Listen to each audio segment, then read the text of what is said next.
Sekiro is something of the black sheep of From Software's modern games. The unique qualities and divergences from Dark Souls and Bloodborne has many of us fans of From Software questioning whether we should refer to Sekiro as among the Souls-like genre, or treat it as its own unique action game.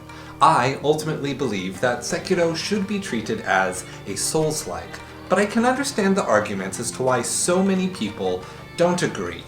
We gamers can get pretty heated and salty when it comes to debates about video game genres, but I prefer our conversations to be short, sweet, and comprehensive, like the delicious flavor of a ripe persimmon. But do not worry, I have no plans of getting lost in a needlessly complex food metaphor. In the past, I have voiced a number of concerns with the ways in which we create video game genres from a cultural perspective rather than from a standpoint that will actually guide players to games with the ludents and the narratives that resonate with that player. This video was inspired by the channel I Am Error and her video, An Elaborate Review of Sekiro Shadows Die Twice, which deeply analyzes Sekiro, the history of the game's release and reception, and the philosophical potential of observing how players interact with ludic death in a unique way. This essay is somewhere between a critique and a reaction video. I must also admit that this essay commits the very mistakes that Error pointed out hinders analysis and appreciation for Sekiro as a game. But I guarantee that my goal is also to foster appreciation for what makes Sekiro unique. I will not simply disparage Sekiro for any points of contrast, nor simply laud Sekiro for any points of comparison to Dark Souls. I was already beginning work on the topic of whether Sekiro is or is not a Souls-like when I found out that she was about to release her video taking exactly the opposite position. Error is like a mirror, or even a rival to me. We have very similar ways of analyzing, but come to opposite conclusions. You are guaranteed to find interesting parallels whenever Error and I review the same game. I, however, have the benefit of going second, so I will use what I learned from Error's video essay to expand on this one. I consider Error a friend, and I believe it is important for friends to constantly start drama and get into fights with each other on the internet. So this will be fun. First, we should attempt to gauge the level of excitement had for each of the From Software third-person action role-playing games at their time of release. To do this, let us look at each of their game sales figures around the time of release. I'm choosing this method because I personally lack a way to concretely measure how often video game subreddits made Dark Souls posts, nor have I a way to congregate how many video game reviews from hobbyist websites use the words "is like Dark Souls" in a reliable way. However, it should be noted that Japanese companies tend not to publicize sales figures directly, less so if the company is private rather than publicly traded, as is the case with From Software. So I will defer to Daniel Ahmad, a senior analyst at the market research company Nico Partners, who already did this work, and of course, our good friend Wikipedia.org. Demon's Souls, if you consider the Kingsfield games, is considered the beginning of the Souls franchise under the directorship of Hidetaka Miyazaki, releasing in February 2009. This game, being the first in this new style, sold the least. 39,000 units sold within the first week in Japan, lagging sales within the first month, but eventually raising to 100,000 by the end of December 2009. However, these sales figures would shift drastically after its North American release. Released on October 6, 2009, once again having modest sales estimates of 75,000 units, only for word-of-mouth recommendations in the quickly forming fan communities to skyrocket those sales to 500,000 by September 2010, 1 year of sales. The significant increase in the popularity of the game by North American and European markets establishes the first moment in a trend for the Souls franchise, that it speaks particularly to the tastes and preferences of North America and European cultures, whereas the appeal is far more limited elsewhere. Dark Souls, the first of the eventual trilogy, released worldwide on September 22nd, 2011, reaching 1,190,000 sales by 6 months after release, March 2012. 1 year later, From Software announced 2,370,000 lifetime sales of Dark Souls, just under 5 times the sales of Demon Souls within a similar time frame. Dark Souls 2 encountered a kind of struggle that the franchise perhaps had not encountered before, namely that the word-of-mouth aspect of marketing appears to be more restricted. Dark Souls 2 released on March 11th, 2014, and Bandai Namco publicly stated in its annual shareholders report, titled Financial Highlights for the Fiscal Year Ended March 2014, that Dark Souls 2 had sold 1,200,000 copies. However, after a year of sales, despite being nominated for multiple awards and winning the Golden Joystick 2014 Game of the Year award, it only managed to sell 2,500,000 units, only marginally better than Dark Souls 1, nowhere near the massive explosion of the fanbase that occurred between Demon Souls and Dark Souls. Dark Souls 2, despite being a financial success and a much larger game in the same style, had failed to grow the fanbase or recaptured the hearts and minds of its fans. You could even say that it was because of Dark Souls 2 that the fanbase began to become more exclusionary, as debates about the nature of a Souls-like game and the online discourse of comparing every game to Dark Souls had entered its full swing. The communal feeling of "let's win by any means necessary" and the community saying of "don't you dare go hollow" was replaced in the culture with the discourse of "get good," invalidating other players' successes or shaming the use of cheesy, exploitative strategies to win. This, however, is not a statement on the quality of the game, but rather on the flavor of the culture that surrounded it. People seemed to want more Dark Souls, but Dark Souls meant so many different things to so many different people that people seeking a simple or singular experience that mirrored their own fondness had to either reckon with plurality within a culture or attempt to stamp down opposition. Such is the fate of all growing cultures and populations anywhere around the globe, or any time throughout history. But so long as cultures do not destroy themselves during these civil wars, plurality of opinion tends to be victorious. On April 20th, 2014, the month after the game's release, video essayist Matthew Matosis released a video called Dark Souls 2 Critique, a primarily negative video focused on the game's problems. 2 years after Dark Souls 2's release, on March 5th, 2016, video essayist Writing on Games released a video titled Where Dark Souls 2 Went Wrong, wherein they delineated their frustrations with aspects of Dark Souls 2's designs. The essay is predominantly negative. I believe these videos tend to be an honest critique of the game, and I'm not going to attempt to invalidate the experiences expressed. Rather, I mention it merely because it highlights comprehensively the common-held opinion of Dark Souls 2. This would make itself evident in 2017 when discourse around prevalent narratives around Dark Souls 2 experienced a shift.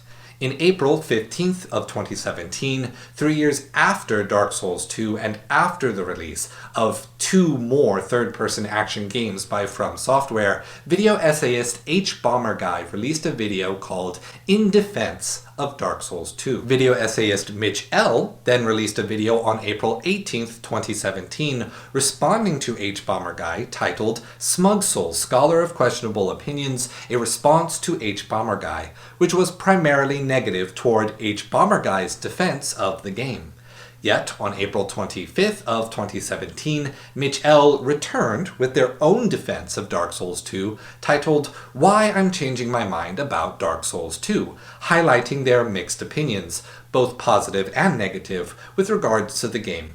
It was neither expressly a critique nor expressly a defense. This would be followed by video essayist Maul Lur releasing a 10-part, 10-hour-long response to H. Bomber Guy's video from October 3rd to November 6th, titled In Defense of Dark Souls 2, A Measured Response. conducting a detailed analysis of H-Bomber-Guy's arguments and rhetorical style that were hostile in tone, prioritizing critique of the game and also of H-Bomber-Guy. However, this series also ended on November 8th with their own video titled In Defense of Dark Souls 2, Scholar of the First Sin, in which Mahler also defended Dark Souls 2, but did so only fleetingly before delving into increasingly granular criticisms and minutiae. Thus, while the purely negative narrative has not disappeared, the persistent popularity of the Souls games have evidently softened this merely negative narrative, due, I believe, in part from people having more time to consider Dark Souls 2 on its own merits, as well as because From Software has shifted its focus toward improving how the games convey information and including tutorials for new players. Thus, while not changing the design ethos of the game, encouraging different people and a plurality of opinions to become fans of the games. However, this lesson perhaps was not learned until after the successes of Bloodborne. Bloodborne continued the trajectory of upward sales and did so far beyond the success of Dark Souls 2, surely due in part to a complete shift in direction and freeing From Software from the expectations attached to the name Dark Souls, as well as its attachment to the PlayStation 4 sales, given the console and the game were bundled together. I would also like to highlight here that, in spite of the predominantly negative discourse around the launch of Dark Souls 2 before the shift of the discourse in 2017, there appears to have been no loss of goodwill between fans and From Software, evident around Bloodborne's release, albeit accompanied with slight trepidation. Bloodborne released in March of 2015, the 24th through the 27th, depending on your region, reaching only more than 150,000 sales in its first week,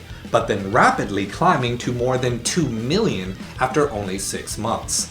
A feat that both Dark Souls and Dark Souls 2 needed around 1 year to accomplish. No official source has released further information on Bloodborne's 1 year nor 1.5 year sales numbers, which would provide a more direct comparison. However, Saqib Mansour, writing for the website segmentnext.com, provided an estimate without a source of more than 3,100,000 copies as of 2019. Now we come to Dark Souls 3, the final third-person action game released by From Software before Sekiro, releasing first in Japan on March 24, 2016, and worldwide on April 12th of the same year. Dark Souls 3 sold more than 200,000 in the first 2 weeks of sales in Japan.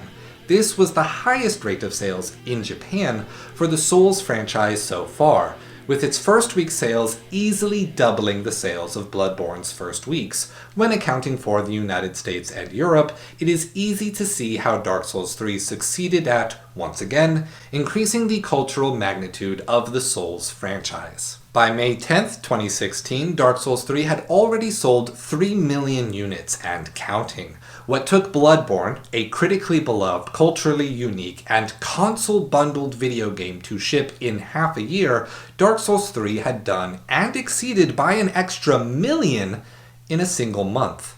4 years later, May of 2020, Dark Souls 3 had sold more than 10 million units. Discourse around Dark Souls 3 as the final game to be made with the title Dark Souls fell predominantly into a few camps. Story discourse. Either it homages too much of Dark Souls 1, ruined the lore of the Dark Souls franchise, or culminated the story and the themes of the game in a grand and all-encompassing fashion. Or the game mechanic discourse, splitting either into the "it's too fast" like Bloodborne camp, or into the "I wish this was more like Bloodborne" camp.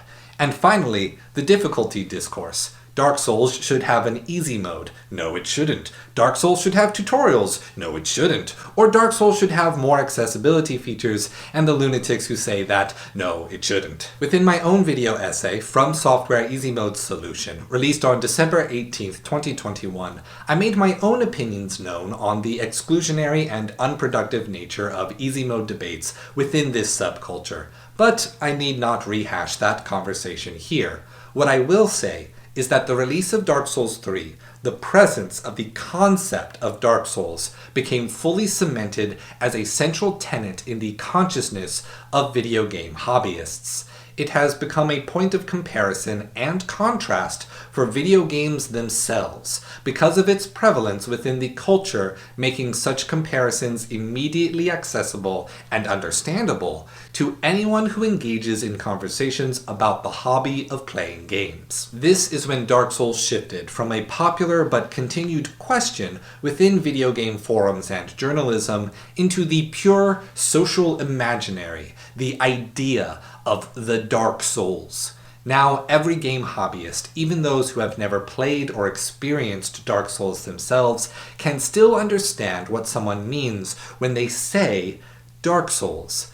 This is because we have internalized, standardized narratives of what Dark Souls means, as well as internalizing, standardized, countercultural narratives of what Dark Souls really means, in opposition to that predominant narrative. And here, at last, is where Sekiro enters the picture. Sekiro's announcements were swarmed with more fan excitement than ever before. People theorized the messianic coming of Bloodborne 2. VaatiVidya stoked the fires of fan art with a prolific art contest that helped raise my own excitement to a fever pitch. I even created my own submission for that contest using my sick collage-based YouTube thumbnail abilities. But how did Sekiro perform? Did it exceed Dark Souls 3? Sekiro released on March 22nd, 2019. Within the first 2 weeks of sale, Sekiro sold over 2 million units, 10 times more sales than Dark Souls 3's opening weekend. By July of 2020, just over a year later, Sekiro was reported to have sold over 5 million units. Sekiro's sales achieved Dark Souls 3's half-life in a fourth of the time. There has yet to be more sales figures with regards to Sekiro made public to my knowledge. That said, I believe it is safe to say that Sekiro experienced the same exponentially greater success that we saw between Demon's Souls and Dark Souls, between Dark Souls 2 and Bloodborne, and between Bloodborne and Dark Souls 3. Yet, from my personal memory, the discourse around Sekiro, once it had been out for a month or so, was that it was not Dark Souls, nor even a Soulslike. People quickly pivoted to both acknowledging that it was a good game in its own right, but a different kind of game entirely. In spite of some Souls-esque flavors, people started calling Sekiro Tenchu Souls in jest, to punctuate this conclusion by acknowledging the Tenchu series of stealth games, another archaic From Software video game from before the Souls era. People still wanted the Sunny D orange drink flavor of Dark Souls Estus flasks, yet the sales figures prove out that more people will have poured themselves a gourd full of Sekiro persimmons juice than any other individual game. But don't worry, we will explore the significance of persimmons in a later section. Instead, I believe now is the perfect time to explain the history of sales in a way that will give us a broader understanding of sales figures from a cultural and anthropological point of view. Doing so will not only give context to the past, but arm us in understanding the expectantly astronomical sales figures of From Software's next game in the third-person action role-playing game genre, the game that unites the narrative pedigree of Hidetaka Miyazaki with the expansive epics of Game of Thrones author George R.R. Martin, Elden Ring.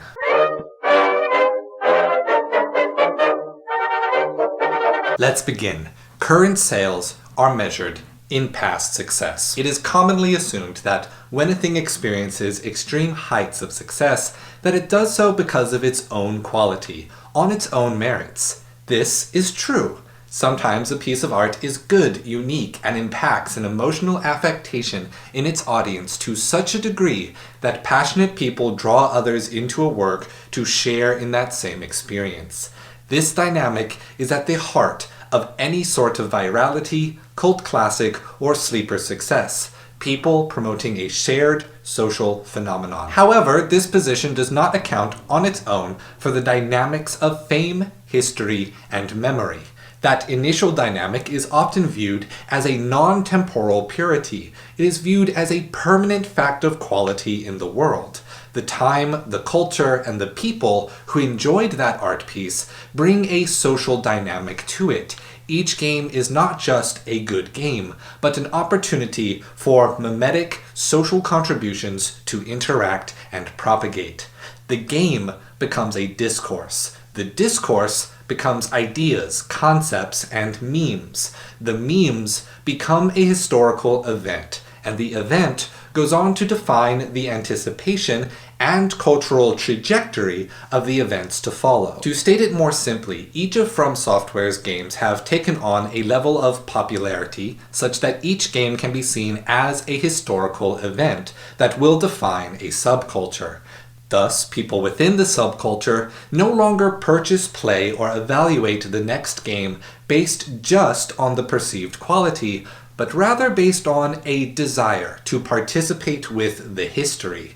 With this perspective, we can understand the exponential increase of From Software sales through an anthropological lens, the pedigree, the goodwill, and the sense of community that arises from participation in the event by those who bought in, compounded by the fear of having missed out on that event by those who did not participate, adds up to the scale of each future event. Dark Souls was a successful event because Demon Souls was a sleeper hit. Dark Souls 2 was a successful event because Dark Souls was a historic event.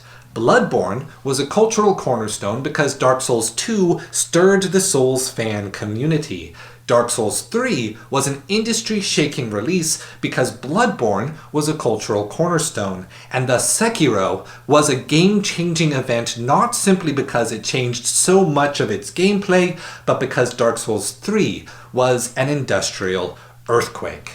We can understand the lasting impact on the minds of the subculture of video games better when we see that current successes are the result of the social events of the past.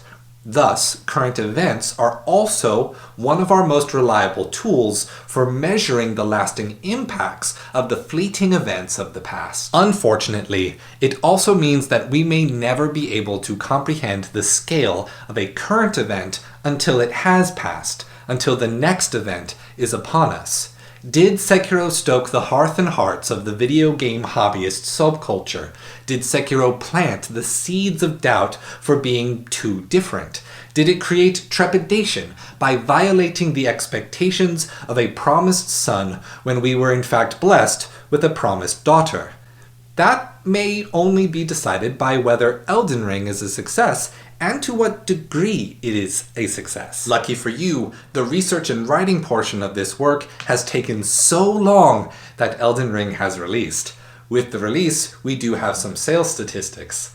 Needless to say, Elden Ring is by far the most successful game From Software has ever made. This may be seen as a given, a known quantity, but grand failures have occurred in the past. CD Projekt Red's The Witcher 3 helped to stage Cyberpunk 2077 to be one of the best-selling games of all time.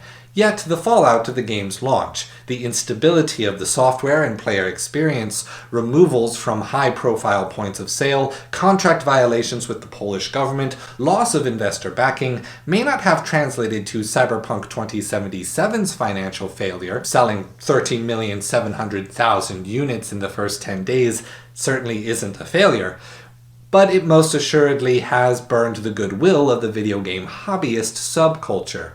The ramifications of such will most likely only be made known when CD Projekt Red prepares to launch its next game. Activision Blizzard King, under the leadership of Bobby Kotick, dethroned their own Apex franchise Call of Duty through primarily focusing on aggressive monetization strategies rather than developing improved design and technical innovations through the high-profile moral failings of its leadership, through criminal investigations of the company's practices by the United States government, culminating in the plummeting of the company's stock value and leading to the $68,700,000,000 payday that punctuates large tech industry failures when Microsoft buys Activision Blizzard King in the year of our Lord, 2022.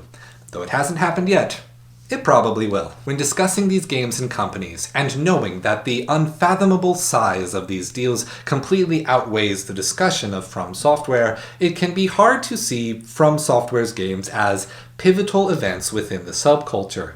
What these examples illustrate, however, is that these are hegemonic names within the industry on the decline due to negative cultural events. Cultural events are not purely positive. Each event creates the opportunity for either advancement or decay. What we can say is that in looking at announced release schedules for 2022, the compounded ripples of history throughout From Software's oeuvre have created an event in which developers of all genres and all sizes have either rushed to ensure their game is published before Elden Ring arrives, or conversely have seen it as a fated burden to publish months later.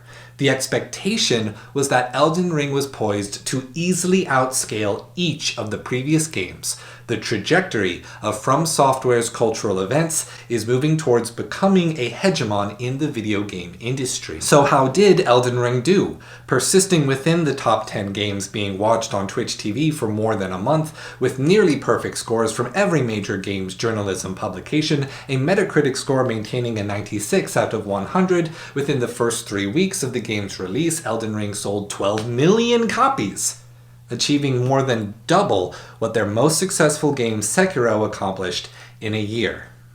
Let's say that again. Within the first 3 weeks of the game's release, Elden Ring sold 12 million copies, more than double what its most successful game accomplished in a year. This places Elden Ring at the same level as the other top releases of open world style games. More than the Elder Scrolls Skyrim, on par with sales of Cyberpunk 2077, and on par with Grand Theft Auto 5 if you only count sales during GTA 5's release window. Thus, it has the culture itself asking, is this the new flag bearer for open world RPGs going forward? Let us look at a few factors of the market to put this in context. The Legend of Zelda Breath of the Wild, which was the last game the subculture expected to change the face of RPGs across the industry, released in March of 2017, but did not cross 12 million units sold until just after a year and a half later, after December 2018. No game since Breath of the Wild has captured the full scope of that game, and the most common influence on other games seems to be the inclusion of a glider item to descend from high vistas.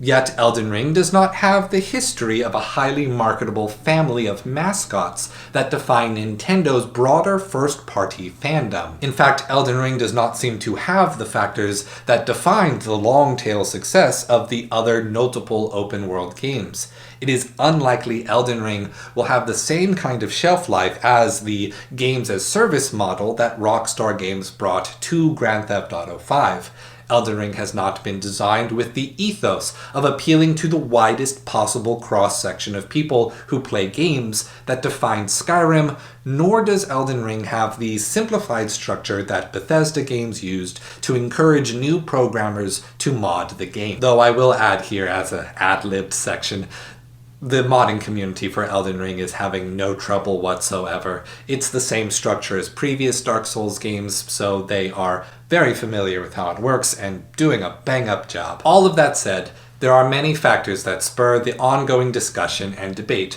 surrounding Elden Ring, not merely the standard attempts to unravel the hidden lore of the game and the cultural inspirations behind the game's mythopoesis. The PC modding community surrounding Elden Ring has grown substantially.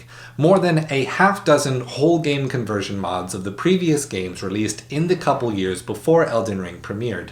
The clash of the easy mode versus hard mode debate being addressed directly by modders of Elden Ring, already creating an easy mode in earnest so as to ferry apprehensive newcomers to the precision action genre, as well as creating commonly requested accessibility tools such as a functional and intended pause menu. For all of the toxic and exclusionary gamers TM discourse that have plagued the From Software fan community over the years, for all the constant struggle between the supportive community that wanted to help people feel the joy of overcoming an unfair challenge by any means necessary, versus the frustrated community that refused to recognize the different kinds of play that somehow delegitimized their own experience in their own mind. Elden Ring has brought this subculture of these games to a point where tens of millions of people have found their own way to understand the appeal while drawing some personal connection to other fans. All of this occurs because of a single part of the human condition: desire. We want to be a part of the conversation. We want to say, "I was there, where were you?" We want to weave the story of the world into our own, to subconsciously tie ourselves to that which will outlive us. We are living this event right now. We chose to be a part of the social event of Sekiro, and we are seeing that choice reflected in the social event of Elden Ring.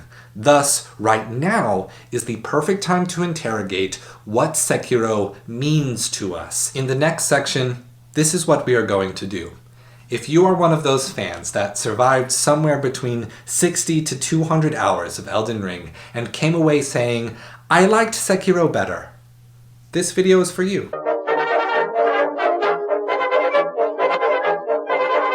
What defines Soulslike? Let me start with this. Soulslike is not a very accurate description of a game. I don't believe being called a Soulslike gives any degree of clout or criticism, so let's not be too concerned about whether Sekiro does or does not count. Instead, let's see this as an opportunity to be playful with how we look at Soulsborne as a concept, as a social imaginary, and the games that are inspired by that concept, by taking the cultural experience of From Software's games apart piece by piece.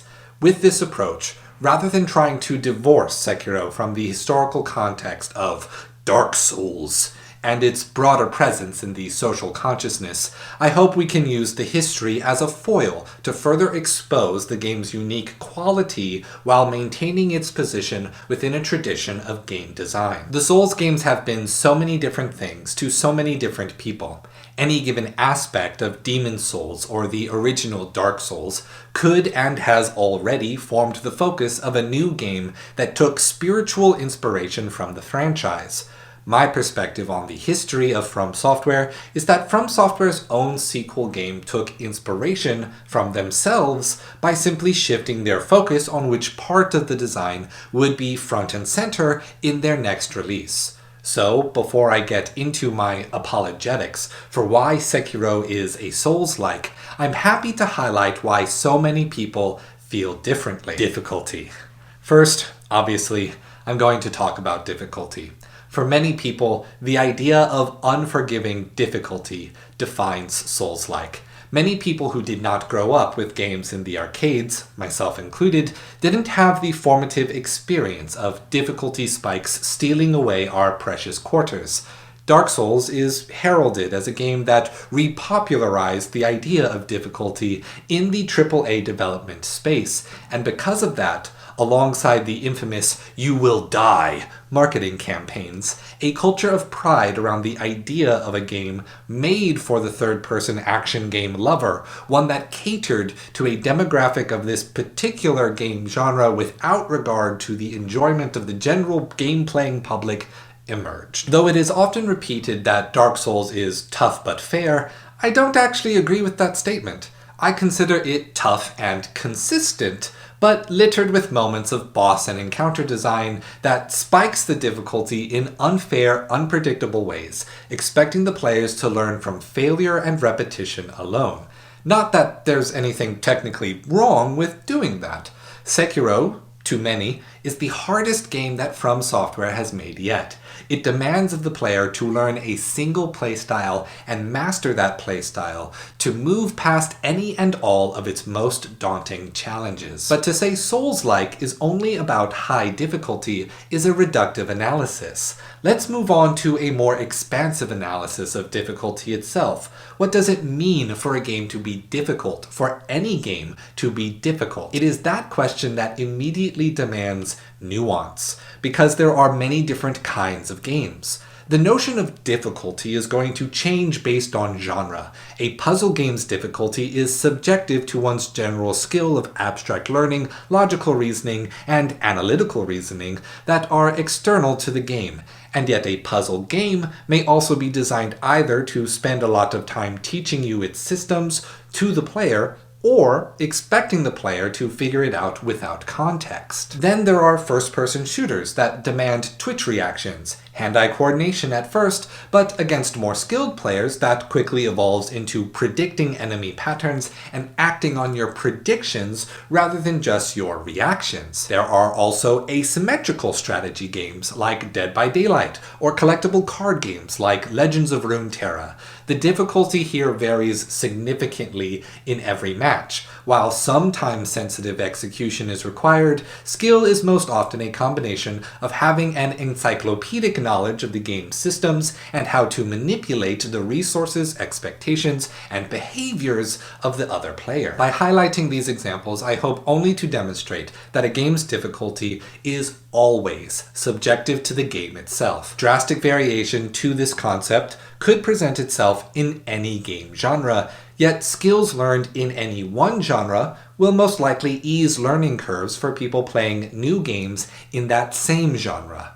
This could both be because players are abstracting skills and patterns and testing them in the new game's context, or because the developers of the games are following conventions of that genre with which the player is already familiar. Because of these factors, it is quite easy to say that difficulty is itself subjective. If it is subjective to the game and subjective to the player, then there is no standard by which difficulty can be objectified. Rather, it is more prudent to categorize and track subjective factors and how they relate to understand a game's difficulty. This was Era's strategy in her analysis of Sekiro. She identified 4 interrelated categories of 1. The player's goal in play, 2. Numerical burdens from the game, 3. The player's experience with the genre, and 4. The player's expectations. The player's goal can mitigate or aggravate the difficulty. Mitigated if the player only wants to experience some of the game, but without reaching the end. Aggravated by adopting personal restrictions, challenge runs, like not using recovery items or limiting which of the game's options they will use. Numerical burdens. Games can be designed to assign any value to any resource they provide to the players. Players can have less health, enemies do more damage, many enemies can be placed, but all of them can be nothing compared to the player. The numerical burden is essentially just a balance between whether the designers gave the player bigger numbers or the challenge bigger numbers. The player's experience. With greater familiarity with a given genre, players will have developed relevant skills to any game within that genre, within the shared history of design sensibilities. This kind of skill will mitigate the challenge of a new game. With greater familiarity with a specific game, players can use their knowledge to manipulate whether the player or the challenge has the numerical or strategic advantage. For example, imagine a player not knowing that you can farm up souls in a Souls game to increase your damage output before a boss fight. Jumps in difficulty would be harder for that player than for one who does farm up their levels. Or, imagine a player who knows the weaknesses of tricky enemies and the location of weapons or items that those enemies are weak to. Rather than struggle against a hard new enemy, players can just obtain the deus ex machina that will solve the problem for them. The concept of game literacy should also come into play here, which you may explore more deeply in my book Ludolectic, The Gospel of Game Literacy, a pragmatic guide for teaching people how to become gamers.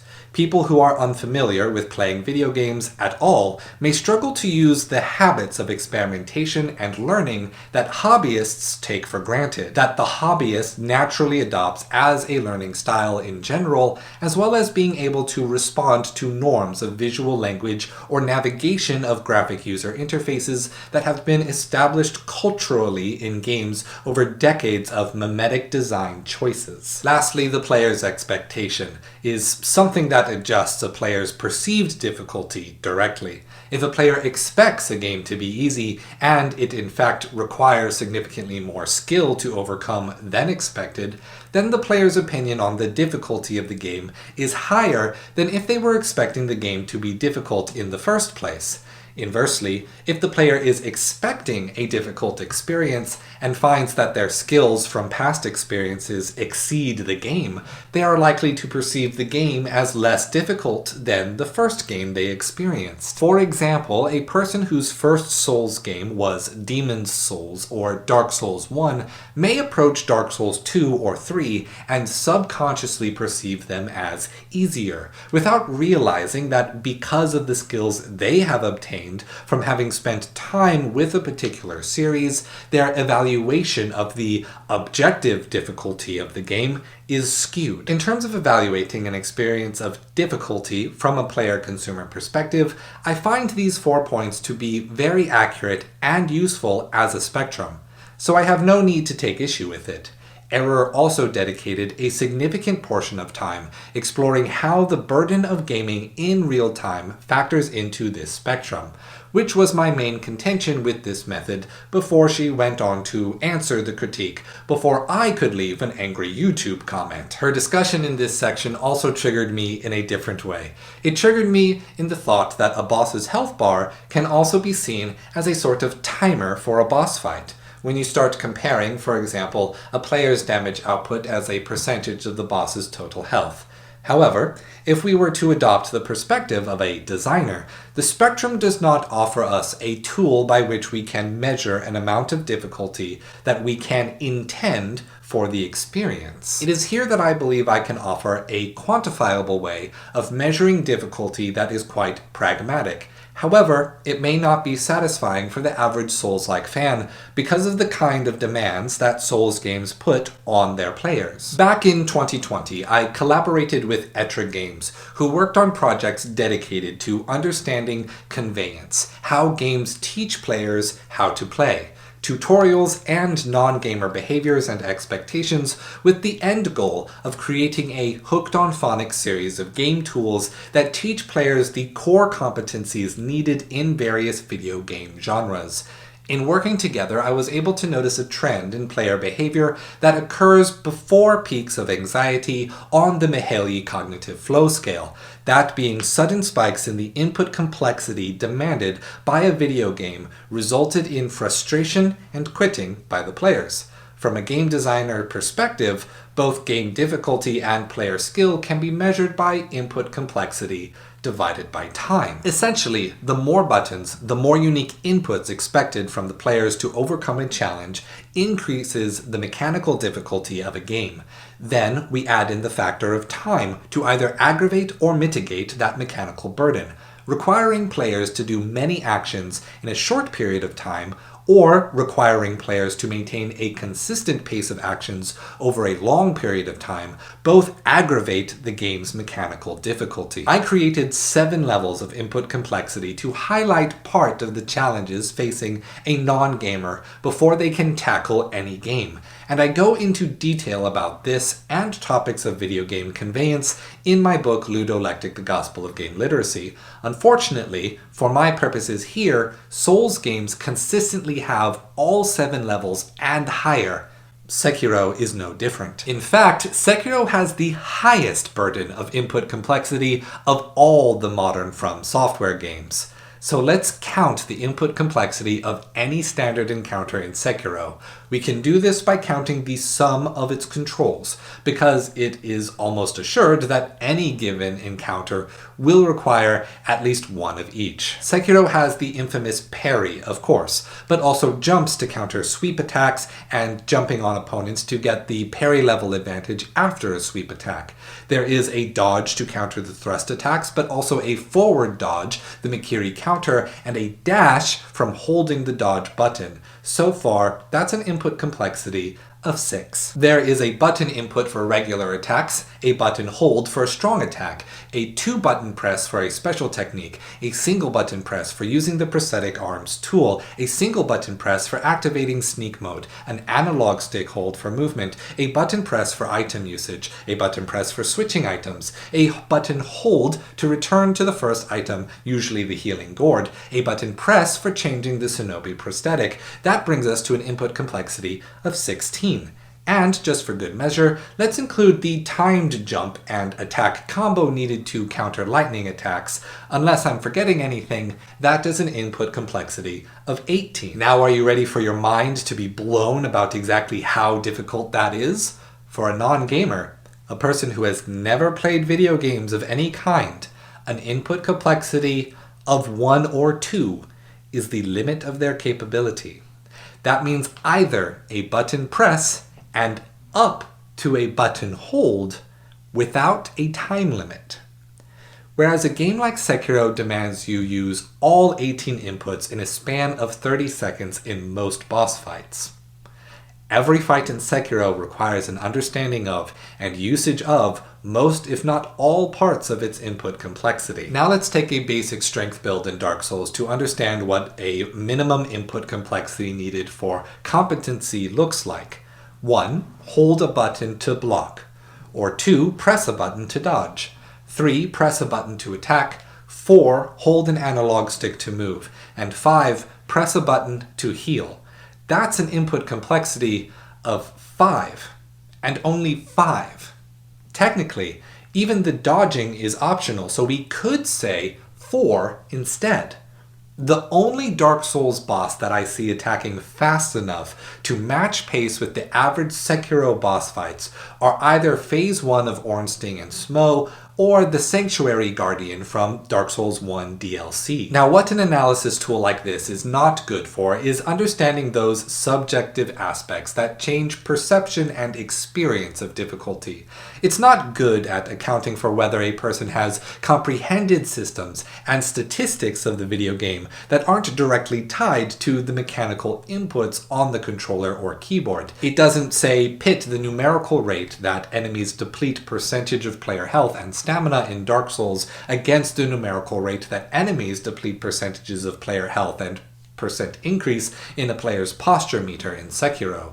In other words, it's not good at the things that Error's subjective spectrum is good at evaluating. But my tool here is good at evaluating the burden of how difficult it is for the player to access the skills, the familiarity, and designs that fall into Error's subjective spectrum analysis of game difficulty when compared against other games.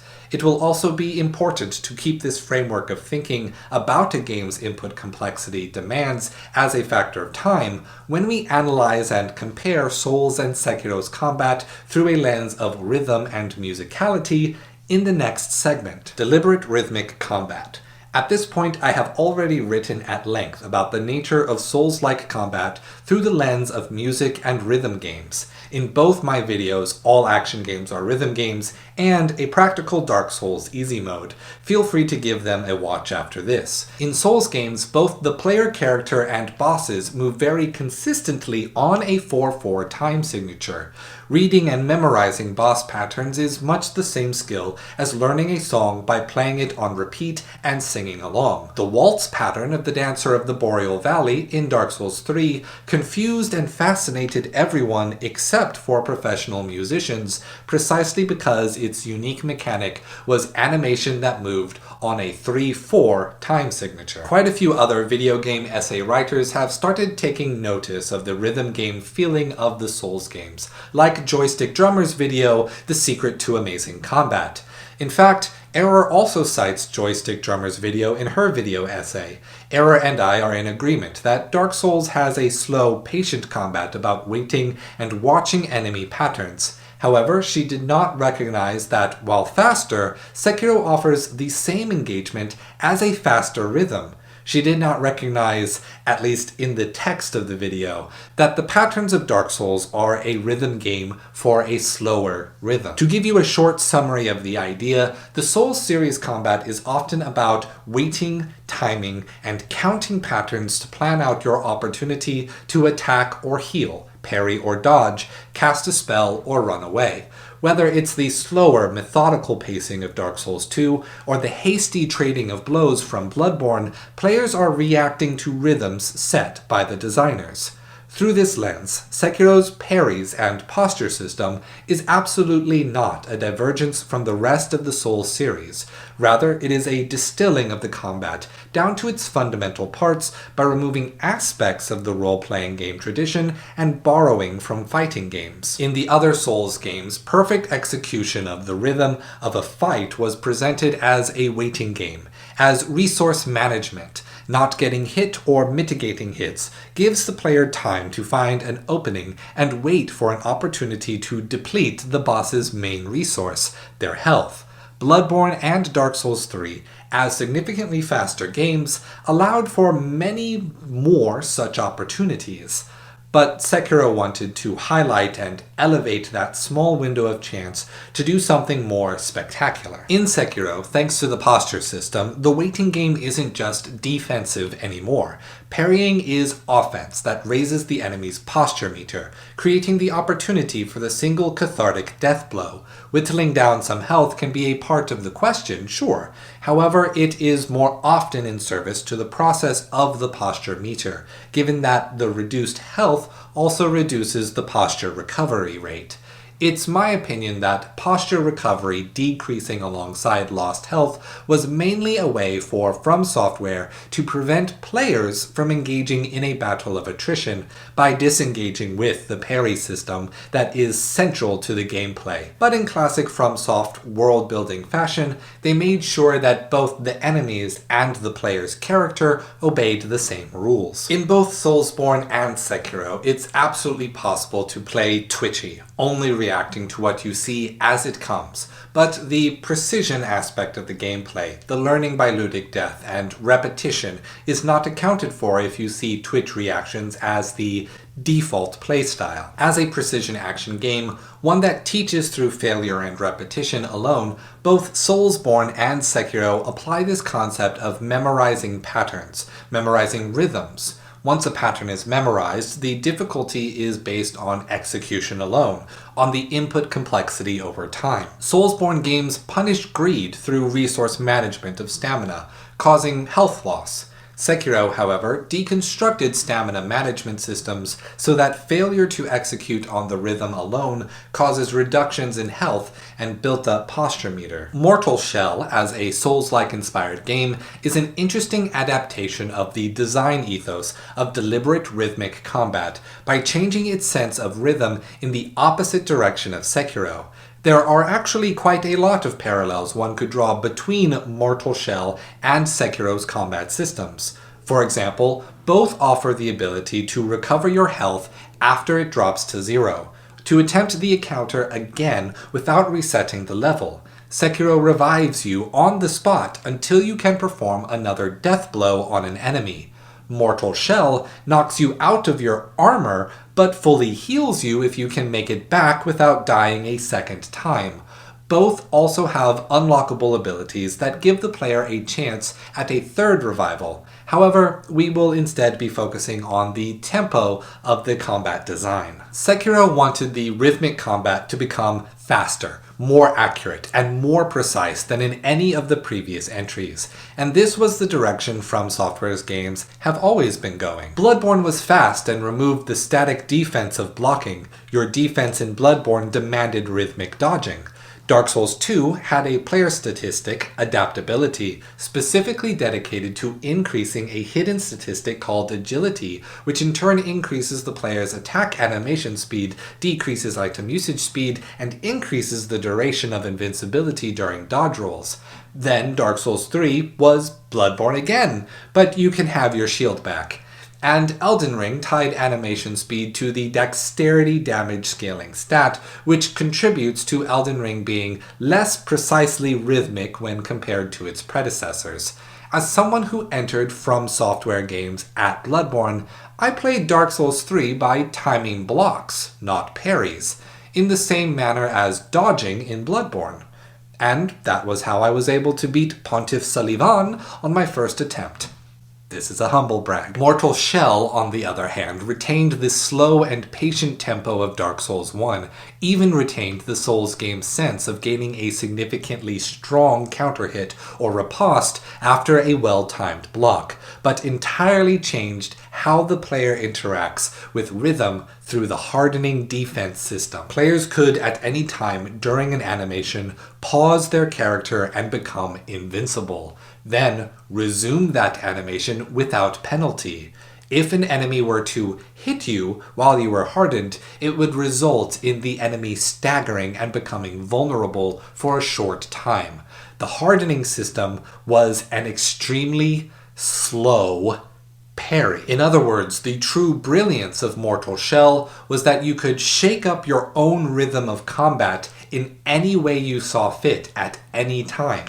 Whereas From Software games, almost exclusively designed around a 4/4 time signature, Mortal Shell became deliberately slow, free-form jazz. As my favorite saying goes, music's not the words, but the silence in between the notes. Sekiro gave the player the power of noise through an aggressive defense.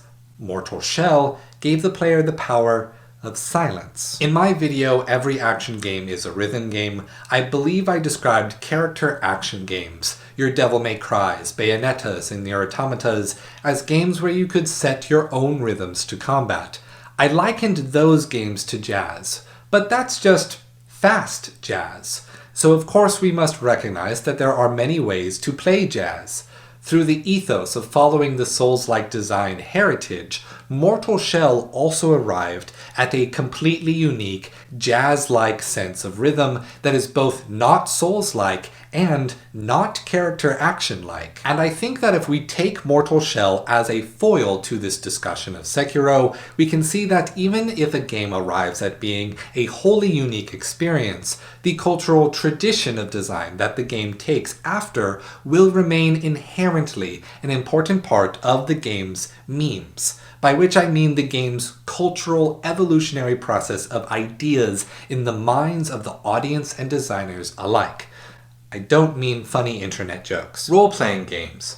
Another core focus of Souls-like games is the variety of character builds and playstyles that Souls allows. Basic archetypes of slow and heavy strength builds, fast and dodgy dexterity builds, magic casting intelligence builds, healing gimmick faith builds, the high-risk high-reward blood builds, a massive variety of unique weapons, many of which have unique gimmicks of their own.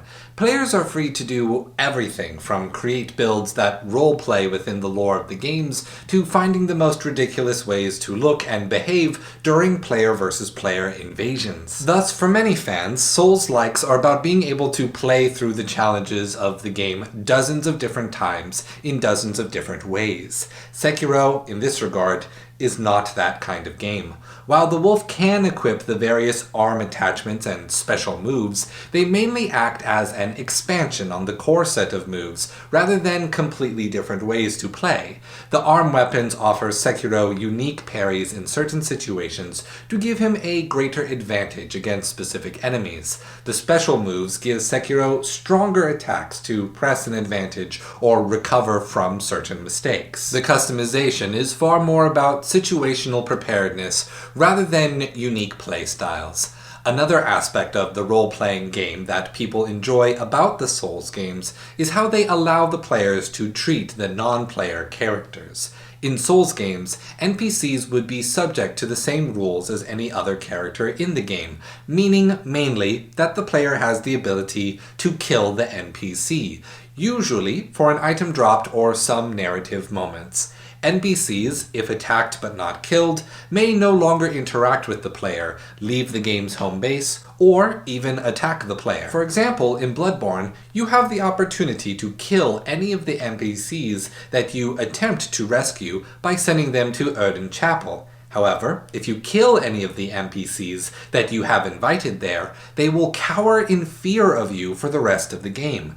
They think that you have become a beast, and they aren't entirely wrong. Sekiro does not have the same kind of every character can die consistency. In non-combat areas, Sekiro sheathes his sword Kusabi Maru. This ensures that narrative moments in Sekiro remain narrative moments, and helps the player not accidentally kill anyone, which has happened more often than intended in the Souls games. I will say, however, Sekiro corrects for this divergence from other Souls games in a way that elevates the gameplay and story. Unfortunately, to tell you what that is requires spoilers to the story, so I will have to omit it in this section. Environments. For still others, Miyazaki's game direction is most noteworthy for the large, interconnected world maps that are geographically accurate when modeled and placed in their canonical locations. This helped players truly immerse their exploration. It elevated linear level design that was arranged in concentric circles to a true open-world experience that you, coincidentally, had to logically travel on by foot. By placing objects beyond the map and adding details to skyboxes, the Souls series delivered on that classic Skyrim promise of, you see that mountain, you go to that mountain, without making the vast empty space that accompanies a Bethesda-style RPG that made that promise in the same year that Dark Souls originally released. Skyrim did this 2 months after Dark Souls achieved the same aesthetic feel in an entirely different way, I might add. Dark Souls 1's beautiful map design, with open choice of which path to pursue progress, and parallelism in the map to match the experience of the hero's journey archetype and its subversion, rightly had the gaming essayist community describing Souls map design as Metroidvania in 3D. From the ringing of the bells to the ascent of Anor Londo, to the darkening of Anor Londo's sky, to the descent to the kiln of the first flame, the map astounded players in the same way as Dracula's inverted castle in Castlevania Symphony of the Night did back in 1997. However, Dark Souls 1's map is very much an exception to the rule when compared against the rest of the Souls series. Demon's Souls had a hub-and-spoke model with the Nexus that was more akin to a Mega Man menu screen, choosing between elemental-themed areas. Dark Souls 2 had area geography overlapping in ways that were fine when playing, but lacked the elegance of the logical arrangement of Dark Souls 1. Bloodborne's Yharnam town had a clear interconnectedness, but one that was mostly linear. Connections between Yahar'gul and Old Yharnam only presented themselves later in the game and didn't allow for traveling back the way you came. Then, Bloodborne afterward became about teleporting between different mindscapes, like a Victorian-era psychonaut. Sekiro's map is actually somewhat novel compared to the Souls series, mainly in that it did not have a single centralized home base, as with the Nexus, Firelink Shrine, or the Hunter's Nightmare.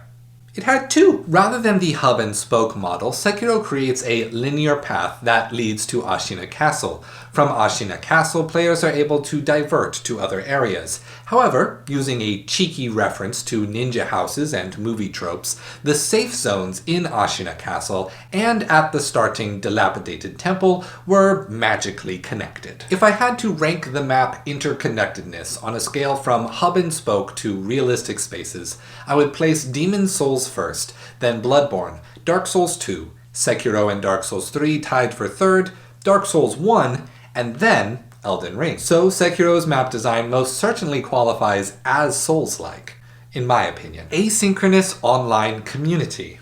Yet another aspect of the Souls games is their sense of online community that is developed while playing the game with network features turned on.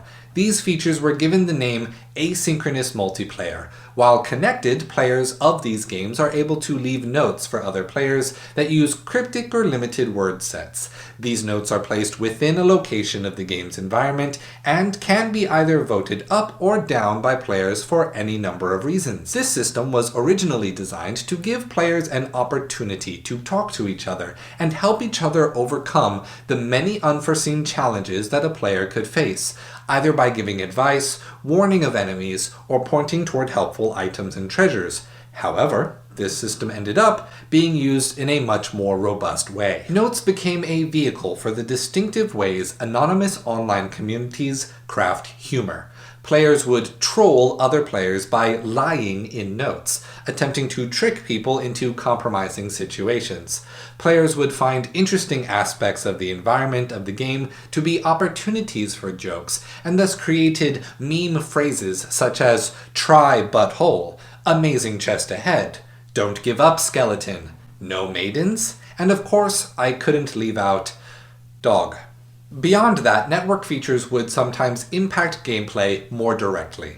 They could show a person where and how other players had died through bloodstains, either increase the strength of spells through Miracle Resonance, or increase the difficulty of a zone through the Gravelord Covenant, and, of course, the jolly cooperation of playing with others to fight a boss, or the frustrating combats of invasions that may spoil a run to the next checkpoint. The most radical impact to gameplay in my experience of these games comes from playing Bloodborne, in which being online or offline had a direct impact on non-network features of the gameplay.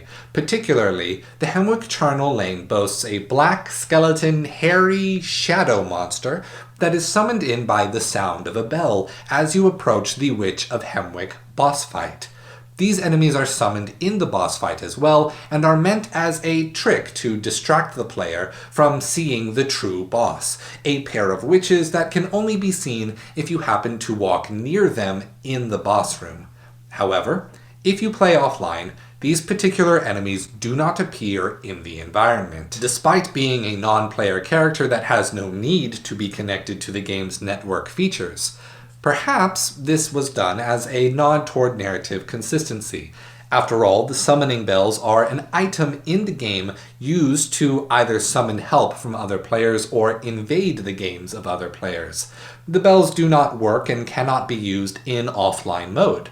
The Witches of Hemwick use summoning bells to create these shadow enemies, so I suppose we could call that narrative consistency, so long as we do not think about the other bell-using witches in Yahagul and other levels in the game. Regardless, it was this wholly anonymous sense of community that was developed between players in the course of play that would move on to internet forums, subreddits, and YouTube comment sections, becoming more directly committed fan communities and fan identities. Sekiro, to the disappointment of many, did not release with network features like these. Players could not talk to each other in the game, nor summon in other players to fight with or against, nor could they see other people's failures and mistakes to inform how they tackled exploring the various environments.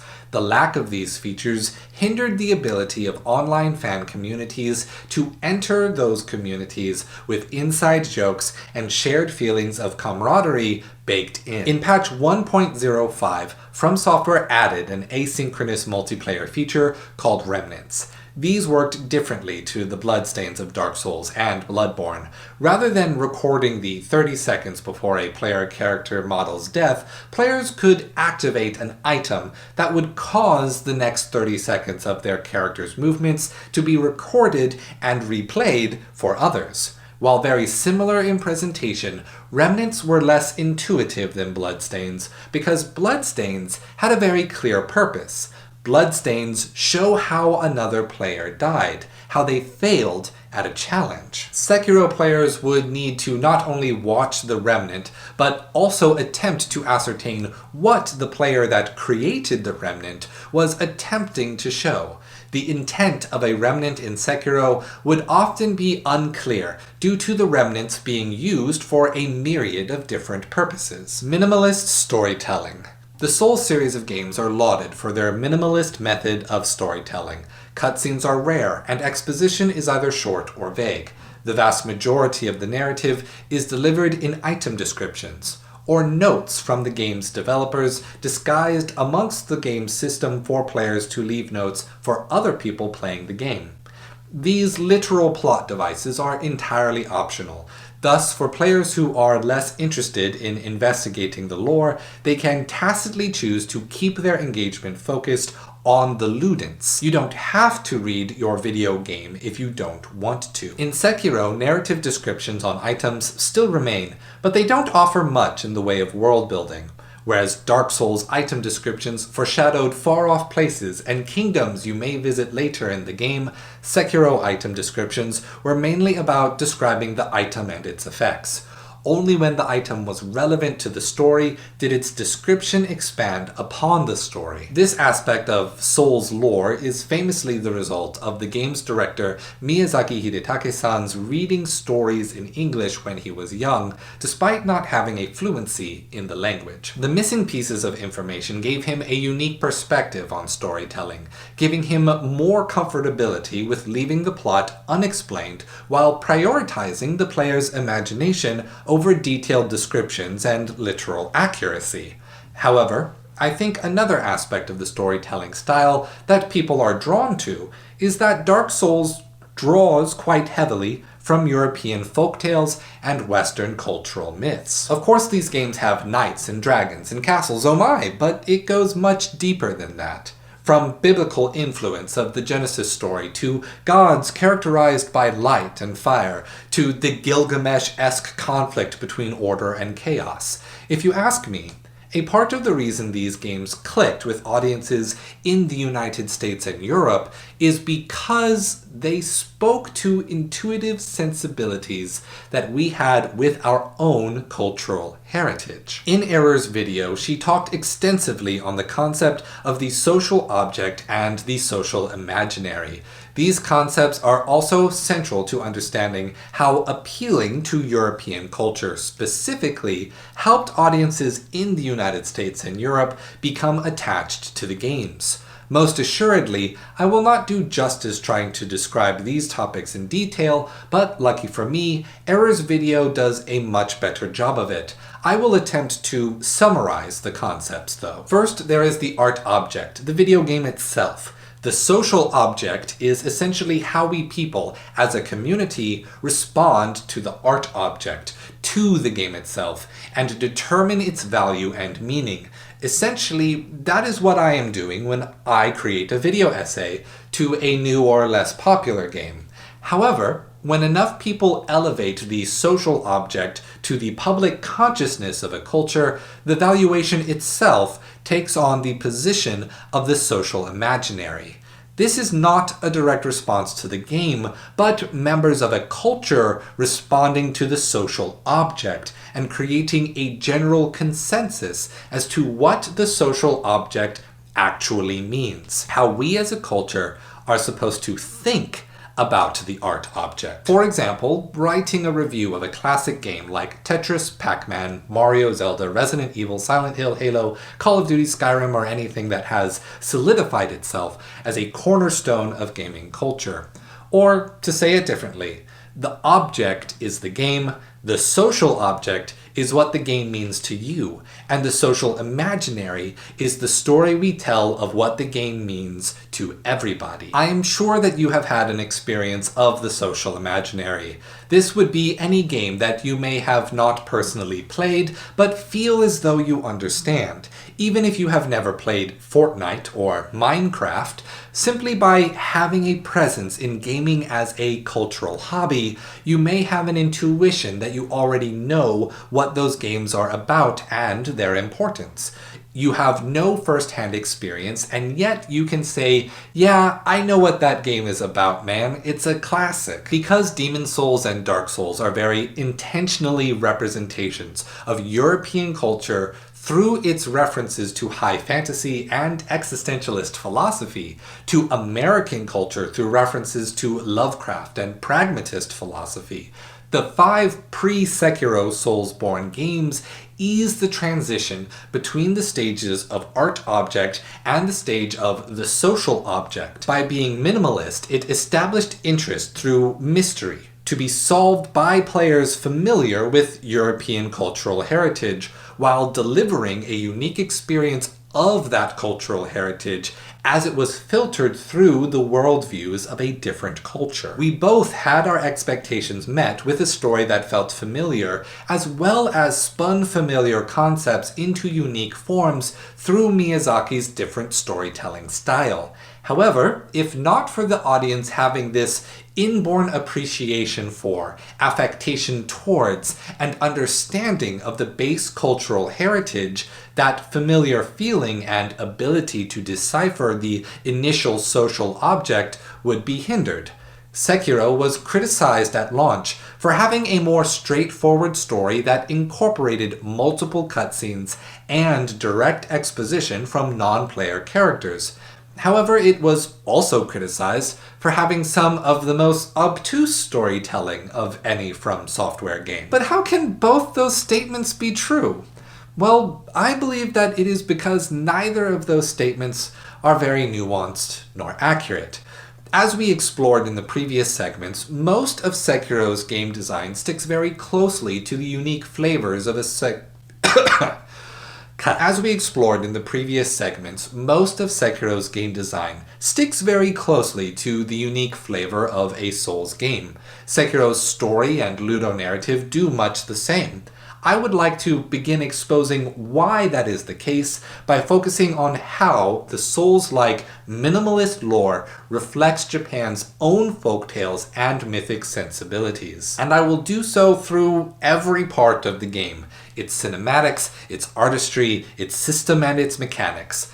I cannot promise to cover everything, but I can promise to cover a lot of From Software's mythopoesis of Japan's own mythic culture.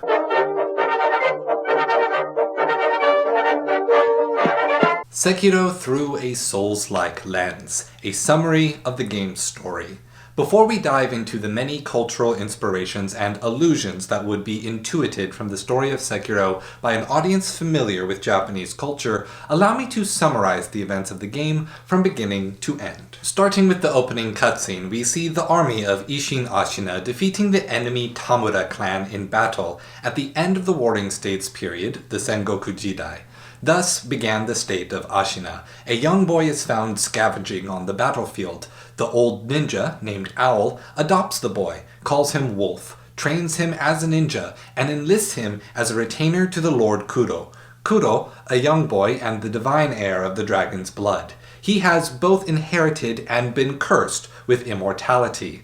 This immortality of this family's blood then becomes the catalyst for the wars to come. However, Lord Kuro was captured by the Ashina, and the wolf who failed to protect him was tossed into an unmarked grave.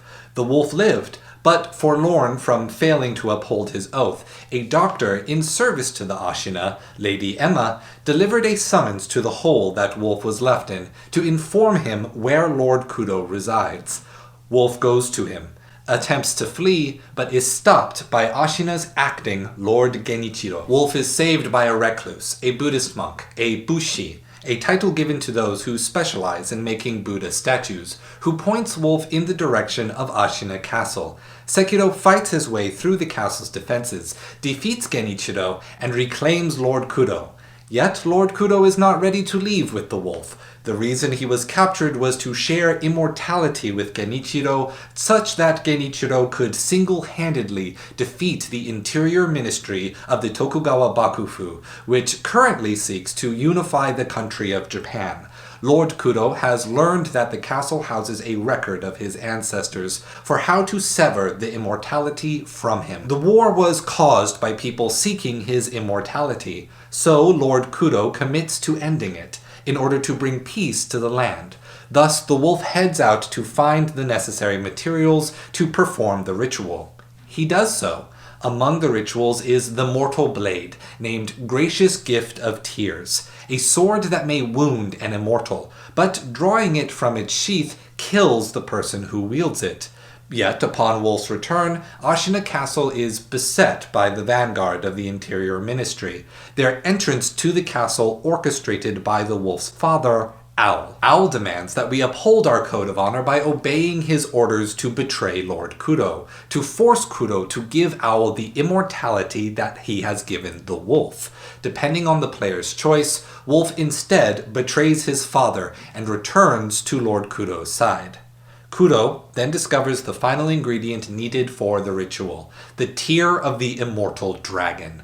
Thus, the wolf ventures out to find a way to ascend to heaven, find the dragon, and take its tears. Within this portion of the game, there are also a couple other options for how to perform the ritual beyond Lord Kudo's plan that the player may discover by exploring the game's world and speaking with various non-player characters. This retelling will continue assuming the player followed Lord Kudo's instructions. The wolf is able to find a way to reach heaven by following a ritual performed by Buddhist monks who had abandoned the Buddha's teachings in the nearby vassal village of Mibu. There, the wolf discovers the Fountainhead Palace and the fate of the Okami clan, which are suggested to have ruled over Ashina in a previous era, most likely the Heian era, due to the Serpentine court nobles wearing the court dress of Heian-era nobility, and playing with toys and instruments common to the time. The wolf ascends to the dragon, cuts a tear from the dragon's eye, then returns to Ashina Castle. Only the castle is now set ablaze amidst the flames of war. The Interior Ministry's full force has arrived to claim Ashina for the Tokugawa. Isshin Ashina has succumbed to his age and his sickness, and once again, Lord Kudo has been stolen away by Lord Genichiro. We give chase, secure Lord Kudo from Lord Genichiro. We cut down Lord Genichiro again, but he is not bested yet. With his dying act, Lord Genichiro used his own magic sword, the mortal blade called Open Gate, to sacrifice his life and summon Isshin Ashina from hell. Now, at the height of his skill, Isshin Ashina's ambition to secure his country drives him to fight the wolf and complete Lord Genichiro's plan. We defeat Isshin Ashina in a harrowing battle. We approach Lord Kudo and follow the ritual. We sever Lord Kudo's immortality, taking his life in the process. The wolf lives out the rest of his days, carving statues of the Buddha, just like the Bushi sculptor who saved him. Now that you have heard the story of Sekiro from start to finish, seen some gameplay footage that gave a sense of what playing the game may feel like, you may believe that you have a pretty good idea of what Sekiro is all about.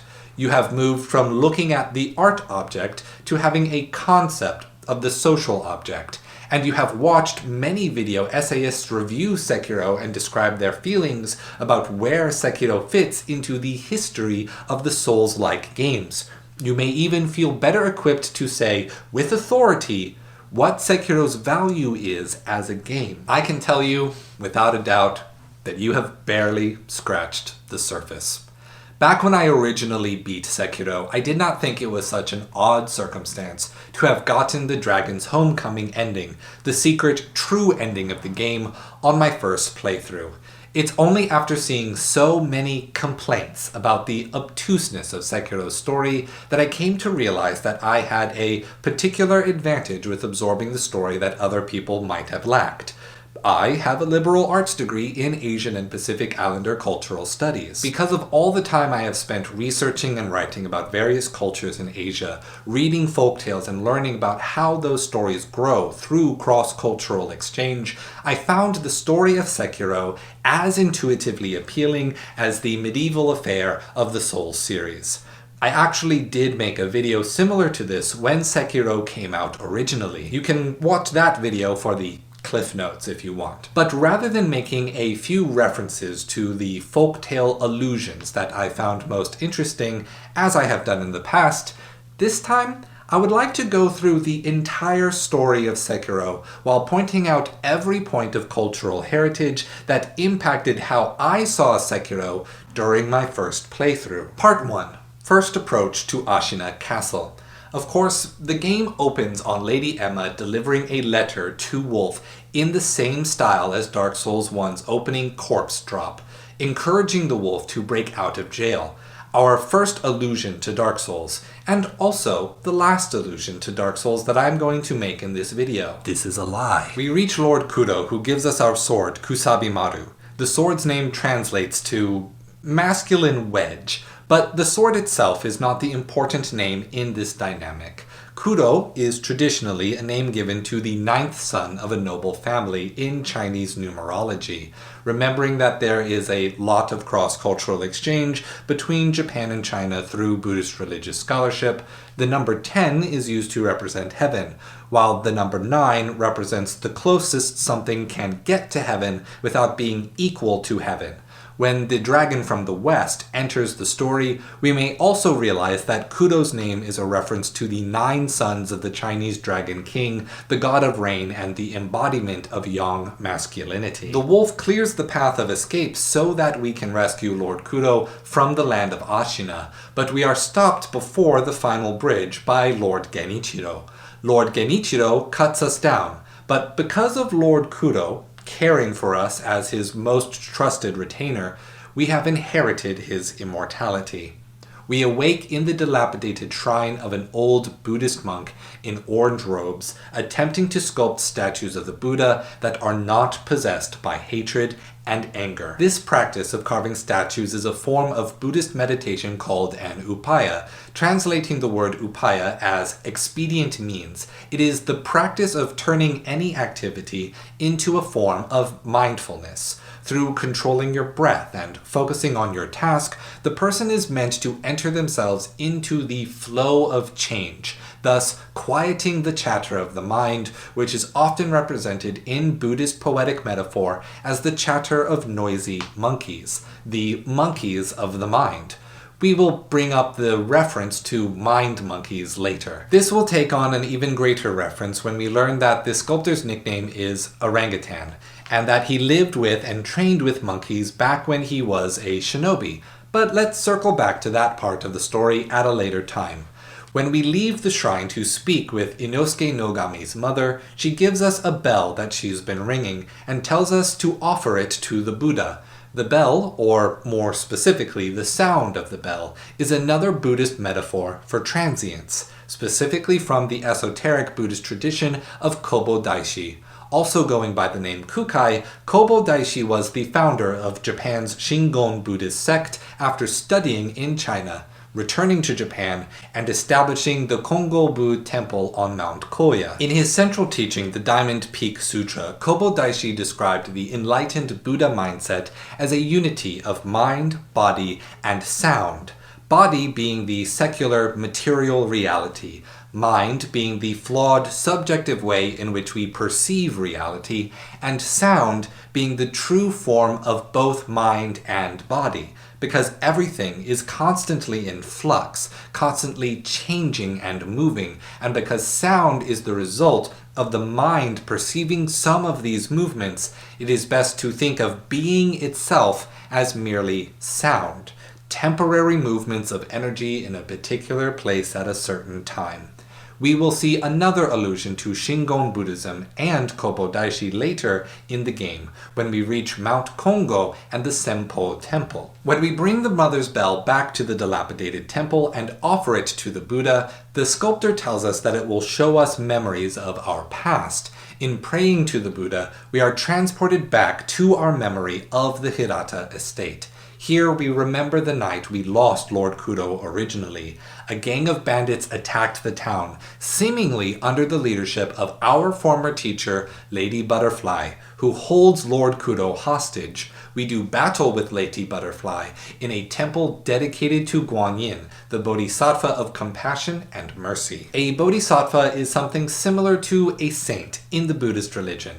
They are a person who reached enlightenment, but has chosen to stave off their ascension to nirvana, their own separation from the cycle of reincarnation, in order to share good karma with the living, until all souls left in the cycle of suffering, samsara, are able to be freed from that cycle. This is a clear allusion, but perhaps a less clear illusion is the one of Lady Butterfly. In Japanese folklore, butterflies are responsible for transporting the souls of the dead from the mortal realm to the realm of heaven, or to the next life. It can also be said that Japanese folklore could describe the soul as taking the shape of a butterfly itself in death. This depends, of course, on whether someone is following the Buddhist or Shinto cosmology more closely with their retelling of the folktale. That said, when I went searching for a specific folktale or written work recounting this belief, I only found one story of an old man named Takahama and a woman named Akiko called the White Butterfly. I could not, however, find this story to be corroborated on a respectable website specialized on Japanese culture, nor an original Japanese language source. So take this opportunity as an open invitation to amend the specifics of it. The story recounts the old man tending the grave of a girl who died when they were both young. When the man died, the spirit of Akiko came looking for him in the form of a white butterfly, then returned when she saw he was no longer there. For this, I ought to expose that I am also remembering vaguely from my experience of various modern Japanese media, whereas I would prefer to have a classic source to share. All I can present is the story of the lady who loved insects, Mushi Mezuru Himegimi, in the classic anthology Tsutsumi Tsunagon Monogatari, in which a noble's daughter refuses to participate in the makeup of her time, nor would she fawn over butterflies. She preferred caterpillars for their symbolizing Buddhist teachings of nature and transience. She ends by lecturing a nobleman who comes by and criticizes her appearance with a poem of this teaching. Returning to Sekiro, the scene ends with the temple collapsing. The statue of Guanyin falls. We are stabbed by an unknown assailant, but amid the burning wreckage, Lord Kudo rescues us by sharing his divine blood and causing Wolf to have a pseudo-immortality that absorbs the life of those around us to preserve our own. This is the narrative element that ties the ludens of dying and resetting the game to the game's story. Each of From Software's third-person action games since Dark Souls have included these diegetic explanations between the setting and core game systems. As you continue through the first area toward Ashina Castle, the second major enemy you encounter on the field is the Chained Ogre. This ogre has red eyes, indicating a seldom used system in which creatures with red eyes are particularly weak to fire. The inclusion of this ogre is reminiscent of the Japanese folktale Naita Aka Oni, the red oni who cried. In the story, the red oni is sad and crying because he wants to be friends with the nearby human village. His friend Blue Oni recommends a plan. Blue Oni will terrorize the village children, then Red Oni will come in and save them. Then the humans will love Red Oni. The only problem is that once the plan works, the Blue Oni leaves forever, because he knows that if the humans saw the two Oni together, they would hate and attack Red Oni. If we eavesdrop on the Ashina soldiers near the red-eyed Oni, they remark that the Oni is meant to be an ally in the war, but they do not trust it. When fighting the Chained Ogre up close, you may also notice that not just his eyes are red, but his skin appears the same bright red that results from severe burn injuries. This fight with the Oni is also the first time many players died in this game. The first time you die, you will return to the dilapidated temple and meet Lady Emma standing at the bottom of its steps. She gives you the healing gourd, which allows you to recover health during a fight. In the Buddhist faith, thirst is the word for the physical experience of desire, and serves as a metaphor for attachment, wanting permanence from transient things, and the suffering that springs from that thirst. Thirst serves as a running theme throughout Sekiro. First, we learn from Lady Emma that Genichiro drank of the sediment of the rejuvenating waters, giving him a false immortality and a durable body that may withstand unthinkable injury without dying, all in order to see Ashina survive an oncoming war with the Interior Ministry. When we share sake with the sculptor, Lady Emma, or Lord Ishin, they reminisce about their pasts, the memories of things that haunt them, the resolve they feel for the things they cannot control. Third, the Mibu village, who filled balloons with the Fountainhead Palace's water, drank these impure waters, gaining resurrecting bodies but losing their minds. Fourth, the Okami clan of the Fountainhead Palace.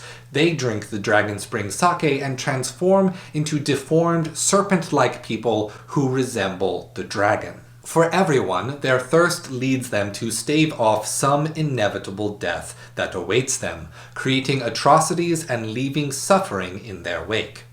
The first death is also the player's exposure to the Dragon Rot system, a system that will kill off friendly non-player characters if the player dies too frequently without curing the disease with a special item. The dragon is the constant symbol of immortality, but that immortality itself is just a metaphor for thirst, the clinging to permanence that, in Buddhist thought, creates desire, attachment, and suffering. In this case, the suffering comes in the form of disease. Here is as good a place as any to highlight the cultural scholarly debates that occurred under these ideas. Given that a large part of Taoism and Chinese folk traditions centered on the cultivation of energy to pursue health, transformation, and a longer life, Buddhism was a significant countercultural challenge. Tales of the Eight Immortals took stories of people both mythical and historical and elevated regular humans to the status of gods, allowing them to join the court of heaven. Dragon symbolism was significantly reserved for the royal family of any given dynasty and represented the king of heaven. Buddhism countered that narrative by telling Taoist practitioners that nothing could be immortal, that nothing has any permanence at all. While China did accept Buddhism on a grand scale, it never erased Chinese traditional beliefs. Yet it can be argued that Buddhism was far more successful at becoming a dominant cultural institution in Japan and was fully integrated into Shintoism. In fact, a common saying among religious people in Japan is "born Shinto, die Buddhist." Japanese culture as a whole often took no issue with people having multiple religious belonging and identity. Sekiro metaphorically expands this traditional conflict between Taoist and Buddhist beliefs by directly using the dragon as a symbol of heaven and immortality, yet painting these things as disease, as infestation, and as grotesque transformation in humans. But I'm getting ahead of myself. While exploring the outskirts of Ashina Castle, you may run into a side path that leads to the first headless warrior. These are a curious reference because they do not clearly match with any folklore that I am aware of on a one-to-one basis. However, I think there are a number of clues we can turn toward for an explanation. First is the headless creature's status of being headless. Given that Sekiro takes place during the Warring States period, the samurai bushido abounds. I am naturally drawn toward thinking about seppuku.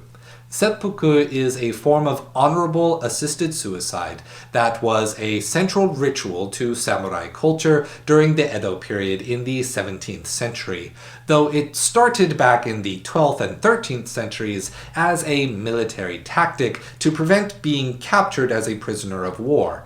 In the Edo period, it was a detailed ceremony given as an alternative to the death penalty. By doing the ceremony, a person was given a chance to salvage their reputation from their offense. The ceremony involved the sentenced cutting their own stomach with a knife, then holding out their head, and then being beheaded by an assistant, the kaishakunin, so as to not suffer the pain of bleeding out. That said, just because a ritual is optional, it should not be assumed that the people sentenced to death held no grudges, nor that the samurai as a whole approved of the practice, which leads me to the headless enemy's second attack. When underwater, the headless mainly attack by shooting out their long black hair as a projectile, and this called to mind a particular kind of yokai that you may have seen depicted in movies like The Ring or The Grudge. Onryo are vengeful spirits that form when a person dies with a great hatred in their hearts. The spirits themselves are indiscriminate in who they take their vengeance on and are usually the result of brutal and violent murders. A form of Onryo, invented by Toriyama Sekien in the book Konjaku Hyaki Shui, is the Kyokotsu. a vengeful ghost that forms when a person's body is disposed of improperly without being given proper funeral rites, most commonly from being thrown down a water well. Onryo and Kyokotsu are usually depicted as pale-skinned women in funeral robes with long, wavy black hair, while our headless enemies from Sekiro are depicted as a fairly chubby, naked person. I believe the connections with grudges, drowning, being ghosts, and retaining their long black hair is enough to establish the connection. However, during my research, I discovered a blog that attempted to do much the same thing as I am doing now, pointing out the cultural inspirations behind the game. Culture of Gaming, written by Taylor Evans in 2019. However, to explain the headless, they referenced a rather obscure yokai called the Ushirime, which translates to butthole eyeball. Much like modern horror, Japanese horror was often used for the sake of comedy, and this yokai is a monster that kinda looks like a man but has no face. And if you run across this yokai, it will bend over, expose its butthole, but instead of a butthole, it will have an eyeball looking at you, and that's pretty much the whole story. Evans based this prediction on another one of the headless enemy's attacks. It is a grab in which it disappears, sneaks up behind the player, then pushes Sekiro down in a spanking position. Headless then reaches into the butt and pulls out a large white ball. And let's just say that if you are not Japanese, this attack makes no sense whatsoever.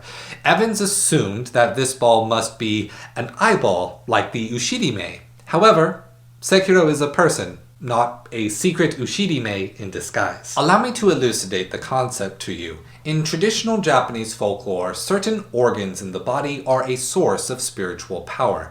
The hara, the stomach, is where a person's soul resides in their body. The liver is a particularly concentrated amount of spiritual power, often coveted by demons that want to kill you and eat it. And then there is the shirikodama, the butt ball. Before you ask, no, there is no butt ball in your human anatomy. However, it was a hypothetical body part in Japanese culture, but one that was made up for the amusement of adults in cautionary tales for children. The most famous example of the butt ball in Japanese folklore is a yokai called the kappa. The kappa was a ferocious demon turtle with a concave bowl on its head that must stay filled with water or else it will die. The kappa choose bad kids who are always playing on the edge of rivers, lakes, and oceans as their targets. They grab your ankles and drag you down deep below the water. Once they have you trapped, they will take their clawed hand, reach into your butt, and pull out the coveted butt ball, then eat it in one gulp, and you will be cursed to live the rest of your life without your butt ball. The only way to appease a kappa is to distract them with their much more favored delicacy, raw cucumber. Give a cucumber, keep your butt ball. That's a fair trade. Back in the real world, kappa were a cautionary tale told to keep people from drowning in deceptively fast currents or from getting caught in an ocean's undertow. But over time, the kappa has transformed into a cute and friendly creature that is very explicitly used for this kind of warning on signs all over Japan. Thus, Headless is clearly stealing Sekiro's butt ball. Given that the Headless are also underwater enemies, they may in fact also be a deep-cut reference to the kappa, but without giving up too much of the high-stakes combat to the horror comedy genre. Rather than a butt ball or a cucumber, I would rather eat a juicy and delicious persimmon. But we will explore the significance of persimmons in a later section. Continuing the approach to Ashina Castle, we must hide from and flee a giant white snake. This snake is also an allusion to Buddhism, the goddess Benzaiten.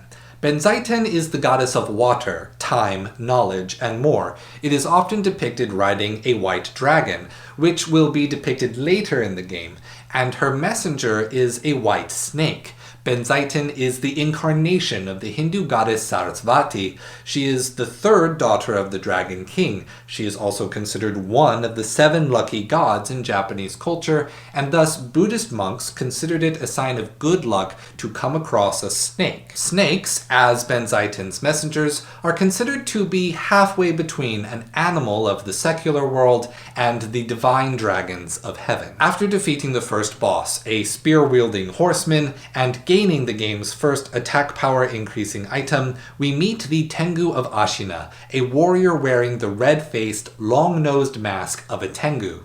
Tengu are mythical creatures with the head and wings of a bird, along with the bodies of humans and monkeys.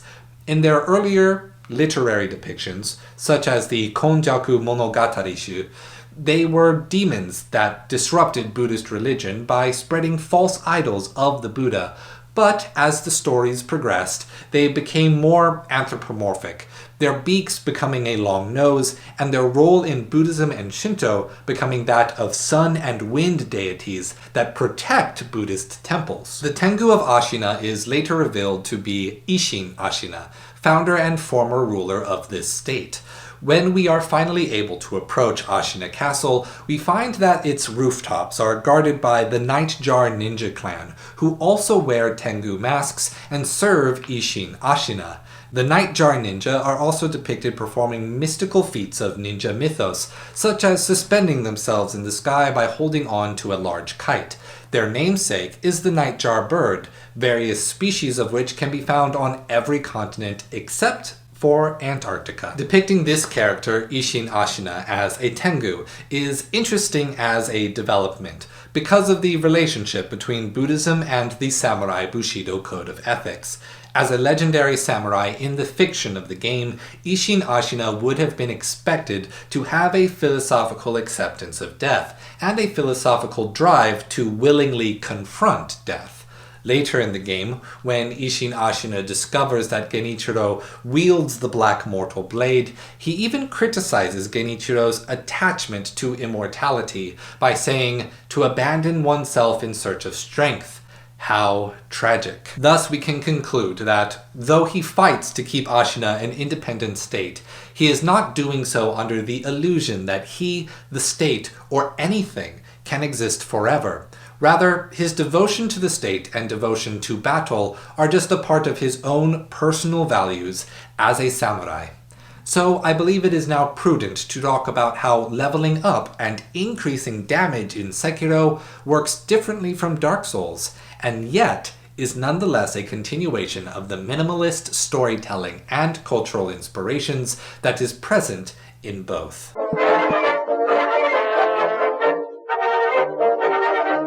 Part 2. Leveling the Self as the Sword. In Sekiro, we no longer use resources or materials to level up a weapon to +10. Instead, we level up Sekiro's strength through the use of memories, described as meditating on our past battles, learning and growing from the experience.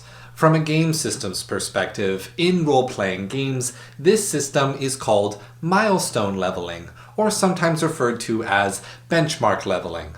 Rather than letting the players accumulate a certain amount of experience points to represent the player character's growth, the player character is given a significant boost once a certain part of the game has been reached or completed. This kind of leveling is extremely popular in tabletop role-playing games because it reduces the burden of math inherent in tracking a number's growth over a long period of time, but less popular in video games because the game can track these numbers itself. No player is burdened with math if they don't want to be burdened by it. However, I do not believe that this should be completely counted as a different system from the Soulslikes, because of the cultural understanding of the relationship between a samurai and their sword under Bushido philosophy. Error already started the legwork for me on this portion of the video by highlighting the influence of Kurosawa films on the presentation of the game's action and swordplay,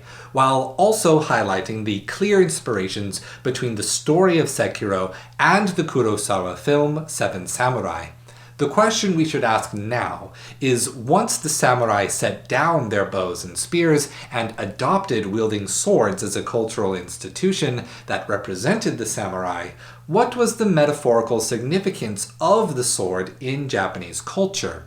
For this, I would like to point your attention to a video by the film analysis channel Accented Cinema, Why Are Chinese Swords Not as Famous? In this work, Accented Cinema discusses a number of cultural focuses in Japan. He exposes that while modern Chinese films and modern Japanese films have superficial similarities, there are fundamental cultural differences that are more significant. Myths about famous swords in Japan, like the Muramasa, the Masamune, and the Nanatsusaya, are abundant. Swords become associated with their blacksmiths, their users, or a magical property from the sword's own mythos. Quotes from famous works of samurai philosophy also have mentioned a person's relationship to their weapon. Miyamoto Musashi, Book of Five Rings, quote, "Know your enemy, know his sword." Quote, "The primary thing when you take a sword in your hands is your intention to cut the enemy, whatever the means." Yamamoto Tsunetomo, Hagakure, the Book of the Samurai, quote, "Here, truly, the blade that deals death becomes the sword that saves lives." Kato Kiyomasa, Ideals of the Samurai, Writings of Japanese Warriors, quote, "Having been born into the house of a warrior, one's intention should be to grasp the long and the short swords and to die." Or an observation of the Catholic priest Francis Xavier, Letter from Japan to the Society of Jesus at Goa, quote, "They always wear swords and daggers both in and out of the house, and when they go to sleep they hang them at the bed's head. In short, they value arms more than any people I have ever seen." These quotes highlight cultural beliefs on how a samurai ought to relate to their weapon, demonstrating that it was not a settled matter in a predetermined code of ethics, but rather one that changed over time. Different samurai had different beliefs of the ethics of sword use, identity with sword use, and the importance of its ownership. However, what can be gleaned from the continued debates is that they centered on and agreed on the sword as a symbol. Swords were an art object. Many samurai formed a specific relationship with what it means to wield their swords, and thus developed a social object, and the growth of culture, the body of work that remains from that time, that reached wide popularity and continue to influence narratives about samurai and their swords today, is the social imaginary of the samurai and their weapons alike. As we move into modern depictions of swords in popular media, the idea of the sword as a symbol of the person's individual beliefs and values is firmly established. In Rurouni Kenshin, the reversed blade sword is a katana with the sharpened side facing the wielder, representing the main character's ethic of never killing again, yet maintaining the option to do so. This resulting in the internal conflict of the character that runs the length of the series. In Durarara, the sword Saika is a cursed blade that can transform whoever it cuts into a mind-controlling servant. This is expressed as the blade wanting to express its love and create for itself a true family, using the only language it knows, cutting. Metaphorically, however, it represents the wielder, Sonohara Anri, and her attempt to create a happy family when she killed her abusive father. In Japanese media, swords take on a spirit, a kami, that represents the wielder. So it can be seen as an unspoken rule that when a character wields a sword, a good story will make that sword mean something. Sekiro's first sword, the short sword Kusabi Maru, the wedge, has in its description that the sword is inscribed with such a moral ethic. A shinobi's role is to kill, but even a shinobi must not forget mercy. As such, Sekiro's first sword instructs the wolf that it is his duty to be a wedge between violence and mercy, to find mercy wherever possible and deliver it. Thus, Sekiro's story can be seen as one in which the wolf must decide between a variety of paths, and choose the one that is the most merciful, the path that, once paired with the Buddhist teachings of the game, creates the least suffering. This can be seen in the second named sword. The Crimson Mortal Blade is also named the Gracious Gift of Tears. It is a sword that has the power to cut away immortality from its victim, but at the cost of the wielder dying when they attempt to draw the sword from its sheath. While an audience unfamiliar with Buddhism may see this simply as an expression of sadness, familiarity with the metaphorical significance of tears in Japanese poetry informs the meaning of this blade. In Japanese poetry, crying is often used as a way for the writer of a poem to demonstrate that they have internalized the concept of mono no aware, meaning the awareness of things. It represents an understanding that things have value precisely because they are fleeting and impermanent. As all things are in Buddhist thought, permanence is an illusion, and attachment to those permanent things is suffering. However, Japanese poetry tends not to try showing off a stoic acceptance of that knowledge as a mark of pride or clout. Instead, it often chooses to reflect the writer as attached and suffering. Despite the fact that they know things are impermanent and that they should be non-attached, poets often choose to present both education of the idea and the emotional vulnerability of choosing to keep the emotional experience of suffering. Most commonly, this is done through the visual metaphor of wet sleeves, a roundabout way of saying that they are crying, but hiding their face and drying their tears on their clothes. Kiyohara no Motosuke. Our sleeves all wet with tears attest that you and I agree that to each other will be true, till Pine Tree Hill shall be sunk far beneath the sea. Emperor Tenji. In the autumn rice field, sheltering at the temporary harvest hut, course the rush mat roof, my sleeves get wet with the raindrops. Emperor Jito. The spring has passed and the summer would come. For the silk-white robes, they say it gets dry on Mount Ama no Kagu. In fact, referring to rain as a way to hide that a person is crying is also a fairly common visual metaphor. One can even find this metaphor repeated in modern stories. For example, in Full Metal Alchemist, Colonel Roy Mustang stands with First Lieutenant Riza Hawkeye at the grave of a fallen comrade during a clear sunset, and he says, "I'm okay. Oh dear, it's begun to rain." Hawkeye replies, "No, there's no rain." Mustang replies, "No, it's raining." In this scene, the character Roy Mustang is not only lamenting everything that led to his friend's death, but the very fact that everything must change, and that change means there must also be death. In Sekiro, we can thus read the name of the Crimson Mortal Blade, Gracious Gift of Tears, and the blade's role as the tool that delivers immortal severance and death, as meaning that the ethical value of the sword is that it makes you accept transience, accept mortality, accept the feelings of suffering that brings, but be freed from that suffering by change, by the ability to move on. The third named sword of the game is the Black Mortal Blade, with the given name Open Gate. And rather than severing immortality, Open Gate holds the power to open a gate to the underworld.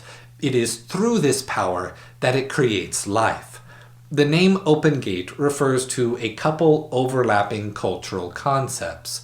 The first coming from the Rashomon, the southern gate of Kyoto, when the city was Japan's capital during the Heian era. In line with the game's motif of water, due to frequent floods, Rashomon fell into disrepair and became a location of poverty, crime, and rumors of the gate being the home of the famous Oni Iburaki Doji.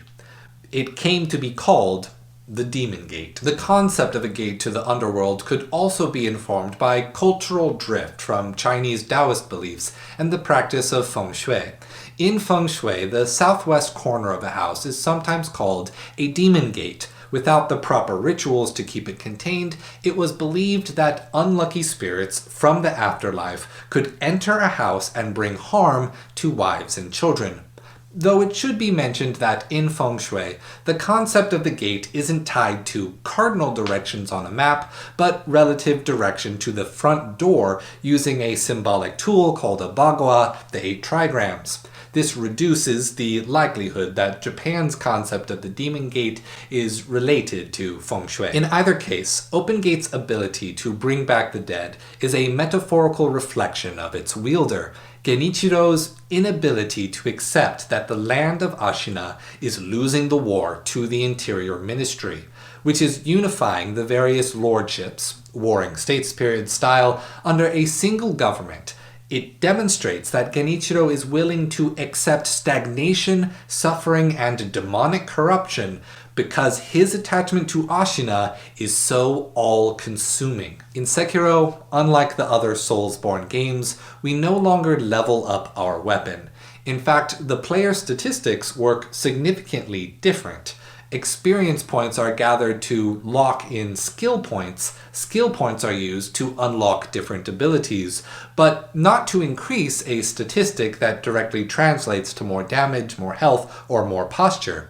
We do not need to increase our strength stat to be better at using strength weapons. There is only one weapon we can level up, and that is the wolf.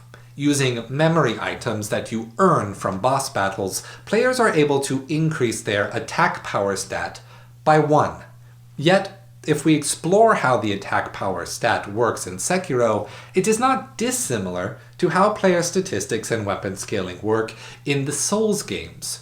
Rather, the two separate systems of the player's stat and the weapon scaling have been rolled into a single equation. Attack power can be raised from 1 to 99. Each point in attack power increases Sekiro's damage output, but exponentially diminishes that increasing damage output as the number raises.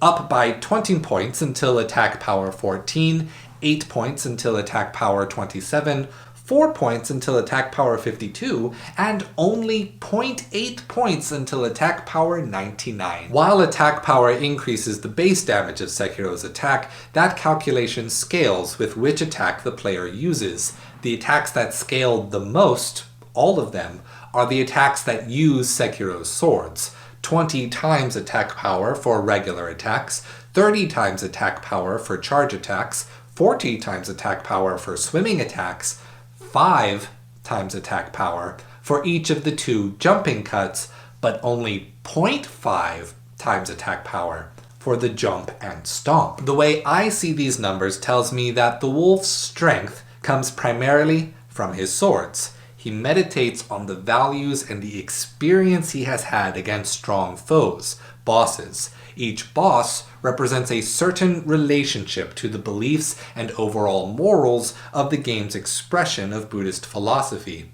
Those memories strengthen his resolve to embrace transience and find the most merciful path. Because the wolf has more fully embodied the symbolic meaning of his swords, the wolf may draw more strength from his swords. And if after hearing this you are asking yourself, are swords relevant to the importance of persimmons? The answer is no, of course not. We will discuss the significance of persimmons in a later section. Approach to Ashina Castle continued. After the Tengu of Ashina, we can also speak to an old woman who chastises us for engaging with the futility of combat and warfare, reminding us that no matter how many wars we fight or people we kill, there will always be more wars and more killing to follow. Because these processes, like everything else, are transient. However, in the Buddhist faith, there exist particular kinds of punishments for particular kinds of evil committed in the name of clinging to the material world. The woman asks Sekiro, "Where does all the hatred go?" The proper answer is that it goes into your soul, as karma. Causing others to hate someone changes the person. It changes them into a hateful person themselves. Violent actions gradually change a person into a violent person. And in the Buddhist cosmology, there is a particular name for the violent creatures obsessed with competition, fighting, and vainglorious recognition. Asura. Though we will return to the concept of Asura in due time. Next up is the Blazing Bull mid-boss, The raging bull is an allusion to the famous Ju-gyuzu, 10 pictures and poems used in the Zen Buddhism tradition to depict the journey of a Buddhist practitioner on the path towards enlightenment. For the sake of expediency, rather than retranslating them, I will use the translation by Paul Reps and the pictures by Tensho Shubun, available on Wikipedia. 1. In Search of the Bull. In the pasture of the world, I endlessly push aside the tall grasses in search of the ox, following unnamed rivers, lost upon the interpenetrating paths of distant mountains.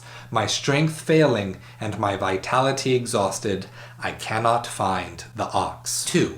Discovery of the footprints. Along the riverbank, under the trees, I discover footprints.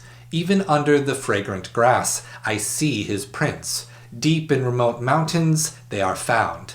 These traces can no more be hidden than one's nose looking heavensward. 3. Perceiving the bull. I hear the song of the nightingale. The sun is warm, the wind is mild. Willows are green along the shore. Here no ox can hide. What artist can draw that massive head, those majestic horns? 4. Catching the bull. I seize him with a terrific struggle. His great will and power are inexhaustible. He charges to the high plateau, far above the cloud mists. Or, in an impenetrable ravine, he stands. 5. Taming the bull. The whip and rope are necessary, else he might stray off down some dusty road. Being well trained, he becomes naturally gentle. Then, unfettered, he obeys his master. 6. Riding the bull home. Mounting the ox, slowly I return homeward. The voice of my flute intones through the evening, measuring with hand beats the pulsating harmony. I direct the endless rhythm. Whoever hears this melody will join me. 7. The bull transcended. Astride the ox I reach home. I am serene. The ox too can rest. The dawn has come in blissful repose. Within my thatched dwelling I have abandoned the whip and ropes. 8. Both bull and self transcended. Whip, rope, person, and ox all merge in no thing. This heaven is so vast, no message can stain it. How may a snowflake exist in a raging fire? Here are the footprints of the ancestors. 9. Reaching the source. Too many steps have been taken, returning to the root and the source. Better to have been blind and deaf from the beginning. Dwelling in one's true abode, unconcerned with and without, the river flows tranquilly on, and the flowers are red. 10. Return to society. Barefooted and naked of breast, I mingle with the people of the world. My clothes are ragged and dust-laden, and I am ever blissful. I use no magic to extend my life. Now, before me, the dead trees become alive. To offer a short summary of the events, the ox herder goes from the position of ignorance to being aware of and learning of the practices of Buddhism, which are represented by the bull. The ox herd struggles to succeed at its practices, then gradually becomes more in communion with them. However, at a certain point, even the practices must be abandoned, because the practices and beliefs of Buddhism are not exempt from the Buddhist wisdom of relinquishing desire and attachment. The bull vanishes, and then so too does the ox herd, the ego of the practitioner. What remains is time and change, using the metaphor of the river and sakura tree blossoms. In Buddhist art, the river is a metaphor for time. Time has a beginning, middle, and end. It is always changing, yet there is only ever one whole river. Time is the river, just one momentary river experiencing change.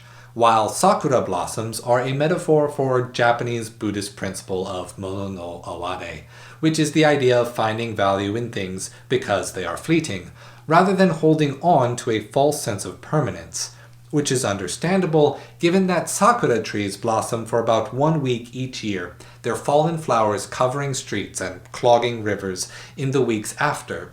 But more on this later. Lastly, the practitioner returns to society, now able to accept the processes of life without attachment nor suffering. We meet Sekiro's blazing bull at the gates to Ashina Castle, demonstrating that we, both Ashina and the player, are solidly at step 4 of the Jugyuzu. Fighting with the practices and teachings of Buddhism, resisting them, but rather than moving on to taming the bull, we must slay it, thus delaying our ability to move on. Later in the Fountainhead Palace level of the game, the bull boss will return, only this time wielding a branch of blossoming sakura, indicating to the player that they should be exposed to enough of the Buddhist teachings through the game to know that Ashina's problems are linked to desiring permanence, that we should instead be accepting the principle of Mono no Aware as the path out of Ashina's suffering. On the bridge to the left of Ashina Castle's moat, there are some soldiers who remark that they struggled putting armor onto a large soldier from the Taro troop, and hint that the armor may fall off during a fight. While there's not any specific allusion to the Taro troop, it is common in folktales for a young boy main character to be named Taro. Urashima Taro, Momo Taro, King Taro being the most common examples. I will not be detailing all of these stories here, but rest assured that if we come across a more specific allusion, I will. Rather, the very inclusion of Taro as a character name is meant to instill into the player the sense that they are operating under the rules and logic of a Japanese folk tale rather than a serious wartime drama. The most important Taro for our purposes in the game is the monk Kotaro at the Senpou temple. Kotaro will give the player a persimmon healing item as a reward for helping him find his missing children. We will, however, explore the cultural significance of persimmons in a later section. For now, we will return our focus to Ashina Castle. To infiltrate Ashina Castle, Wolf must grapple his way across rooftops, avoiding the armored samurai below and fighting off the nightjar ninjas above. These nightjars demonstrate a number of mythical techniques that would be attributed to ninja clans over time. Let's grab some water. Some more fantastical and others more likely to have been used by real people. For example, some nightjars will hide just above the player's point of view, above a 45-degree angle, demonstrating a technique called the Tanuki Gakure no Jutsu. This technique takes advantage of human psychology, given that people tend to gaze down and forward when walking, yet rarely look up into the ceiling or trees. Then there are nightjars that dive at the player from even higher, suspending themselves from paper kites in the sky. This is purely a mythical technique. However, it does still have cultural relevance. While the Koga and Iga ninja clans have legends of ninja traveling by kite, the main use of kites were for long-distance communication through symbols and color coding. Kites will be reintroduced as a means of traversal in the Senpou temple level. The prevalence of the kite ninja as a modern image, however, can be traced back to the author Yokohama Mitsuteru from their 1960s manga and film Kamen no Ninja Akakage, which translates to Masked Ninja Red Shadow. Inside the castle proper, we find unarmored samurai nobles stoically patrolling the halls. Reaching the next boss, Ashina elite Jinsuke Saze, we can notice that he wields a peculiar skill. Returning his katana to his sheath, he crouches. His hand hovers over the handle. Then, from the sheath, he quickly cuts the player twice, vertically. This kind of swordplay is called iaijutsu, and was developed as a response to very specific changes in Japanese noble society during the later end of the Muromachi period through the early Edo period, essentially coinciding with the end of the Sengoku Jidai, the Warring States period. While the exact origins of the name are unknown, it appears to coincide with a specific phrase that acted more as a martial philosophy than any specific practice. That phrase being tsune ni ite, kyu ni awasu, which translates to, in ordinary being, suddenly meet, the verb awasu colloquially understood to mean meeting someone in armed conflict. The philosophy was essentially to be ready to engage in combat at a moment's notice, when either assaulted or attacked in an otherwise peaceful circumstance.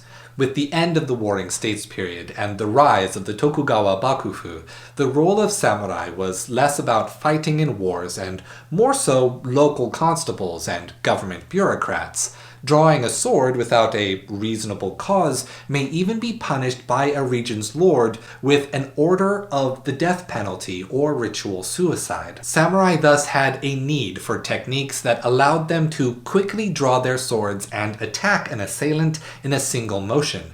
Many techniques for drawing the sword from the saya, the scabbard, from standing, walking, sitting, and laying down were developed, allowing a practitioner to effectively cut from any angle, vertically, horizontally, stabbing, and even blunt strikes with the sword's hilt. The entirety of the practice is often attributed to one man, Hayashizaki Jinsuke Minamoto no Shigenobu. A long name even by feudal Japanese nobility standards, the name is most assuredly referenced by the boss, Ashina elite Jinsuke Sase, that began this segment. Like with all martial arts cultural traditions, there is a gray area between the historical records. Inevitably, a mythos arises that promotes the tradition as particularly skilled or virtuous.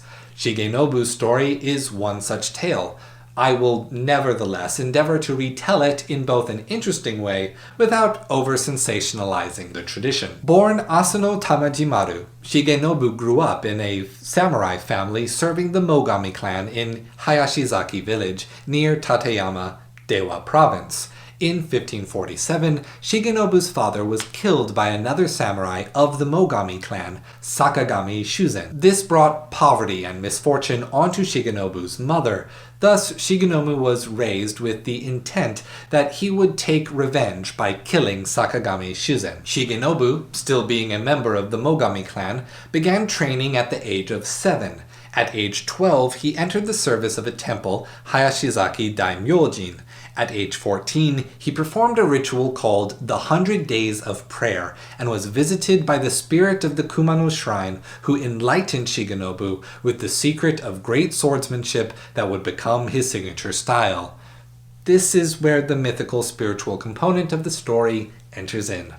The spirit also bequeathed wisdom that became Iaijutsu's formulation of non-violence, Kesa no Hitotachi no Seishin, mindset of monks stole people. Alternatively, mindset of people this morning. The following is translated without a reliable source for the kanji. Do not draw, do not force others to draw. Do not cut, do not force others to cut. Do not kill, do not be killed. Even if one encounters the greatest of sinners, one should kindly offer sermon and steer them onto the righteous path. If the worst occurs and they do not heed one's sermon, then, without hesitation, apply Kesauchi and send them to Buddha. As a philosopher, I feel the need to comment on this as a principle of nonviolence. Japanese Budo culture developed a wide variety of social and ethical meditations on the nature of violence and death. I would not describe this as non-violence so much as it is non-aggression. An ethic of making room for self-defense that would not fall too far out of line with most laws today. Beyond the prescription to lecture any potential assailant against violence, the principle goes a step further when it is elaborated on later, mainly by honoring the act of killing the assailant so as to prevent them from harming others in the future. This preventative ethic is called the life-giving sword, Katsujinken. Perhaps it is appealing to me because this ethical formulation prescribes attempting to start a dialogue before determining if the assailant is unreasonable. It is not even terribly incompatible with, say, the Spider-Man origin story ethic of, with great power comes great responsibility. itself being a story of revenge after Peter Parker chooses to let an assailant go free and resulting in the tragic murder of his Uncle Ben. I need to plug in my camera. Power management is so much fun when you gotta do it on the fly. Woo woo! Hope you like my song, me editing in the future. That said, the ethic is highly incompatible with Buddhist teaching within certain Indian and Chinese traditions, which uphold the value of non-violence, ahimsa, wherein violent actions, regardless of the motivation, entrench desire, ignorance, and hatred. Luckily for Shigenobu, part of his legend says that he cut these 3 poisons from himself. I will, regardless, see a philosophical conflict between this idea with much of Buddhism. Metaphorically speaking, however, it still matches the artistic tradition in Buddhism of depicting the Vajra as a metaphorical turning of violent urges inwards. We will explore the Vajra imagery, like the significance of persimmons, in a later section. Shigenobu adopted his new name at 17 years old, 1559. This would be the year he set out on his journey of revenge in earnest. A story of Shigenobu perfectly defeating a group of former warriors turned bandits gave Shigenobu regional fame. This specific tale of the undefeated master against a group of assailants is probably the single most common story amongst martial arts cultures. Every martial art around the world has a version of this story. At age 19, Shigenobu participated in a martial arts tournament where he defeated well-known swordsmen and impressed Ashikaga Yoshiteru, the 13th shogun of the Ashikaga shogunate. Later that year, he discovered the whereabouts of his father's killer, who had changed his name to Rozan Daizen Toshitaka and was living in Fushimi, Kyoto. Shigenobu got permission from the daimyo of the region to kill Toshitaka, following Toshitaka for a time to find a good way to take his revenge, and successfully killed Toshitaka, then returned to his hometown. This part of the story is often presented in a positive light, as careful planning and strategy. I'm not going to weigh in on a centuries-old revenge killing at this time. Another time of note in Shigenobu's life was his time serving as an instructor for the Hojo clan under Matsuo Norihide. When Takeda Shingen invaded Suruga province in 1568, the Hojo clan fought against them. In 1569, Shigenobu participated in the defense of Kanbara Castle against the invasion of Takeda Shingen's army. Records of Shigenobu's life then become scant. The location of his final resting place is currently unknown. The practice of iaijutsu developed by Shigenobu largely died out as the feudal system was deconstructed, as the early modern era of Japan became the modern. Then, in 1895, the Dai Nippon Butokukai was founded and began preserving Japanese martial culture in the form of sport. The modern-day performance art of Iaido is taught and holds competitions around the globe. The Sekiro Fextra Life wiki page also lists Ashina elite Jinsuke Sase as a reference to a general of the daimyo Ashina Moriuchi named Tanetsune Sase, calling him one of Ashina Moriuchi's 4 heavenly kings. I find this dubious, mainly because I could not find consistent references to the existence of a person with this name in English sources. The only English reference I found to Tanetsune Sase came in reference to a PlayStation 2 game, Nobunaga's Ambition: Rise to Power. I also found a website that seemed to be a copy-paste of the Wikipedia page list of daimyos from the Sengoku period that mentioned Tanetsune Sase. However, the Wikipedia page itself either removed that name or never had it to begin with. Finally, I found an English-language Korean wiki that mentioned the Ashina clan losing Sase Tanetsune as a vassal after the often misspelled Battle of Tsuriyagehara. Luckily, the fan wiki did provide its own source. A Japanese-language Wikipedia page lists Sase as a commerce administrator that did fight and die in the Battle of Tsuriyagehara. This page, however, also had no citations for the information provided, so it seemed as though the main connecting points of reference are the name Ashina and the name Sase. I believe that Tanetsune Sase existed as a historical person, but that his name is somewhat exaggerated by his grandiose title. It is far more likely that the reference is meant to evoke the mythological founder of Iaijutsu, which itself pervades in an abundance of samurai films, television, anime, manga, and novels. Though perhaps it may be both. Upon defeating the Ashina elite, Jinsuke Sase, the player has the opportunity to grab an item placed beneath a wall scroll. This item is an eel liver, which is described to help the player to resist lightning damage and the shock status effect, though at this point, the player will not have had the opportunity to encounter lightning, nor how it will affect the player character. For our purposes, however, what we would rather focus on is the cultural significance of the liver. In an earlier section, covering the story of the kappa, I made mention of the spiritual significance of eating a liver in Japanese folklore. The mythical practice is called ikigimo, which will occasionally be encountered in stories about yokai. In trying to research the origin of the trope, however, a bit of mystery developed. Scant few English language sources seem to be aware of or comment on this aspect of Japanese spiritualism or magic, so I ask that you will be willing to walk with me on my journey. The first sources that referenced the idea came from popular culture. The manga Nurari-hyo no Mago references the idea as a central conflict in one of its story arcs.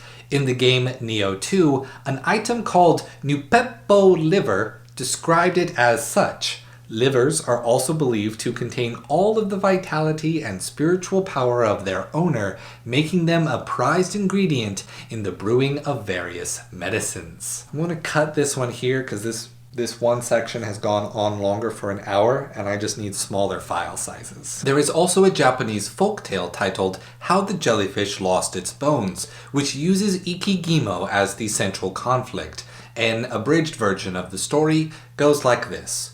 Once upon a time there was a monkey walking near the sea, when it heard the call of a jellyfish from offshore. The jellyfish explained to Monkey that the jellyfish was chosen to come ashore for his sturdy shell and legs which allowed him to walk on land. The Dragon King needed the monkey's help. Please, oh please, would the monkey accept the Dragon King's invitation to the Dragon Palace under the sea? Monkey readily agreed, wanting to see such an amazing palace. No monkey had ever been invited under the sea before, so Monkey climbed atop Jellyfish's head and was escorted to the palace. Monkey was in awe of the massive coral gates laden with jewels. Thousands of many-colored fish danced all around, yet nothing was as impressive as his audience with the Dragon King. The Dragon King explained to Monkey that his wife, the Dragon Queen, has become dreadfully ill. The Dragon Palace's doctor said that the only cure for her disease is to eat a monkey's liver, and this monkey was chosen to fulfill the prescription.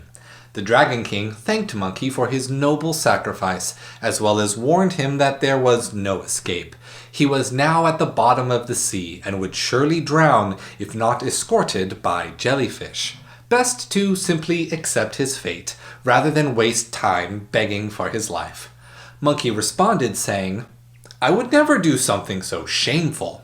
I am proud to offer my liver to the Dragon Queen, but the Dragon King must not know many monkeys. Monkeys always have 2 or 3 livers to spare, in fact, but he will need a room and some time to prepare it. The Dragon King was surprised, but pleased to hear that he could both save his beloved wife and did not have to kill an intelligent creature to do so. Of course, the monkey would die when they harvested the liver, but the Dragon King would entertain the idea while his servants sent for the doctor. So the Dragon King had Jellyfish bring Monkey to a waiting room. Here is where Monkey executed on its cunning plan. Monkey said to Jellyfish, Jellyfish, why didn't you tell me that the Dragon King needed one of my livers? I don't carry my livers with me. I keep them safe hanging from a tree back home. You must take me back so that I can get them. Jellyfish was shocked. How could he have made such a mistake? but the Dragon King ordered him to stay with Monkey. He would take Monkey back to the shore, but would stay with him while they went to his tree. Monkey agreed to this entirely fair stipulation. When they arrived on shore, Monkey jumped off of Jellyfish's armored head and ran away as fast as possible. Jellyfish, who was not accustomed to walking on land and dragging his heavy, bony limbs around, called out to Monkey, "Wait!" Monkey called back, "Time is short, Jellyfish. I will run ahead and get the liver for you. Wait there." And so, Jellyfish waited on the shore for Monkey to return. As the sun began to set, the Dragon King, along with a legion of guards, came to the shore. "Jellyfish," the Dragon King asked, "where is the monkey?" Jellyfish reassured that he was off grabbing his livers. Monkey ran very fast, so he should be back any time now. The Dragon King explained to Jellyfish that he had been tricked. The Dragon Queen would not get better now, and so Jellyfish must be punished. The Dragon King turned around and ordered his guard fish to beat Jellyfish mercilessly until all of his bones were powdered. And that, boys and girls, is why jellyfish do not have bones. The story is commemorated in the wood print painting Saru no Ikigimo by Utagawa Toyohiro circa 1770-1830. The wood print painting depicts the monkey riding on the back of a sea turtle rather than a jellyfish, which suggests to me a mixing with another popular folktale called Urashima Taro. I also encountered a Korean folktale called The Fox Sister. I remember this story from a project I did working on my undergraduate degree in Asian and Pacific Islander Cultural Studies at Loyola Marymount University, in which I tracked the evolution of fox spirit folktales from different centuries in Chinese culture's Huli Jing, and how these stories evolved, spreading into Korean and Japanese culture. The Korean fox spirit is called a kumiho, and I am intentionally including this folktale as it is the most relevant to our investigation of the liver being seen as a source of spiritual significance. It tells the story of a man who, after having 3 sons, begged for his next child to be a daughter, adding that he would not mind even if the girl turned out to be a kumiho. The man's wife gets pregnant, and they do indeed have a beautiful baby girl. Then, each in turn, the man's 2 eldest sons witness the daughter oiling her arms to easily stab the bellies of the family's cows and eat the cows' livers whole. Each time the father does not believe his sons and banishes them.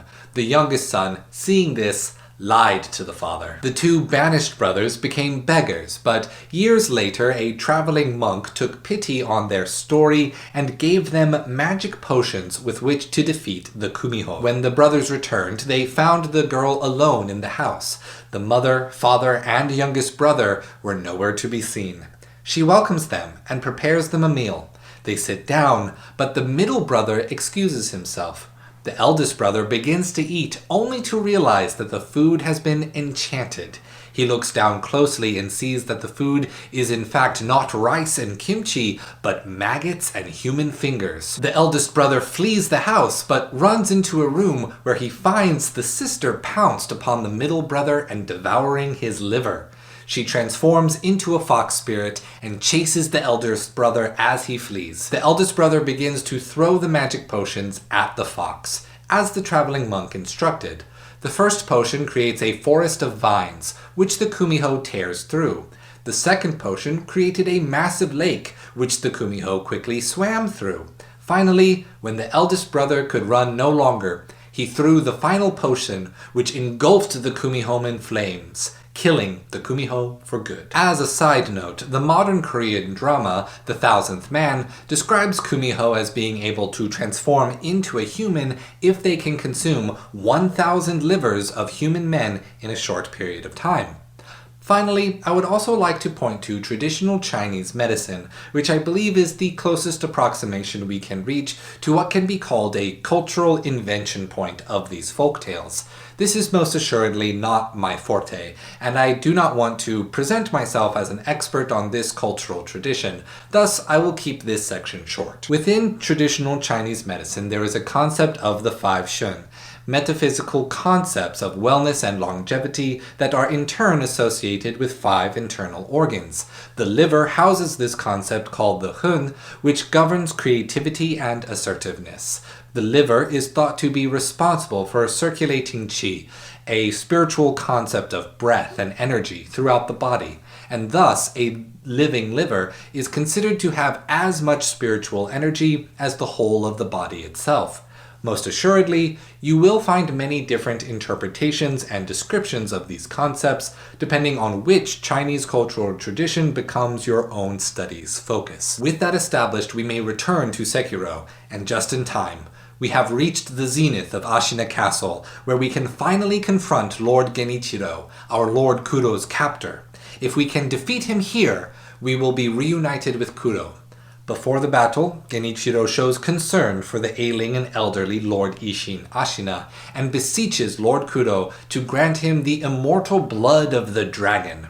Kuro refuses, self-assured that we will come for him. Genichiro fights with precision and decisiveness. He shows great skill with the 2 weapons most associated with samurai nobility, the katana and the bow.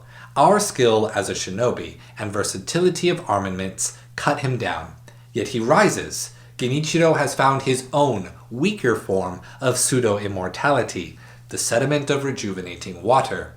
Fighting as Genichiro, Way of Tomoe, he is wild, unreserved, while flowing like water and wielding the ability to direct lightning.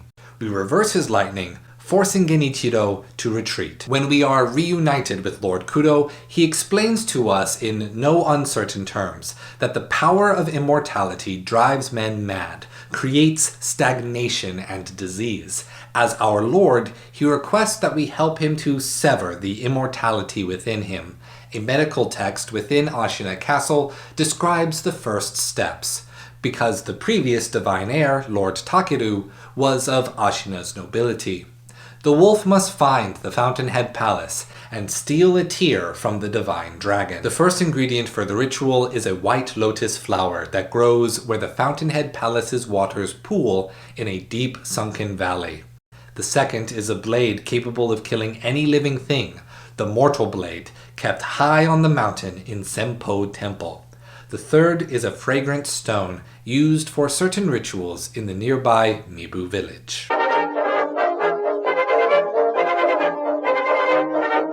Recording Day 2. Approach to the Sunken Valley. Before we can descend to the Sunken Valley, Sekiro must fight his way through the exiles of the Gun Fort. Built directly into the side of a mountain, the women of the gun fort are bandaged from head to toe and wield plentiful muskets, cannons, and landmines. Any dedicated fan of Japanese animation would recognize this specific visual motif as an allusion to the acclaimed director Hayao Miyazaki and Studio Ghibli's Princess Mononoke, in which a local warlord, Lady Eboshi, grew her power and influence by treating sickly lepers and liberating enslaved women, as well as embracing deforestation, metallurgy, and gunsmithing, done for the sake of modernization and protecting the citizens of Irontown.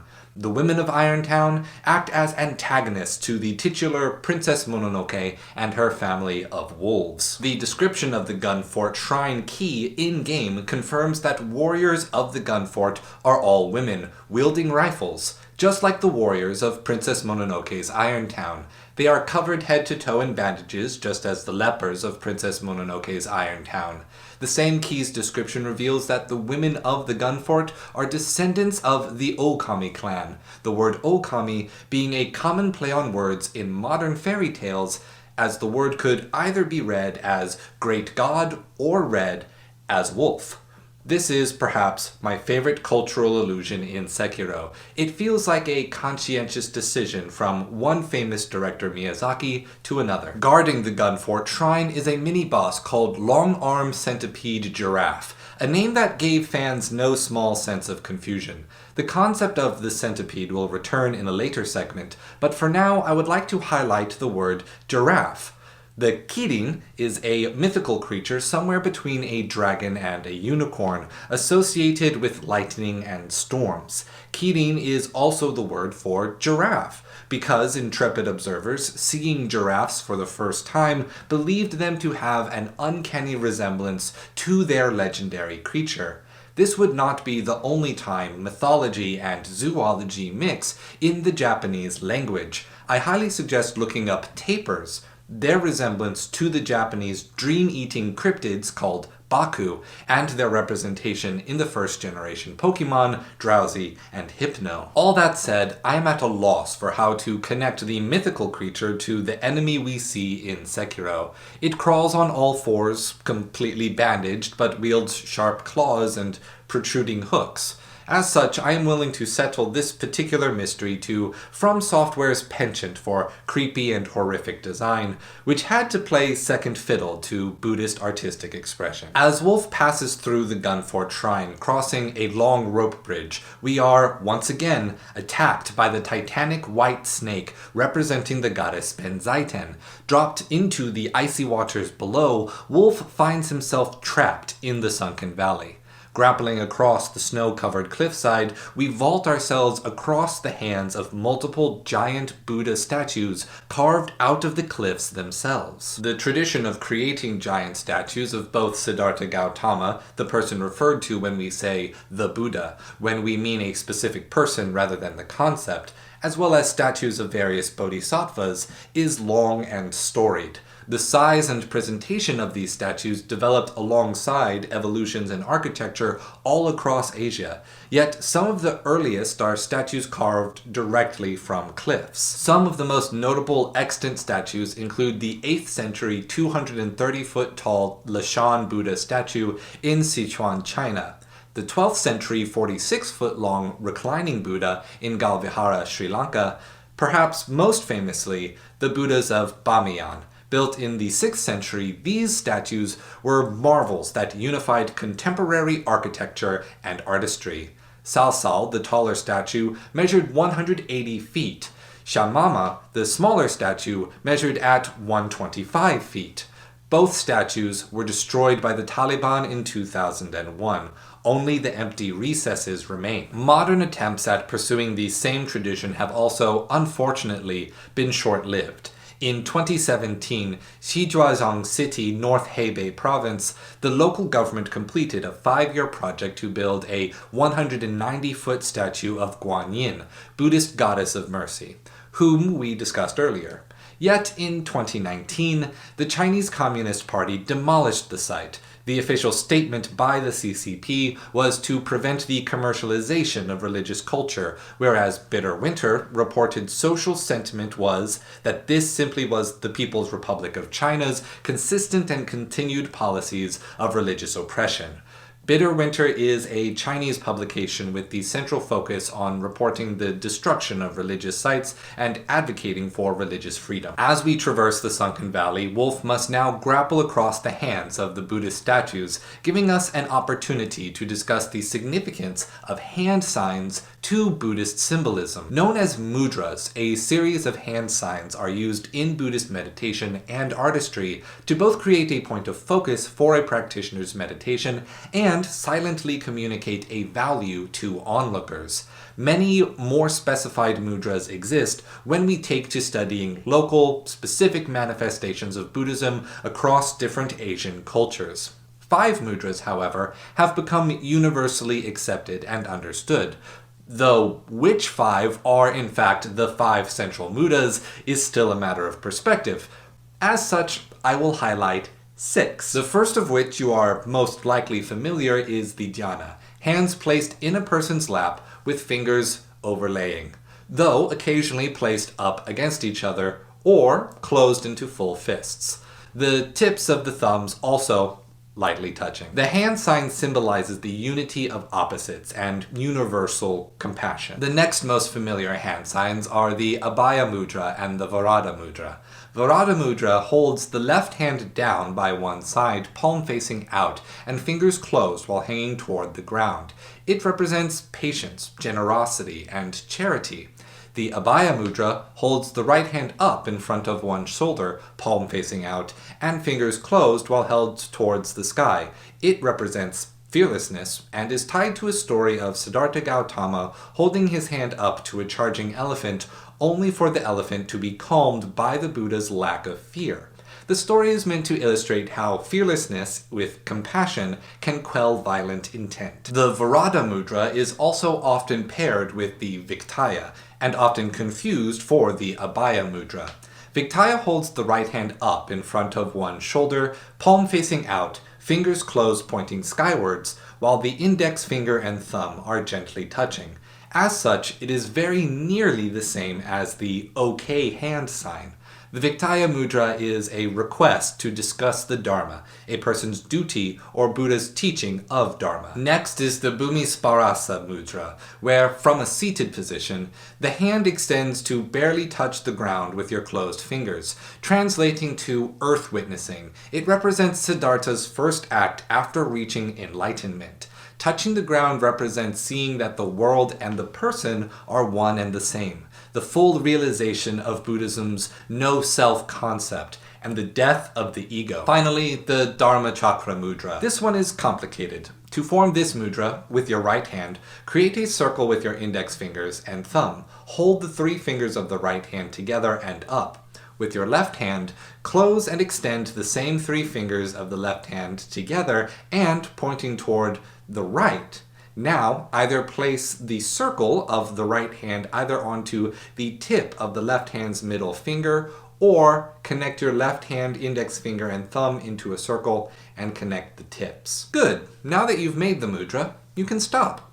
Now let's break down the different parts of the mudra. The circle of the index finger and thumb is the same from the Viktaya Mudra and represents the cycle of reincarnation, samsara. The 3 fingers on the left hand represent the Triratna, the 3 jewels of Buddhism, the Buddha, the Dharma, which are duties or teachings, and Sangha, which is the community. Whereas the 3 fingers on the right hand represent different stages of learning that separates from samsara in order of descending size. The middle finger, people who hear the teachings. The ring finger, people who understand the Dharma. And the little finger, the Mahayana or greater vehicle of enlightenment. Japanese culture also has 9 unique mudras called the Kuji-in. You most likely know them as Naruto's ninja hand signs. Luckily for our purposes here, the statues of Sekiro's Sunken Valley do not show any of the Kuji-in, in spite of their historical connection to ninjutsu. Thus, I may leave this particular focus of research to you, dear reader. Instead, I would close out this section by noting that the statues in-game most often have either a combination of the Abaya Viktaya mudras or the Abaya Varada mudras, though with some inaccuracies that may simply be more specific mudras of which I am unaware. However, the statues do feel off. Abnormal in a way that I believe is intentional. Rather than firmly and rigidly holding their hands up in the mudra's designated positions, most of the statues are lazily and limply holding their hands outward. The intention here could be to give Sekiro opportunities for platforming, but I would rather interpret the design as a further illustration of the land of Ashina straying from the path of the Buddha's teachings. Just as the carpenter monk of the dilapidated temple can only carve incarnations of rage rather than a pure and honest Buddha, I feel as though the stonemasons that built these statues, too, must have been growing weary of the teachings. They are straying from the path, and it is reflected in their art. As we grapple between the Buddha's hands, the player must fight off a band of monkeys trained in the art of both sword and rifle, and I am reminded of an allusion to another story. It is around this part of the story that we may learn the history that both Lady Emma and the sculptor lived and trained in this valley alongside the monkeys by day, relaxing and drinking monkey booze by night, though there is no evidence that the rotted fruit used to make monkey booze were persimmons. We will discuss the significance of persimmons in a later section. For now, the monkeys we fight jump between the Buddha's hands to either pursue you or retreat. Sekiro must do the same with his grappling, and this gameplay challenge is most assuredly an allusion to Journey to the West, the most famous Chinese epic. The most notorious character of Journey to the West is the infamous Monkey King Sun Wukong, which I will refer to as Monkey for the sake of convenience. Now, it would be nearly impossible to summarize the entirety of Journey to the West, as I have done with other stories in this work. Instead, I will prioritize the origin story of Monkey, with the caveat that I am moving and skipping some events so as to tell the story more quickly. After building up vital energy from the earth for 1,000 years,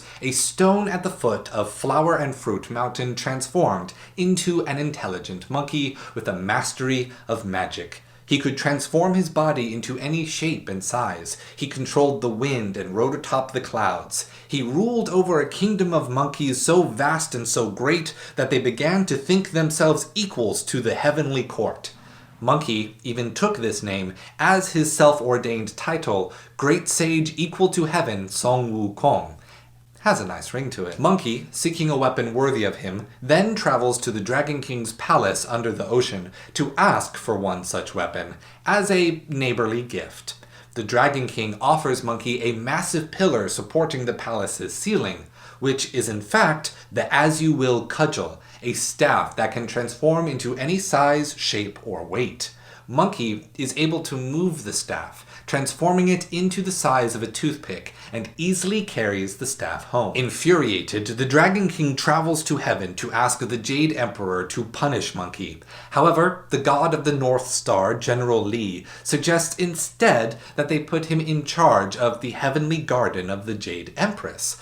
This would appease Monkey, trick him into thinking he is respected, and keeps Monkey close in case he starts more trouble. For a time, this works. Monkey relaxes in the heavenly garden, while also stealing and eating the peaches of immortality that grow there. Not persimmons quite yet, but I promise soon. We're almost there, trust me. Until one day, 3 fairies come by to gather peaches for a feast at the Jade Emperor's palace. But Monkey was not invited to the feast. How dare they not invite the great sage equal to heaven, Sun Wukong? So, Monkey sets fire to the garden, heads to the feast, knocks all the attendants unconscious with sleep magic, gathers the feast into a bag of holding, yes, an actual bag of holding, and returns to his kingdom at Flower and Fruit Mountain to throw the feast for his subjects instead. Enraged, the Jade Emperor sends his mightiest warriors to defeat Monkey, the 4 heavenly kings, Buddhist gods that guard the 4 cardinal directions, Erlang Shen, the Chinese 3-eyed god of truth, even the 3rd son of General Li, Neja, whose skill in magic was so great that General Li once tried to have Neja killed as a child, but failed. Alas, Neja's power was no match for Monkey's equal amount of power, plus his healthy dose of playful cunning. Monkey defeated Neja as he did all of the Jade Emperor's fighters. The Jade Emperor then turned to the Buddha, humbly begging that Buddha save the kingdom of heaven by teaching Monkey humility. Buddha came to Monkey. Monkey teased that not even the Buddha could defeat him in combat. The Buddha, with similar playfulness, assured Monkey that he was not there to fight. Rather, he would like to play a game with Monkey. Here are the rules. As Buddha grew his size, he gently took Monkey into his hand and explained that if Monkey could leap out of the palm of his hand, then Buddha would make Monkey the new Jade Emperor. However, if Monkey lost the game, then Monkey would be punished until an opportunity arose for Monkey to make amends for all the chaos he has caused. Monkey agreed. Sure, the Buddha was powerful and can change size, but Monkey could do that too. Monkey was faster, stronger, and smarter. So, Monkey, with a running start just in case, leapt off of the Buddha's hand. He leapt with such speed and force that he leaped to the other side of the planet. Catching his breath and admiring a job well done, the new Jade Emperor, equal to heaven, Sun Wukong, admired the pristine valley he had landed in. In particular, he admired the 5 mountain peaks that decorated the horizon. It was impressive how, in this light, it looked like the mountains were getting taller and also closer. Monkey felt a rumbling in the ground beneath him, raising high into the air, and soon found himself face to face with the Buddha, standing in the middle of Buddha's palm. Monkey could never have leapt from Buddha's palm, because Buddha, the universe, and reality itself were one and the same. Monkey then realized that perhaps his own greatness was not equal to that of the universe itself, as the Buddha gathered up the land around Song Wukong and imprisoned him beneath a mountain. We will return to the story of Journey to the West a little later. For now, we follow the wolf as he descends to the bottom of the Sunken Valley. A poisoned swamp lies below. Beneath that poisoned swamp, deep within a mountain cave, we find another massive white serpent coiled throughout the twisting caverns. Only this one slumbers while guarding a hidden Buddhist shrine. It awakens as we approach. A lone monkey cowers beneath the mountain by this shrine. Only by causing the monkey to fight for us will the serpent become distracted and allow us to slip into the shrine. Housed within the shrine, in the hand of a statue of Benzaiten, is the relic of a serpent god, dried serpent viscera. Its description in-game reads, "A dried persimmon-like heart of a great serpent. The great serpent is a god of the land, and the heart is believed to be where one's spirit resides. While it looks much like a persimmon, in fact this is the red viscera of a god. Apparently, denizens of the Sunken Valley worship the organs, believing they represent the deity itself."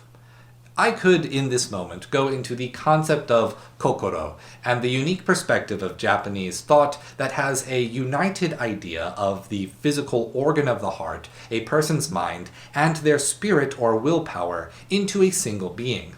I will, however, relent, because something much more exciting awaits us. Only now, at long last, we are ready to discuss the significance of persimmons.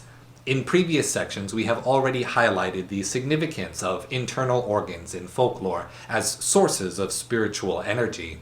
We have discussed themes in literature and folklore of spiritual energy resulting in transformation, and the cross-cultural exchange that introduced this theme into Chinese, Japanese, and expressly Buddhist folklore as people and religious scholars exchanged stories, ideas, and dialectic.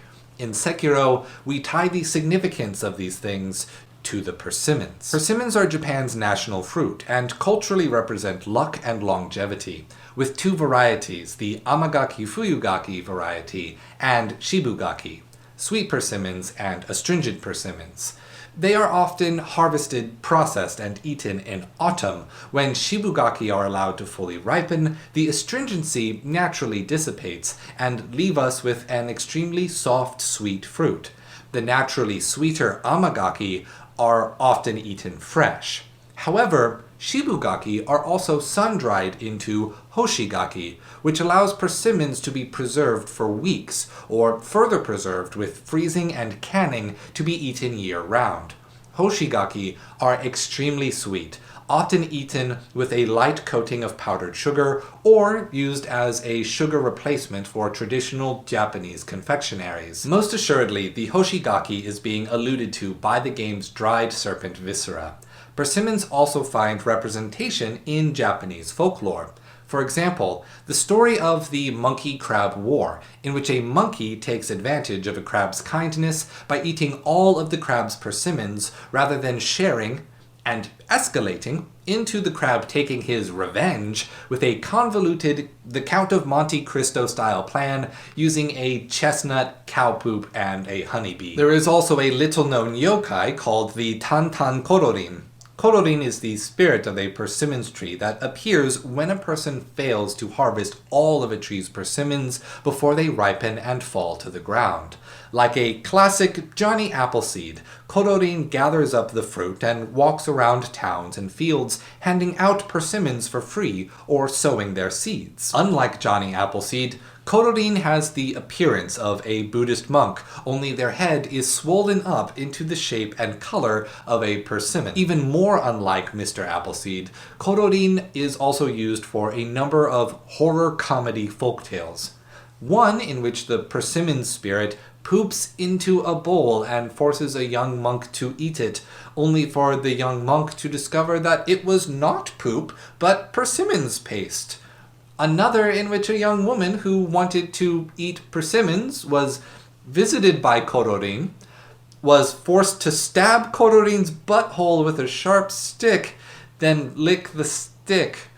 Turns out the stick was covered not in poop, but in persimmons juice. When she woke up, all the persimmons in her tree outside had a finger-sized hole in them. Humor was different back then. For an equally playful, but significantly less scatological story about persimmons, I highly recommend the Korean folktale Tiger and the Persimmon, wherein we learn from a human baby that a persimmon is the most fearsome thing in the entire forest. Lastly, persimmons often become the subject of classical Buddhist artistry, such as the 13th century ink painting Six Persimmons by Chang Buddhist Muchi. These 6 persimmons are colored in 5 distinct shades of gray that convey a gradual move toward emptiness, while the size, shape, and position of the persimmons represent the many unique paths a practitioner of Buddhism may take. By simplifying the image and drawing the reader to forget the presence of the persimmons as it draws the eye outward from the center, Muchi's painting accomplishes much of the same artistic intent in a single image as that intended in the story of the ox herd, which we explored earlier in this work, captured in 10 images. Considering the significance that persimmons hold in Japanese culture, their cross-cultural appeal, and their influence as a symbol in Buddhism, it is no wonder that they have been so prominently venerated in Sekiro as to be placed upon a shrine and, as you will see, feature recurringly in the story. It is unclear at the moment why Sekiro would collect such an item as the dried serpent viscera. Perhaps the spiritual significance of the persimmons will act as a protective charm. Perhaps the power of the god the viscera belonged to will allow him to commune with the Buddha.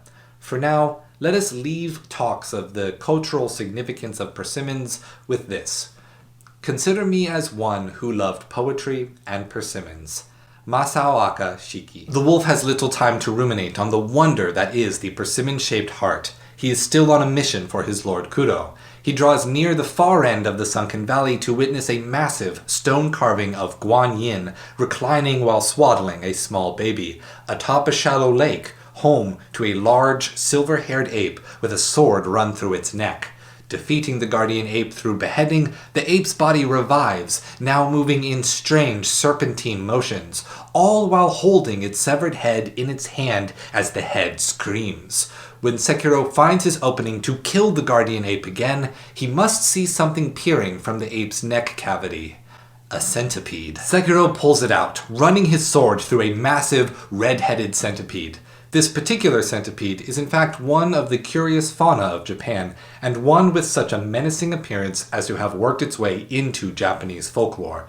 The mukade is a massive centipede, wide and thick chitin, yellow legs, black shell, and a bright red head. They can grow up to a foot long, have a toxin that can cause severe swelling and fever, though usually not deadly, and are just one of a few different species of giant centipede that call Japan home. For now, Wolf has no way of dealing with the centipede, and it fades away, with one final horrific shriek from the head, as if to let us know that it still lived. Though, rest assured, we will explore the folklore significance of the Mukade centipede in a later section. For now, Wolf is able to explore a small cave and find the lotus flower of the palace, growing from a ray of light and a small trickle of water, the first ingredient to the incense needed for the immortal severance ritual. Wolf now leaves the Sunken Valley for the Senpou temple. We, however, will not be ready to join him until we understand the cultural significance of the lotus flower. The lotus flower is so proliferated into Buddhist artistry and symbolism that one would have difficulty avoiding lotus flowers upon their very first exposure. The flower itself has taken on mythical significance to multiple religious communities, including ancient Egyptian, Christian, and Manichaean, yet none more pervasive as in the religions of India. After his birth, Siddhartha Gautama's steps were said to have left lotus flowers in his wake. Art frequently depicts gods, goddesses, bodhisattvas, holy figures of other religions, and the Buddha as sitting atop lotus flowers as a throne. The seated meditative position, where both feet are placed upon the hips, is called a lotus position. The Lotus Sutra was a foundational text for all Mahayana sects of Buddhism, including Zen Buddhism in Japan. Its life cycle and color are used as metaphors for a practitioner's journey to Buddhahood, growing from deep within dark ponds and flowering on the surface of the water. The white of its flowers become a metaphor for being free from desire.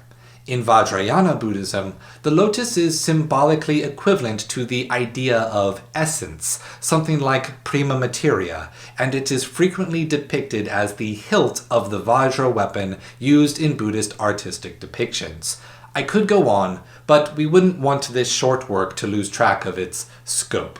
Now, we may catch up to the wolf, who has found the path to the Senpou temple.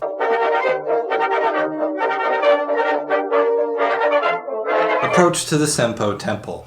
In the caverns beneath Ashina, on our way to the Senpou temple, we encountered Dojun, a former Senpou temple monk and doctor who has developed a split personality after losing his teacher Dosaku to a terrible illness. He requests that you seek out a strong person to experiment on, and a carp with red eyes.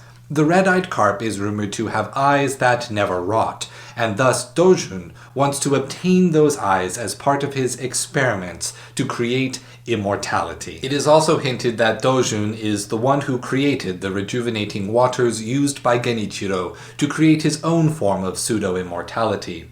The carp is also another allusion to Chinese and Japanese cross-cultural folklore. The koi fish, also called treasure carp, is the protagonist of a story called The Legend of the Dragon's Gate, which I will retell here. Long, long ago, there was a carp that lived in a pond by the Yellow River. Its parents told it the story of a great waterfall to the west, at the river's source. At the top of the great waterfall was the Dragon's Gate, the entrance to heaven. Any carp that can leap up the waterfall and pass through the Dragon's Gate will be rewarded with becoming a dragon themselves, but the journey will be dangerous. The young carp sets out to the Dragon's Gate, swimming up the Yellow River toward the Bayanhar Mountains, and joined by many other carp pursuing the Dragon's Gate themselves. Upon reaching the waterfall, however, the effort of jumping the waterfall proves too great, and many of the others are washed back downstream. Still others are caught and eaten by the many foxes and birds looking to make a meal of the poor fish. But our young carp refuses to give up. It leaps the waterfall with several mighty bounds and arrives at the front of the Dragon's Gate. Yet, when it arrives, the gate is guarded by a dragon that refuses to let it pass. The young carp must think of a plan to get the dragon to move away from the Dragon's Gate. So he says to the dragon, "You can't stop me from passing. You are not even a dragon. If you were a dragon, then you would be able to fly, but you are swimming in the water with me." The dragon replies, "I am a dragon. Of course I can fly." The young carp says, "If that's true, then prove it." In response, the dragon raises up its long, mighty body, summoning rain and thunder as it spins through the clouds. And because the gate is now unguarded, the young carp leaps through the Dragon's Gate. Its face grows hair, fangs, and antlers. Its body grows long and elegant. It grows arms and legs, with either a thumb and 3 toes in a Japanese retelling, or a thumb and 4 toes in a Chinese retelling. Its scales begin to shine and sparkle like jewels. Through perseverance, bravery, and cleverness, the young carp achieved their goal to become a dragon. Across both cultures, the story is retold in a variety of different ways, both with and without reference to the Yellow River and the mountains, substituting different rivers and mountains, or changing the various obstacles along the way. The koi fish in Japan, on its own, has become a symbol of hard work and transformation, even to people who are unaware of the folktale. The carps become a recurring theme of the game rather quickly. Players are encouraged to seek out treasure carp scales to give to two non-player characters, the pot nobles Harunaga and Koremori.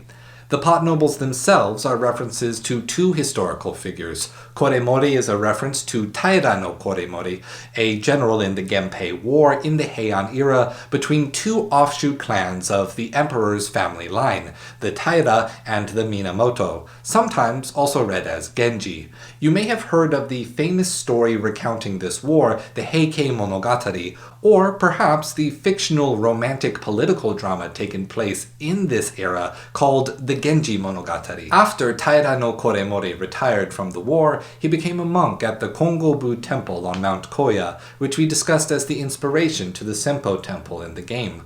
Pot noble Harunaga is described by pot noble Koremori as a traitor to the Okami clan of the Fountainhead Palace in the game.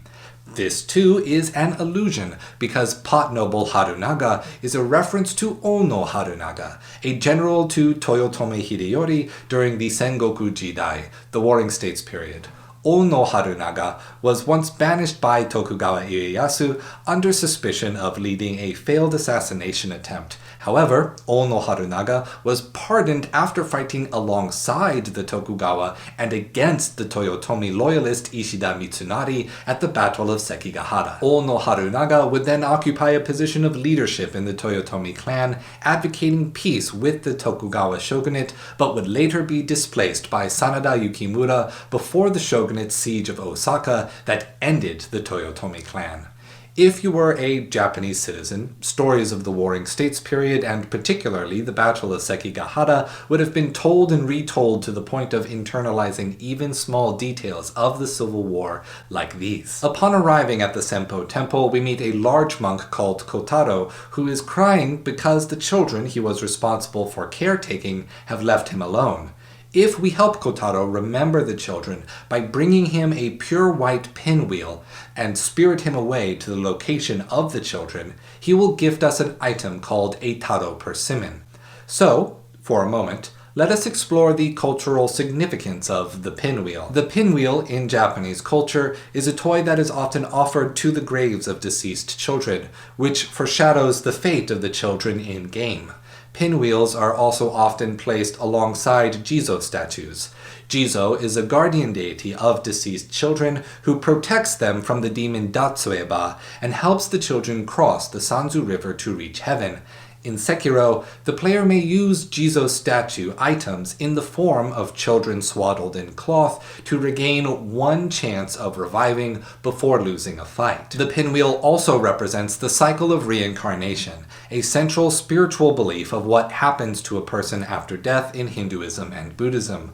Furthermore, in Okinawan culture, the pinwheel, kajimaya, is given as a gift in celebration of a person's 97th birthday. It is part of a series of celebrations for every 12 years a person lives called Toshibi. When a person turns 97, the year is considered an opportunity to relive your youth, and thus it is traditional to give a kajimaya as a gift to remind them of their childhood. In Sekiro, at the Senpou Temple, we also happen upon an old woman who will inform the player of the divine child of rejuvenation, a saint hidden within the temple. Upon giving her rice, she prophesizes the location of a fruit to give to the divine child. Heading further in, we come across an armored warrior clearly wearing a European suit of armor. While this may appear to be a reference to Dark Souls at best, or an out-of-place enemy at worst, I believe Sekiro's setting, being placed vaguely during the Warring States period, gives us a clue. During the Edo period, under the Tokugawa Bakufu, Japan had an expressly isolationist foreign policy, but maintained some trade with the Dutch and Portuguese due to previous trade relations during the Warring States period.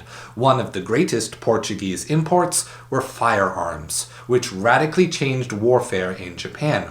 Portuguese traders and diplomats were also sometimes accompanied by Christian missionaries, often from the Jesuit Catholic order. When you defeat the armored warrior, who is vulnerable to the black powder shinobi fireworks tool, he yells the name Roberto, pronounced Roberto in the Japanese dub, though spelled Robert in the English subtitles.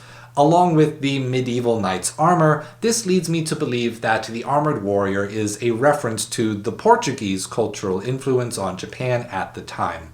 Exploring further into the temple, we see monks who are permanently stuck in lotus position zazen, in seated meditation, with their bodies playing host to a giant mukade, the massive red-headed centipedes of Japan. At the peak of the temple, we speak to an old monk in green and gold robes, his body swarming with smaller centipedes, expressing regret for what the temple has done. The temple was experimenting with the mukade in an attempt to artificially create a new divine heir of the dragon's blood. This artificial heir is the divine child of rejuvenating waters. However, we will only be able to access the inner sanctum by making an offering to the Buddha. When you pray at the altar, ringing a bell decorated with a vajra, Sekiro is transported to the illusory hall, itself an allusion to the Buddhist belief that reality itself is an illusory mental construct due to being in constant flux. It is a magical temple hidden within a realm of the mind, wherein the deceased children of the Senpou Temple's experiments are protected by baboon guardians. The first three of these guardians you may be familiar with as the three wise monkeys, the Sanzaru, hear no evil, see no evil, speak no evil, each monkey covering their ears, eyes, and mouth respectively. But what you may not be familiar with is that the three wise monkeys are a metaphorical motif in Japanese Koshin art. Koshin is another Japanese folk religion that draws influences from Confucianism, Taoism, Buddhism, and Shinto. Their religious practices include routine fasting and abstaining from harmful influences. For our purposes, it is most notable for its saying, Mizaru, Kikazaru, Iwazaru. While this translates to see not, hear not, speak not, because the Japanese word for monkey or ape is saru, the words can also be heard as a homophone, meaning sight monkey, hearing monkey, speaking monkey. Thus, the three monkeys are often depicted in art to remind practitioners of the ethical prescription to avoid temptations. These monkeys are not the only incarnation of Mizaru, Kikazaru, Iwazaru. Jizo statues are also sometimes carved with these same expressions. For example, at the Daisho-in temple, founded by our friend monk Kukai in 806 AD in Hiroshima Prefecture, some of the hundreds of Jizo statues are sometimes arranged in groups of three, each covering their eyes, ears, and mouth respectively, demonstrating the intimate influences between the Koshin religious movement and Buddhism at large in Japan. Given where these monkeys are located, in a magical temple only accessible by praying at a Buddhist altar, given that the game has already established through the Hirata estate level that praying at a Buddhist statue transports Sekiro to a realm of memory within the mind, I believe it can be said that this boss arena is quite literally a representation of a mental realm rather than something like heaven or the Pure Land. Through this, we can also establish that the four monkeys are an allusion to the Buddhist metaphor of the monkeys of the mind, wherein a person's ego, our inner monologue that constantly distracts us with desires, self-criticisms, hateful or cruel thoughts towards others, is humorously described as chattering monkeys in our heads. The inner experience of ego is noisy and frustrating. Through meditation, part of the goal of Buddhism is to reduce that part of our suffering by achieving a quiet mind, an empty mind that can flow with the constantly changing world rather than fighting against it. Sekiro expands on the illusion of the Sanzaru by adding a fourth monkey, an invisible monkey that represents enlightenment and nothingness, the no mind and no self principles central to the Mahayana sect of the Buddhist religion. It is a realization that there is no permanent, unchanging self achieved through depictions of nothingness. We saw this artistic metaphor before in the 10 pictures of the ox herd. You may also have seen the symbol of the incomplete circle drawn with an ink brush, which symbolizes the same. And we saw this symbol recreated with persimmons in Muchi's painting earlier. Additionally, these monkeys are exactly the opposite of the Sanzaru. One sees extremely well, the other hears whenever wolf makes noise, and the third loudly screams when threatened. It is only by defeating the monkeys of the mind can wolf escape the illusion, symbolizing wolf's escape from ego, from his own personal desires, before meeting with the divine child of rejuvenation. The divine child guards the black mortal blade and gives it to us, knowing from their own experience the suffering that immortality, holding on to permanence, can cause to people. The divine child also explains to us how they came to be, the result of a false dragon's blood. In this case, however, the dragon refers to the Omukade, the giant centipedes used by the Senpou temple. The divine child then offers us a gift of rice to give to Lord Kudo, the heir to the true dragon's blood. Doing so completes another allusion to a Japanese folktale, My Lord Bag of Rice, also called Tawara Toda Monogatari. Once a massive serpent chose to rest upon the Seta Bridge atop Lake Biwa in Omi province. The noble Tawara Toda was unafraid and simply stepped over the serpent to cross the bridge. That same night, Tawara Toda was visited by a woman who claimed to be that same serpent. She had been waiting for a person brave enough to cross her, to enlist their help to defeat the Omukade that had taken residence on Mount Mikami. The Omukade was devouring her subjects and her family, and needed to be put down. Tawara Toda traveled to Mount Mikami, where he saw Omukade's legs descending the mountain like thousands of flaming torches. Tawara Toda loosed 2 arrows that plinked off Omukade's mighty carapace. As it neared, Tawara Toda then spat upon his 3rd arrow, offered a prayer to Hachiman, the Buddhist and Shinto deity of archery. This time, the arrow pierced Omukade, killing the dragon centipede in a single blow. The serpent woman then came to Tawara Toda's side, overjoyed.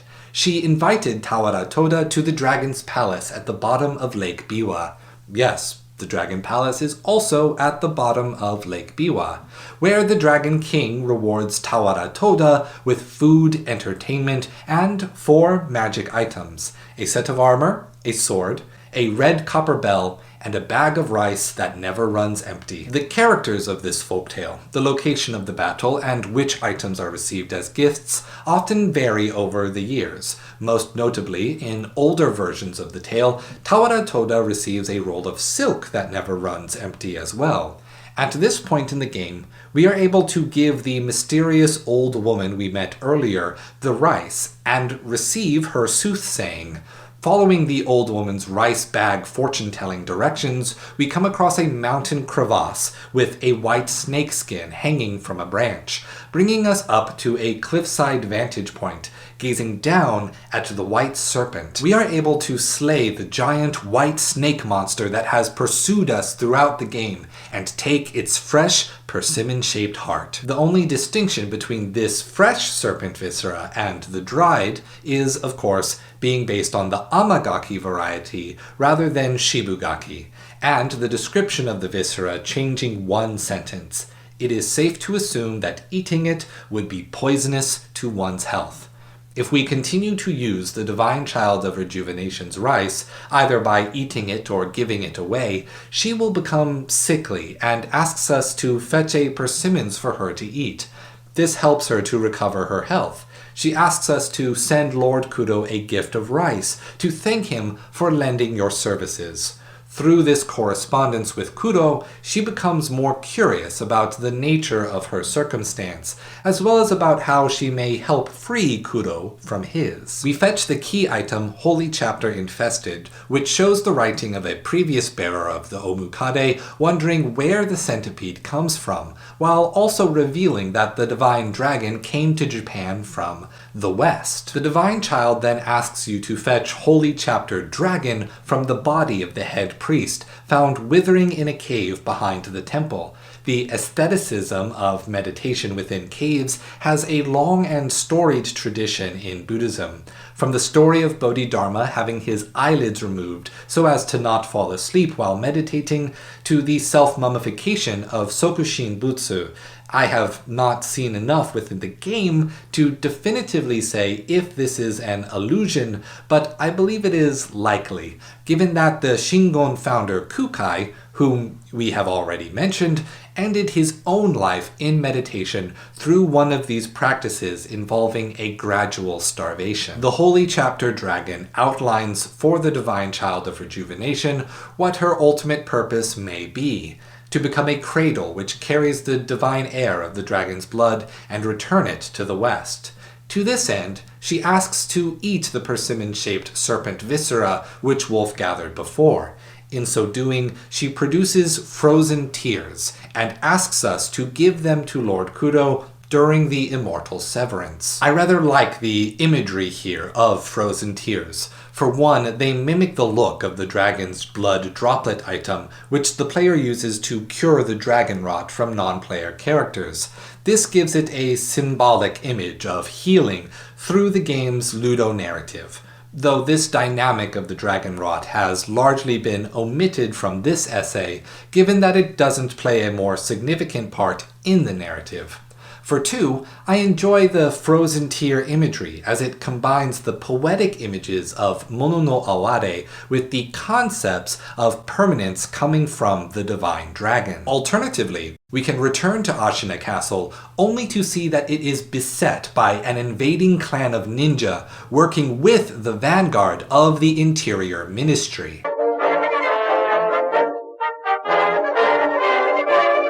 Return to Ashina Castle. Reaching the summit of Ashina Castle, Wolf's father, Owl, asks Kudo to grant him the same immortality that was given to Wolf. Lord Kudo refuses. Turning to us, Owl asks us to follow his orders as our father, betray Lord Kudo, and force Kudo to grant Owl the immortality he seeks. Here, the player has a choice: follow his father or betray his father to continue serving Lord Kudo. When the player chooses to side with their father, they choose to kill Lady Emma and the elderly Ashina Ishin. Yet the anguish of having to kill the people he has grown close with, of betraying Lord Kudo, drives Wolf mad with rage, leading to the first possible ending: the Shuda ending. Asura is one of the 6 realms of reincarnation in the cycle of the secular world, Samsara.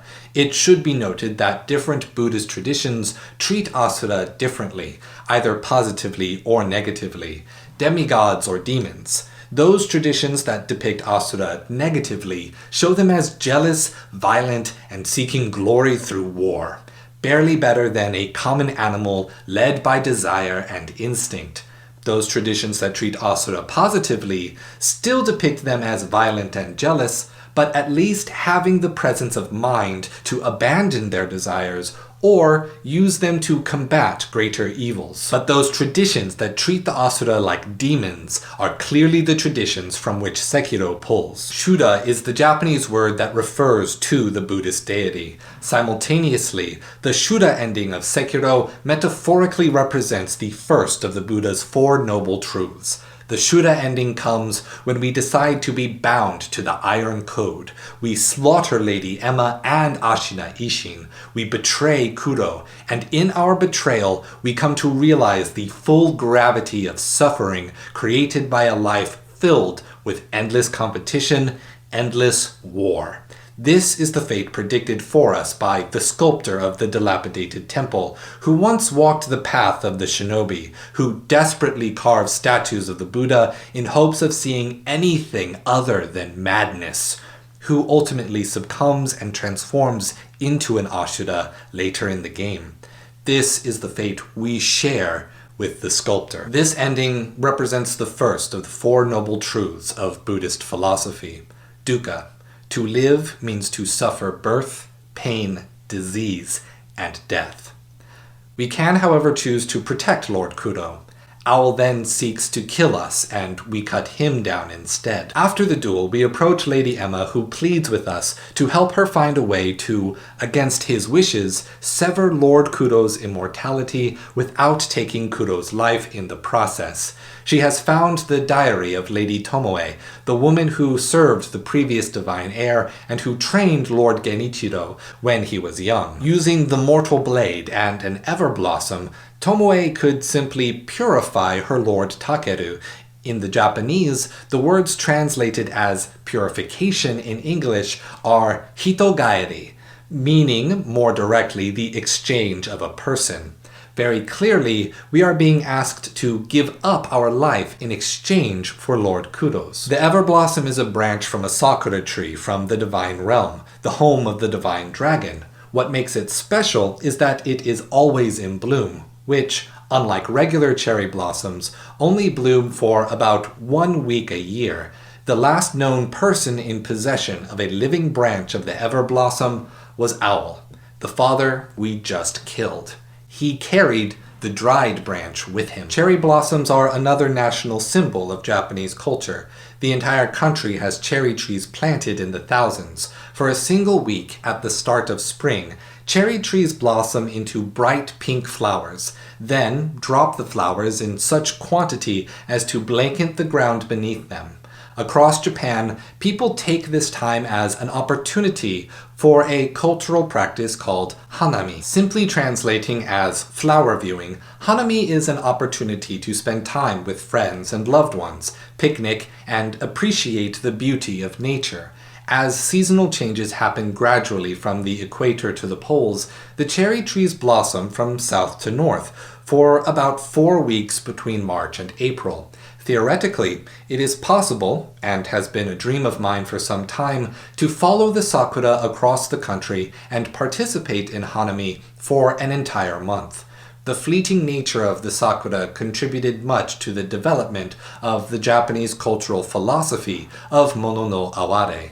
Earlier in this work, we already discussed mono no aware shortly in relation to poetry.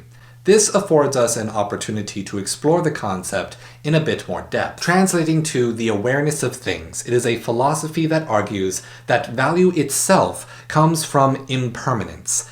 Things that last a long time we take for granted. We cannot imagine the world without that thing, and only understand its value when it is gone.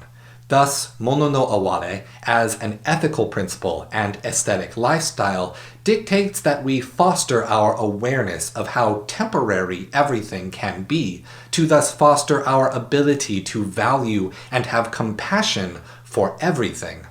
It means to enjoy things while we can with the fullness of our joy, as well as to embrace the pain of loss with the fullness of our sorrow, which is particularly appealing to me as a formulation in Buddhist thought. Mono no aware quite easily folds itself into Buddhism, given that Buddhist ontology asserts that there is no permanence whatsoever. The whole of everything is constantly changing at all times. Only the mind pushes an interpretation of permanence onto the world so as to feel control over our desires and safeguard against fears. Much of Buddhist thought responds with then attempting to be detached from things, or more accurately, non-attached, so as to rise above the suffering that results from desire. It is a rather stoic approach, which I say only because it was precisely exposure to Indian religious scholarship on Alexander the Great's first expedition into India by Cynic philosophers that inspired Zeno of Citium, the founder of Stoicism. Zeno himself being taught philosophy in the Cynic tradition. Mono no aware is by far more similar to the Cynic interpretation than the Stoic. Rather than seeking to control emotions and become apathetic to change, cynicism encourages embracing and living that emotional experience as a part of the value to being alive, particularly if conscientiously doing so against the expectations of social norms. I got drunk and slept. I wept in the dream. A wild cherry blossom. Masaoka Shiki. Lady Emma goes to visit her old friend Orangutan, the nickname for the sculptor of the dilapidated temple. She tells us that they have learned nothing new, but by eavesdropping on their conversation, Wolf learns that Lady Emma is hiding a secret to protect him. Offering a bell belonging to Owl to the Buddha will allow Wolf to return to the Hirata estate, only this time remembering what truly happened that night. The invasion of the estate was orchestrated by Owl, who tried to kill Wolf for interfering with the kidnapping of Lord Kudo, not anticipating that Kudo would save Wolf's life. When Wolf awakens from the memory, he holds in his hand the aromatic flower, a living branch of the Everblossom held by Owl on that night.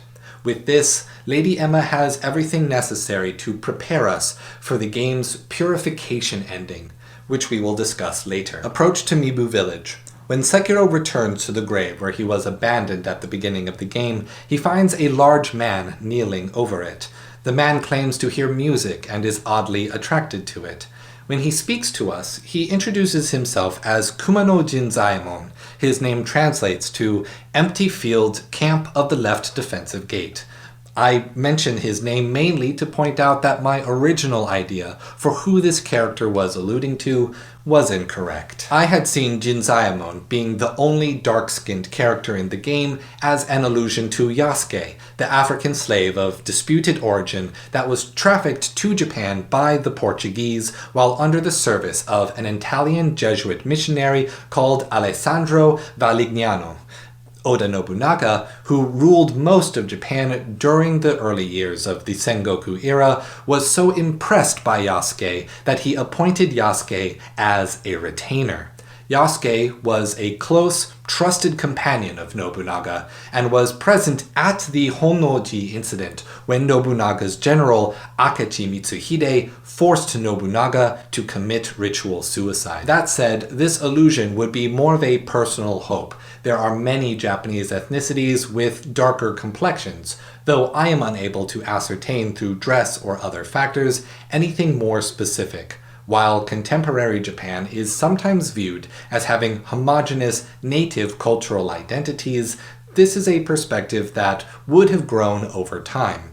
For example, the archaeology of the Jomon and Yayoi periods exposed distinct cultural practices across various groups in Japan. Some of the earliest evidence that pointed to the Yayoi period being of distinct cultural and technological growth were advances in pottery and ceramics, which may be the motivation for Sekiro to replace the pebble or rock distraction item of previous From Software games with the ceramic shards of Sekiro. We can also point to the unique heritage of the Ainu people of Hokkaido and the unique heritage of Okinawan people. Instead, I see Japan's history of various wars of unification as gradually resulting in the contemporary ethnic identity, but one that still exemplifies a myriad of unique cultural identities and practices throughout different regions of Japan. From the Kofun period, when the Yamatai people were in contact with the Chinese Wei and Jin dynasties during the 2nd century AD, which gave way to the Yamato court having substantial and centralized power sometime within the 3rd century AD, to the Genpei War at the end of the Heian period, to the Sengoku era leading to the Edo period, and yes, even Imperial Japan during World War II. Every age asked the people of Japan to further unify under one identity. Yet this did not prevent regional and cultural identities from persisting and flourishing.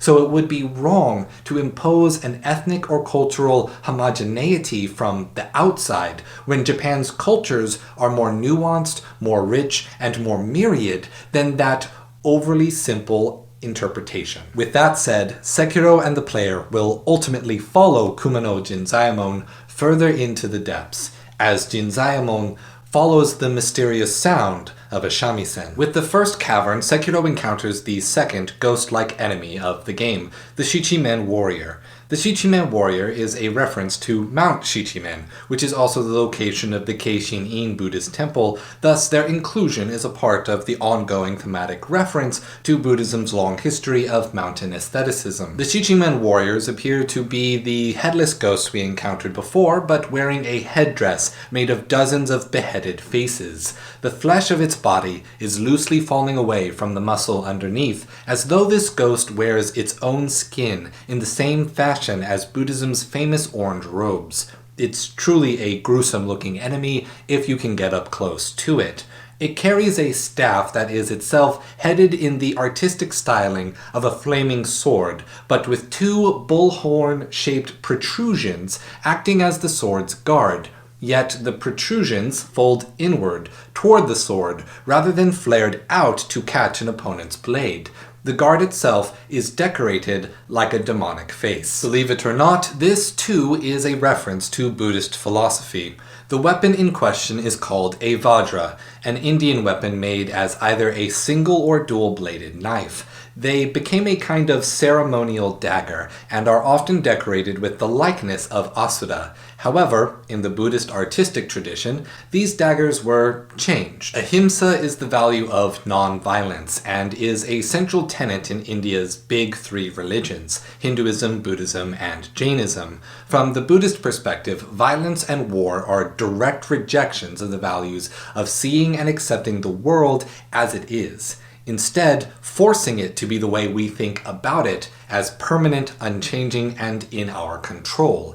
It is a means to glory and ego for the people waging the war, and thus furthers their attachments and desires. Rather than engaging in war, Buddhists took the symbol of war and turned it inward. By literally bending the blades of a vajra inward and back toward the handle, swords and knives became a Buddhist symbol for taking the passion, impatience, and energy of anger and war and giving it a new target. By pointing the metaphorical blade at yourself, the Buddhist practitioner seeks to end all wars by cutting down the cause of all wars, the desire and ego of the people who wage those wars. Beyond the Shichimen warrior lies a massive red torii gate on the edge of a dark cliff, and another old woman praying at its base. She tells us to jump off of this cliff if we want to reach Ashina's depths. We do so, and Sekiro, being a master ninja, is able to grapple his way onto a safe path down, even in pitch darkness. In the Shinto religion, torii gates are demarcations between secular and spiritual lands. They became a common structure during the Heian period and come in two distinct families of style, Shinmei and Myojin. The gate presented in Sekiro is fairly obscured, so I cannot be exactly sure which style of gate is modeled. I would favor a guess toward either an original Myojin style or a Daiwa Inari style gate of the Myojin family. I would like to believe that this is an Inari style gate due to the role that rice plays in the story. Inari is one of the most central kami worshipped in Shintoism and acts as a guardian spirit that provides good fortune in agriculture and fertility. Inari's connection with rice and sake, when paired with the central importance that Sekiro's story places on rice and sake, makes me willing to see an Inari-style shrine as most appropriate. However, there is little if any reference to foxes in the game, which keeps me from asserting the connection too strongly. Sekiro descends further into a poisonous cavern where we meet the Snake Eyes Bandits. These are warrior women from the gun fort displaced in a poisonous cavern of fallen Buddha statues, but I cannot hazard a guess as to why they would be here other than Hidetaka Miyazaki simply enjoying the act of creating poisonous swamps. We descend further into an open, cavernous cistern, with only the faintest trickle of water coming from a small stream. By following this stream, we reach a forest's edge, where Jinzayamon can be found lamenting his missed opportunity to call out to the mysterious shamisen player before she vanished into the mist. We come across a Buddhist monk dying at the foot of a Buddha statue. He tells us that someone who has abandoned the Buddha's path resides in the estate estate ahead, giving us a hint on how to infiltrate their temple through a hole in the roof. The forest estate is populated by ghostly enemies which cannot be slain. Only by slaying the Fue-playing Mist Noble can the spell that has summoned them be undone. Once slain, the mist blocking the path to the Mibu village is clear. Within the Mibu village, we see the dirt paths populated by mobs of zombified villagers that attack us on sight. Yet even as we slay them, they continually crawl out of the ground to pursue us. Clearly, the Mibu villagers have also achieved their own cursed pseudo-immortality under the guidance of the priest that oversaw their village. At the end of the village, we once again meet with Jinzaemon. He sounds weary and perhaps injured by the way he holds his side. The only thing he can talk about is how close the sound of the shamisen is now. As we head across the next field, indeed, there is a woman in a pink kimono standing by the pathway. She is playing shamisen and wears a wicker hat that covers her whole head. These baskets, called tengai, are a signature piece of clothing from the Komuso sect of the Fuke school of Buddhism. They believed in more proactive meditative methods of removing the ego, the sense of self that drives people toward desire. One of these practices was to hold musical performances while wearing the tengai and collecting alms. Again, to separate themselves from any stroking of the ego from the attention or donations. This practice, as I alluded to before, was also a kind of upaya, an expedient means. This was a traveling sect of Buddhism. It would not be uncommon in the Edo period to see a komuso walking the roads. Their instrument of choice was a flute called a shakuhachi, wooden craft and held similarly to the way you would hold a clarinet. Their ability to travel freely while concealing their identity also created a perfect opportunity for ninja to spy throughout the various provinces without raising suspicions. This sect was later abolished during the Meiji Restoration, and in modern media, it often is used to raise suspicion that the person you are passing on the road is not a monk. Rather, they are someone who means to do you harm. The woman in the pink kimono raises suspicion because she is clearly playing a shamisen and not a shakuhachi. When we speak to her, she is crying. When we ask her why, she says it is because she is searching for Lord Sakuza, but no one will tell her where Lord Sakuza resides. She asks Sekiro if he knows. The player can either say they do not know or say nothing. This is a trope common to Japanese urban legend, where regardless of how you answer, the evil spirit in disguise will still attack you. Most likely you have heard this in the story of the Kuchikite Onna, the slit-mouth woman, a ghost born out of a grudge when an abusive husband killed his wife by cutting her cheeks open in the shape of a smile. The Kuchikite Onna stalks men at night, grabs them, and asks them if they think she is beautiful. If the man is honest and says no, then the ghost kills you for the abuse she suffered in life. If the man lies and says yes, the ghost says, "Let me make you beautiful too," proceeding to cut the man's cheeks open and killing him in the process. The men in the story are surrogates for the woman's abuser. The story highlights an ethic that spousal abuse and domestic violence are morally unforgivable. No matter how the man answers, the sin has already been committed, and the punishment must be dealt. Regardless of how the player responds to the woman, she assumes her ghostly form and attacks the player. This mini-boss is called Orin of the Water, Suisei no Orin. Her name is a female name given in Japanese. While the kanji is used in Japanese for the word strict, in Mandarin the character is used for the words freezing cold, awe-inspiring, and fearful. The name may also be seen as a pun on the word for bell, suzu, whose kanji may be read as rin.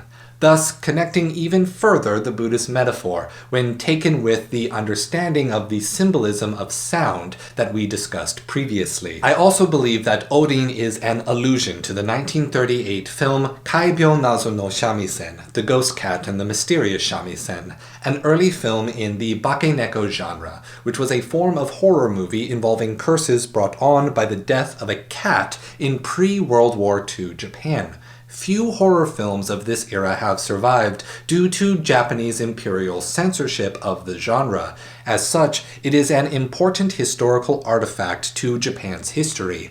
While there is little information about Odin in the game, I believe there is enough to connect her to the characters in the film. The film is about Okio, a daughter in the samurai class, being taught the shamisen by a man named Seijiro, who is still an apprentice himself. Seijiro's betrothed, a woman named Mitsue, is viciously jealous of anyone who speaks to Seijiro. When Mitsue discovers that a black cat named Kuro was the reason behind Seijiro and Okio's acquaintanceship, Mitsue takes her long metal hairpin and murders the cat. She then separates the two by sending a letter to Okio's father, accusing Okio of having an affair with Seijiro. Yet the plan backfires. Okio runs away from home, asking to be a maid in Seijiro's house.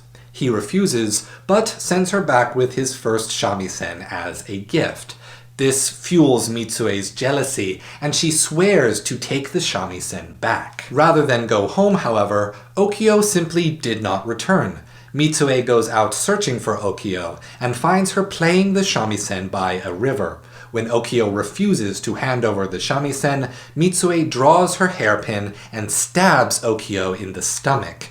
Okio falls into the river and drowns with the shamisen. A fisherman finds the shamisen in the water and brings it home to his wife, who plays it for him that evening. When the wife throws the shamisen away for being useless, the shamisen breaks, releasing the spirit of a cat with a human face. The cat haunts the woman.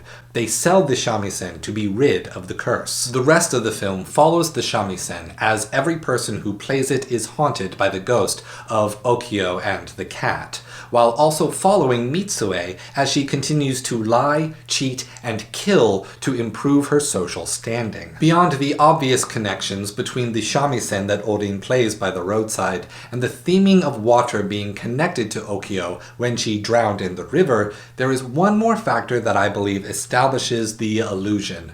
When we fight Odin of the water in the game, she does not use a sword to attack us, but rather a long metal rod that has been sharpened to a point, which is quite similar to the hairpin murder weapon from the film. Further up, a small temple is surrounded by another mob of villagers. Within the temple is the village's priest, who has gone mad with an obsession to be accepted into the Fountainhead Palace. When you bring him water from the palace, he transforms into the grotesque, serpentine form of the palace noble we saw earlier. As you move beyond the small temple, we come upon another ghostly enemy, the corrupted monk.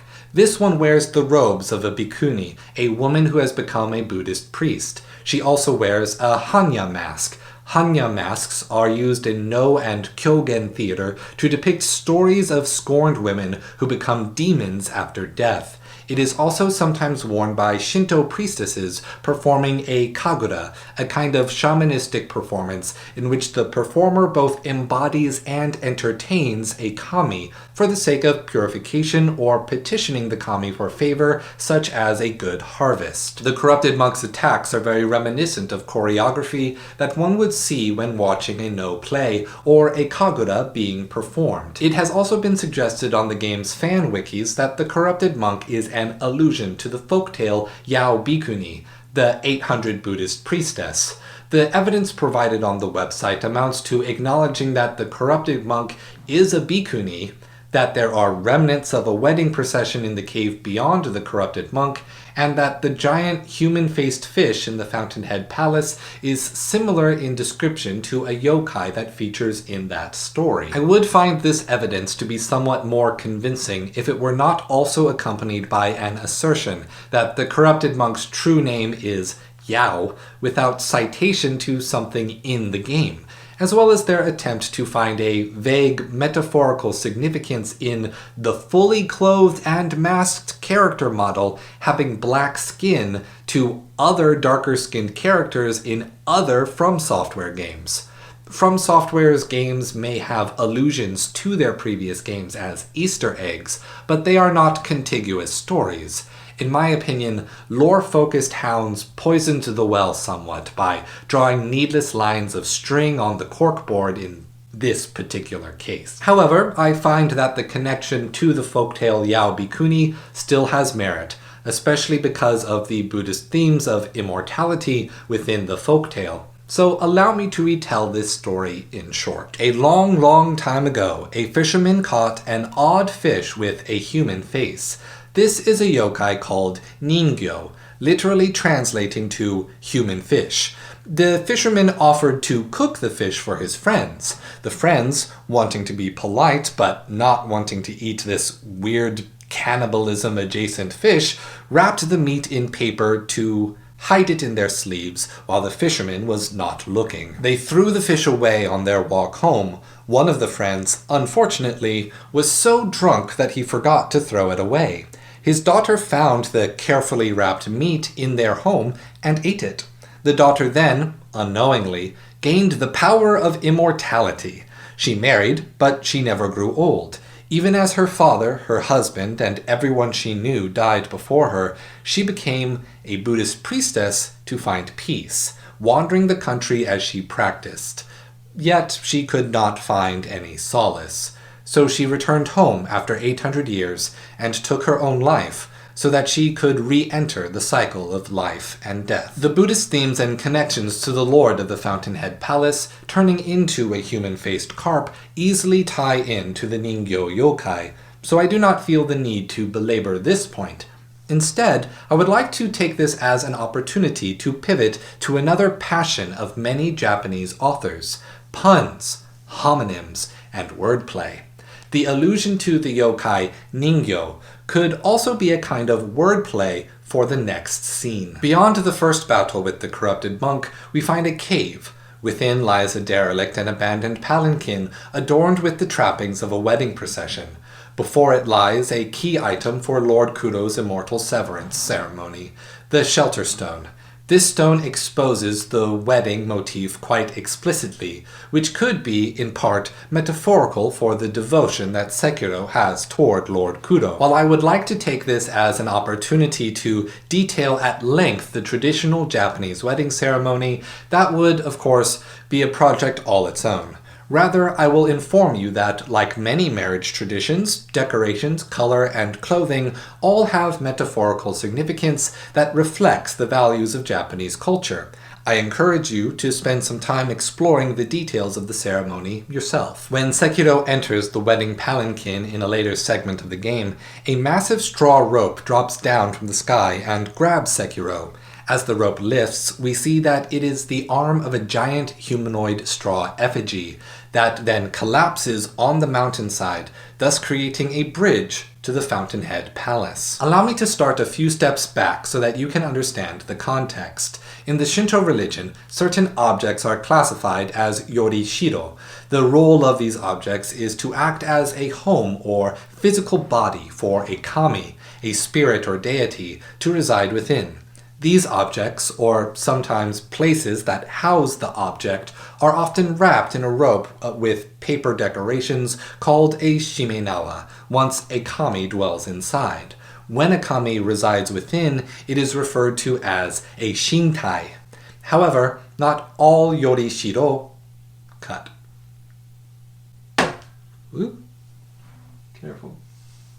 However, not all yorishiro are for kami. When one is used as a substitute for a person or a part of a person's spirit or body, it is called a katashiro.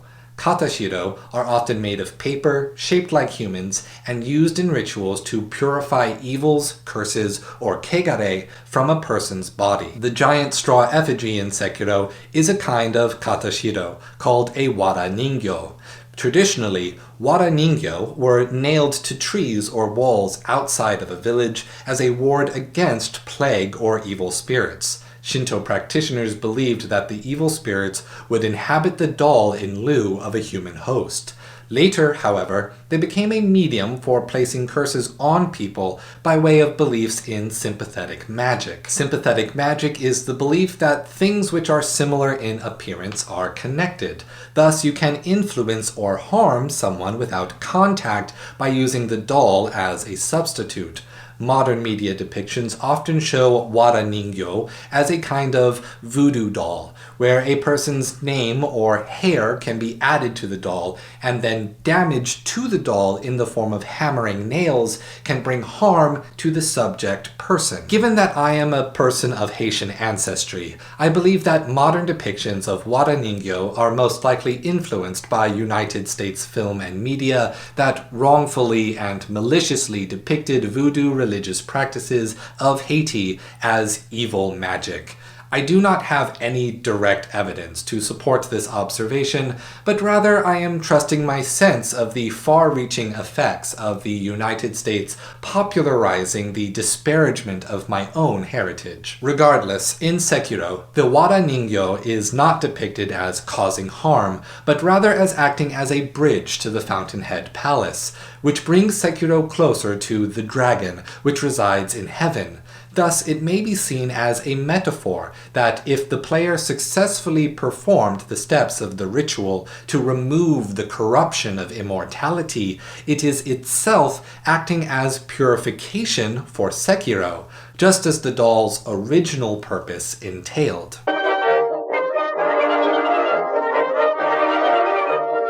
Approach to the Fountainhead Palace.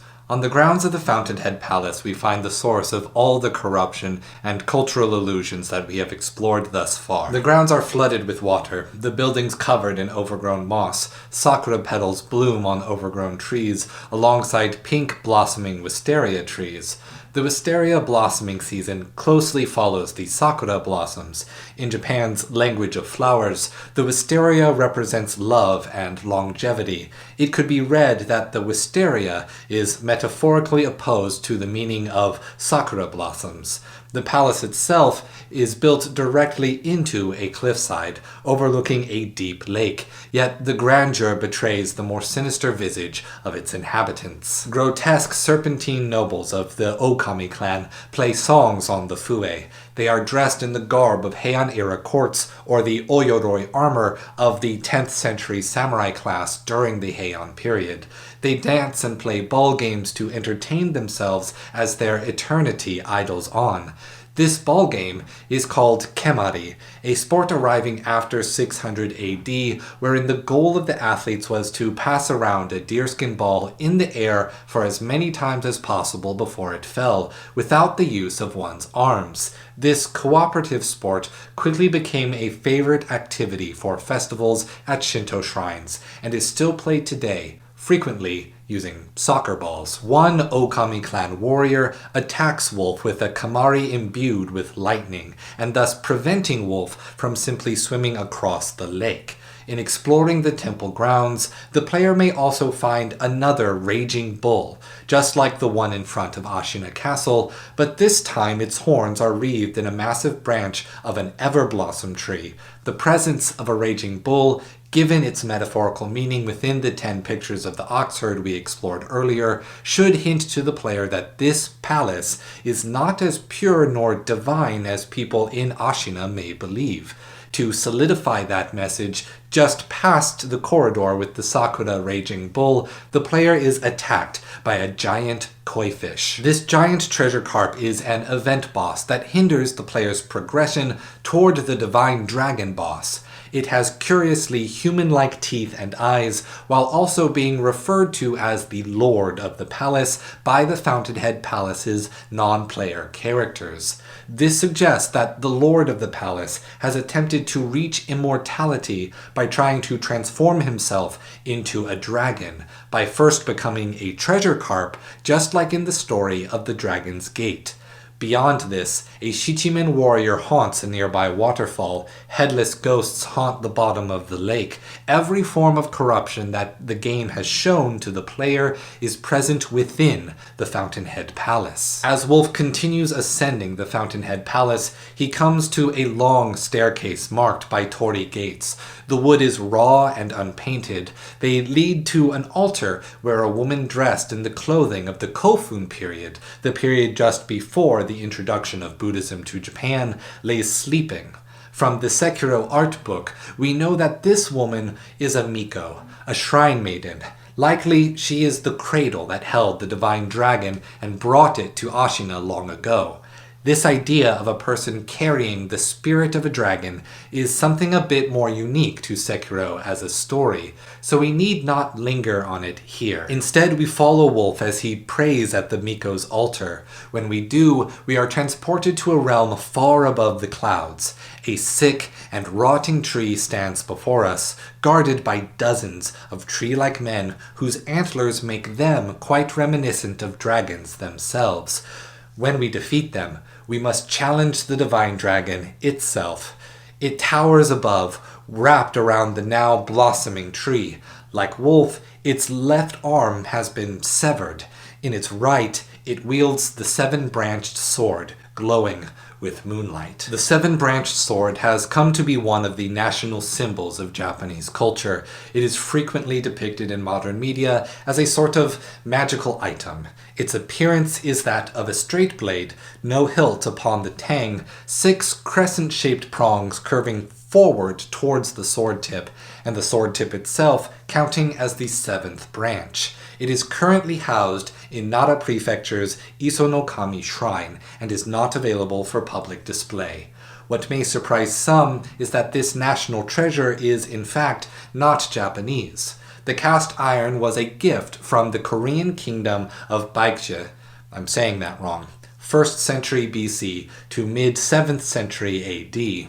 The inscription on the sword itself is written in Korea's Idu system, a way to write Korean language in Chinese characters. The inscription has been translated thus: "At noon on the 16th day of the 11th month, May, 4th year of Tai, the sword was made of 100 times hardened steel. Using the sword repels 100 enemy soldiers. It is bestowed to the Duke Lord. Never before has there been such a blade. The crown prince of the king of Baekje, who lives under August Sounds, had this sword made for King of Wa in the hope that it might be passed on to later generations." The exact date of when the sword was presented, as well as the nature of the relationship between the Yamato and Baekje, are still matters of interpretation. The seven-branched sword does appear in other primary Japanese sources, such as a small excerpt from the Nihon Shoki, a collection of myths, legends, and historical events that once acted as the official record of Japanese history. The excerpt from the Nihon Shoki reads thus: "Presented a seven-branched sword and a seven-little-one mirror with various other objects of great value. They addressed the empress, saying, 'West of thy servant's country there is a river source which issues from Mount Chosang in Gongna. It is distant 7 days' journey. It need not be approached, but one should drink of this water, and so having gotten the iron of this mountain, wait upon the sage court for all ages.'" This description is quite telling. A river source from a mountain, an instruction to drink its water, and a court of all ages. It is easy to see how the Fountainhead Palace could be directly inspired by recreating this scene from the Nihon Shoki, a theory which is only made more compelling when we note the history of how Buddhism first came to Japan. Though it is likely that trade and travel introduced some information about Buddhism to Japan from Baekje before this, the Nihon Shoki dates the introduction of Buddhism in 552 AD, with diplomats gifting Buddhist images and sutras to Japan's 29th emperor Kinmei.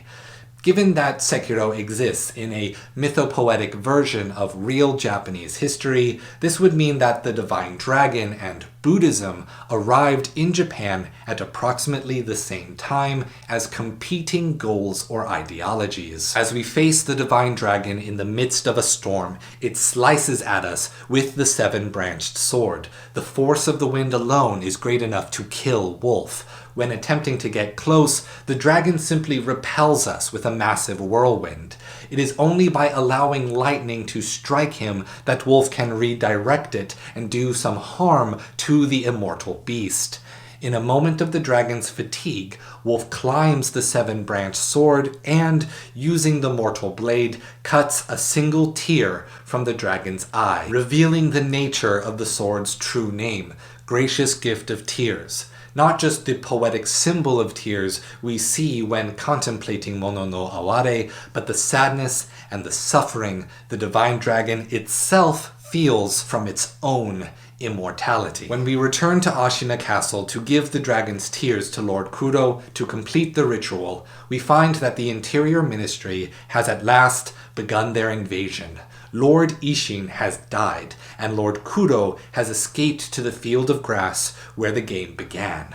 We give chase, of course, only to overhear some of Lord Genichiro's generals discussing that he has, yet again, taken Lord Kuro.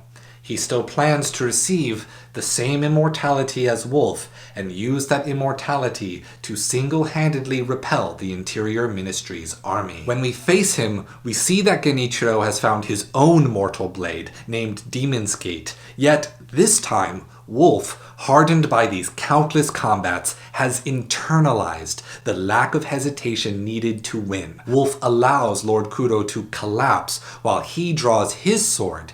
He thinks of nothing except defeating Genichiro in this moment. Just as we are about to cut down Lord Genichiro, he surprises us by turning the Demon's Gate on himself, cutting his own neck, sacrificing his own life for the sake of Ashina. He opens a gate to hell and summons Ashina's true champion, Sword Saint Ishin. At the peak of his skill and without the weight of illness, he too will not hesitate to cut through us to save Ashina. After a great and bloody conflict, we defeat him. He accepts his defeat. He sits with a regal strength as he commands us to act as his Kaishakunin. We end his life for good.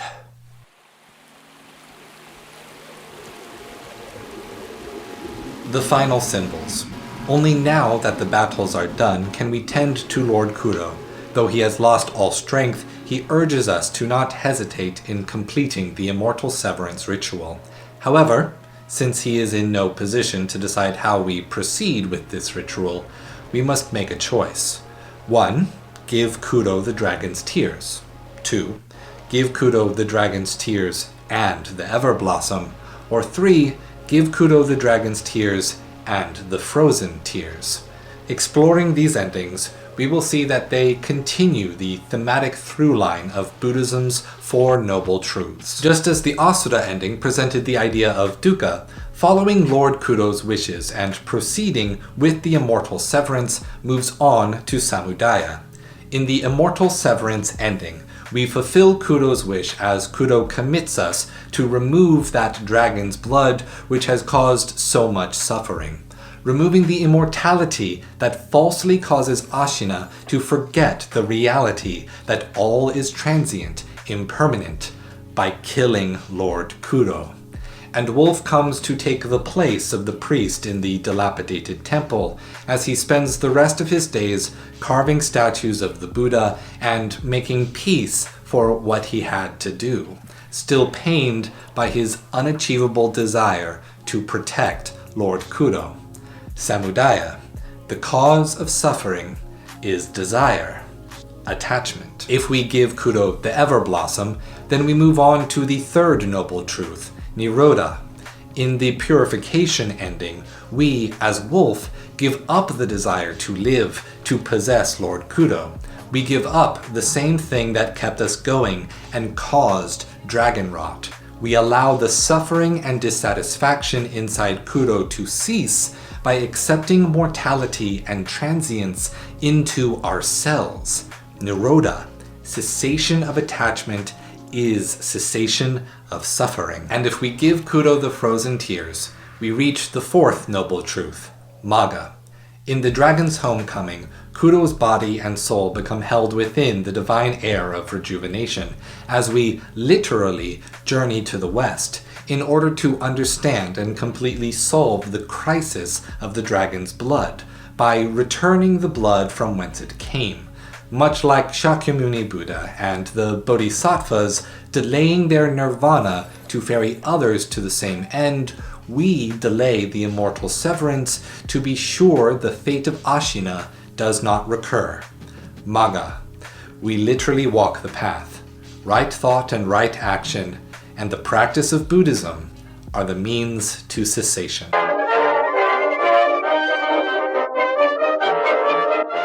Does genre matter? Now that all this information and theory crafting has been laid bare, both from my video and watching Error's analysis of Sekiro, I believe that you, my audience, must be well informed enough to draw your own conclusion about whether to regard Sekiro as a Souls-like game or to regard it as a unique action game made by From Software. But now, the question should shift from what genre we are discussing to whether genre matters. I am willing to bet that after this lengthy exploration of Sekiro Shadows Die Twice's culture, you had forgotten that this was a discussion of video game genre in the first place. I believe it does count as a Souls-like, but only insofar as we are tracking the historical inspirations of the artists that make these games, as well as from a consumer standpoint. No, I am not about to go into an ethical analysis of how we ought to create new genre categories or how consumers ought to use genre. I have already done that a few times in the past. Rather, I would like to describe how people use genre when searching for a game to play. But it isn't as straightforward as you might think. People don't use genre tags to find games that are similar. They use genre tags to find games that are both similar and different. Let me share with you a story back from my days working at GameStop, because of course I worked at GameStop. All video game essayists worked at GameStop. My coworker, Jake, and I had this one customer who only played Call of Duty. He would buy all of the other first-person shooter Call of Duty competitors, but come time for the annual release of the next Call of Duty game, he would trade in every shooter other than Call of Duty to buy the new Call of Duty. So it surprised us to see him enter the store and walk up to us rather than to the green wall of Xbox boxes. He had a question for us. He asked for a game recommendation. He wanted something like Call of Duty. However, this game needed to have zombies in it. Like how Call of Duty has zombies in it. We recommended Dead Space, Left 4 Dead, Dead Rising, Left 4 Dead 2, Dead Rising 2, Dead Space 2, Resident Evil 4, Resident Evil 5, The Last of Us, and, after much protest against all of these recommendations, Plants vs. Zombies Garden Warfare. He chose to buy Left 4 Dead 2 and The Last of Us. Then, the very next day, he returned to the store with Left 4 Dead 2 and The Last of Us in hand. He was returning the games we had recommended him. When we asked him why, both because it is the duty of retail employees to call you out on your BS, and because we were honestly curious about this individual human being's shit tastes, he said, "It's just not Call of Duty." Jake and I, internally screaming with the full power of a cartoonishly large Kiss reunion tour stage amp, divinely synchronized our mind words to yell, "Then just play Call of Duty." Call of Duty is not a genre of video game. It is a video game in the first-person shooter competitive multiplayer genre. This customer thought he wanted to play something different than Call of Duty, but not too different. So his brain invented the genre Call of Duty, but also zombies, as the flavor of game he wanted to experience next. Most assuredly, because he had already played a few thousand hours of killing zombies in Call of Duty. But herein this story lies the true meaning of a genre tag.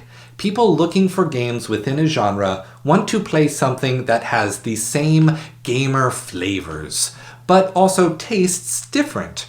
However, it should not taste too different. Genre tags are for people who order a crispy chicken sandwich meal every time they go to the one fast food restaurant they always go to. When they want variety, they don't want a butter burger with cheese combo meal. They want the spicy crispy chicken sandwich deluxe meal. They want the limited time only barbecue crispin chicky.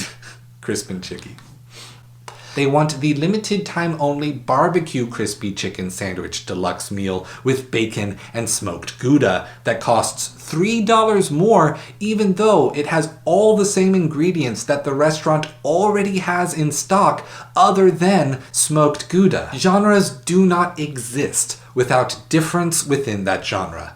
However, when something has become too different for the specific tastes of a person, they don't like it. Not because it was bad, but because it was not what they wanted. There is a disconnect between their perception of the art object of the game they play, the social object of what they experienced, and the social imaginary that they were seeking. They return the half-eaten sandwich to the front counter and ask for their regular sandwich as a substitute. When something has become too different for the specific tastes of a large enough number of people to shift the social imaginary amongst a subculture, rather than analyze differences within a genre, the subculture invents a new genre. The very concept of genre is itself based in the history and feelings of a culture. As such, any individual person, you, coming to an idea of what defines a genre of game, are participating in a process that creates the cultural phenomenon of a genre over time. Genre is not a concept that can be objectively defined through a careful list of characteristics because genre is a culturally subjective phenomenon.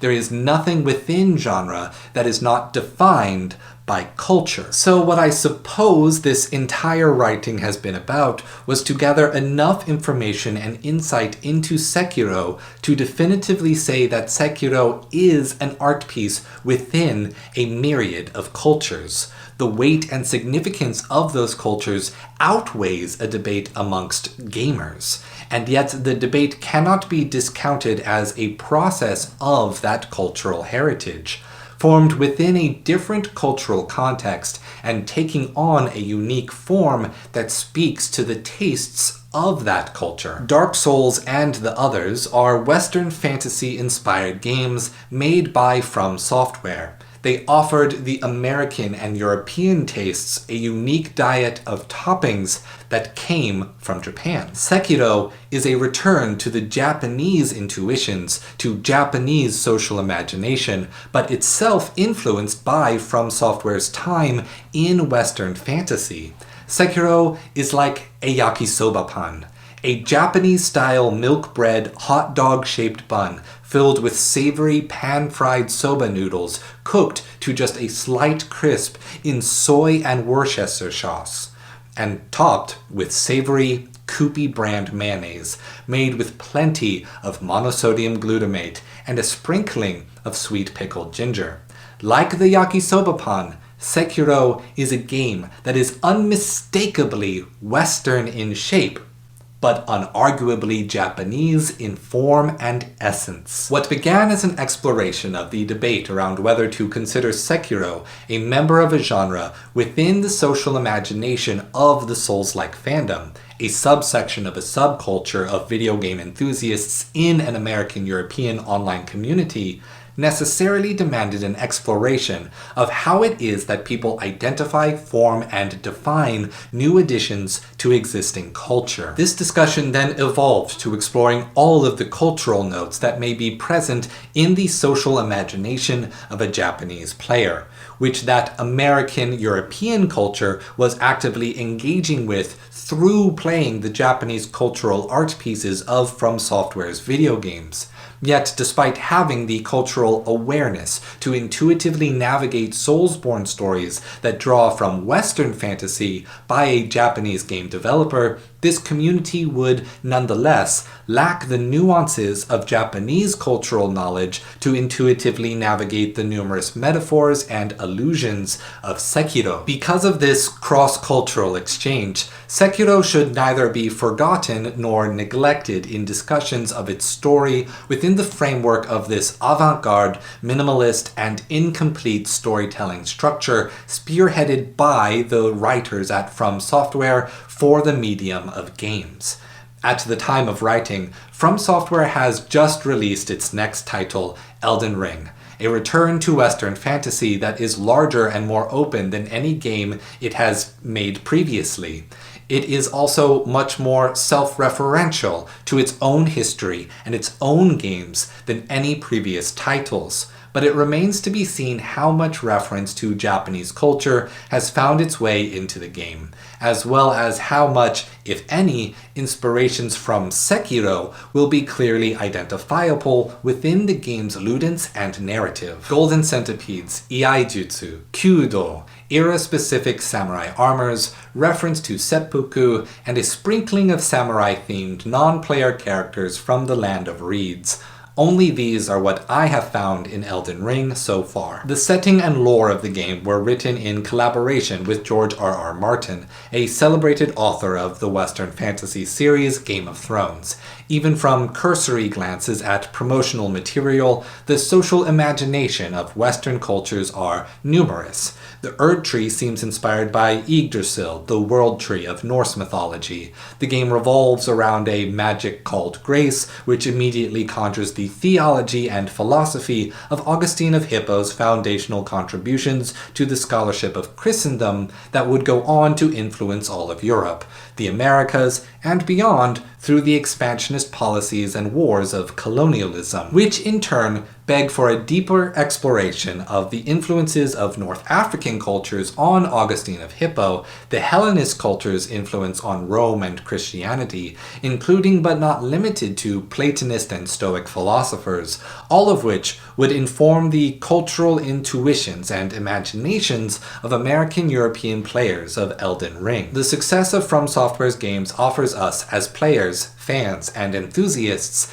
a unique opportunity to watch numerous philosophically informed cross-cultural conversations happening in real time. It is my hope that this analysis of Sekiro may provide you the tools to better see Sekiro with a greater appreciation and within this larger historic web of cross-cultural exchange. Thank you to our Dark Roast producer Noah West for sponsoring this video. You can sponsor the video as well on patreon.com/SocraTetris. Remember to like, share, and subscribe if you're feeling generous.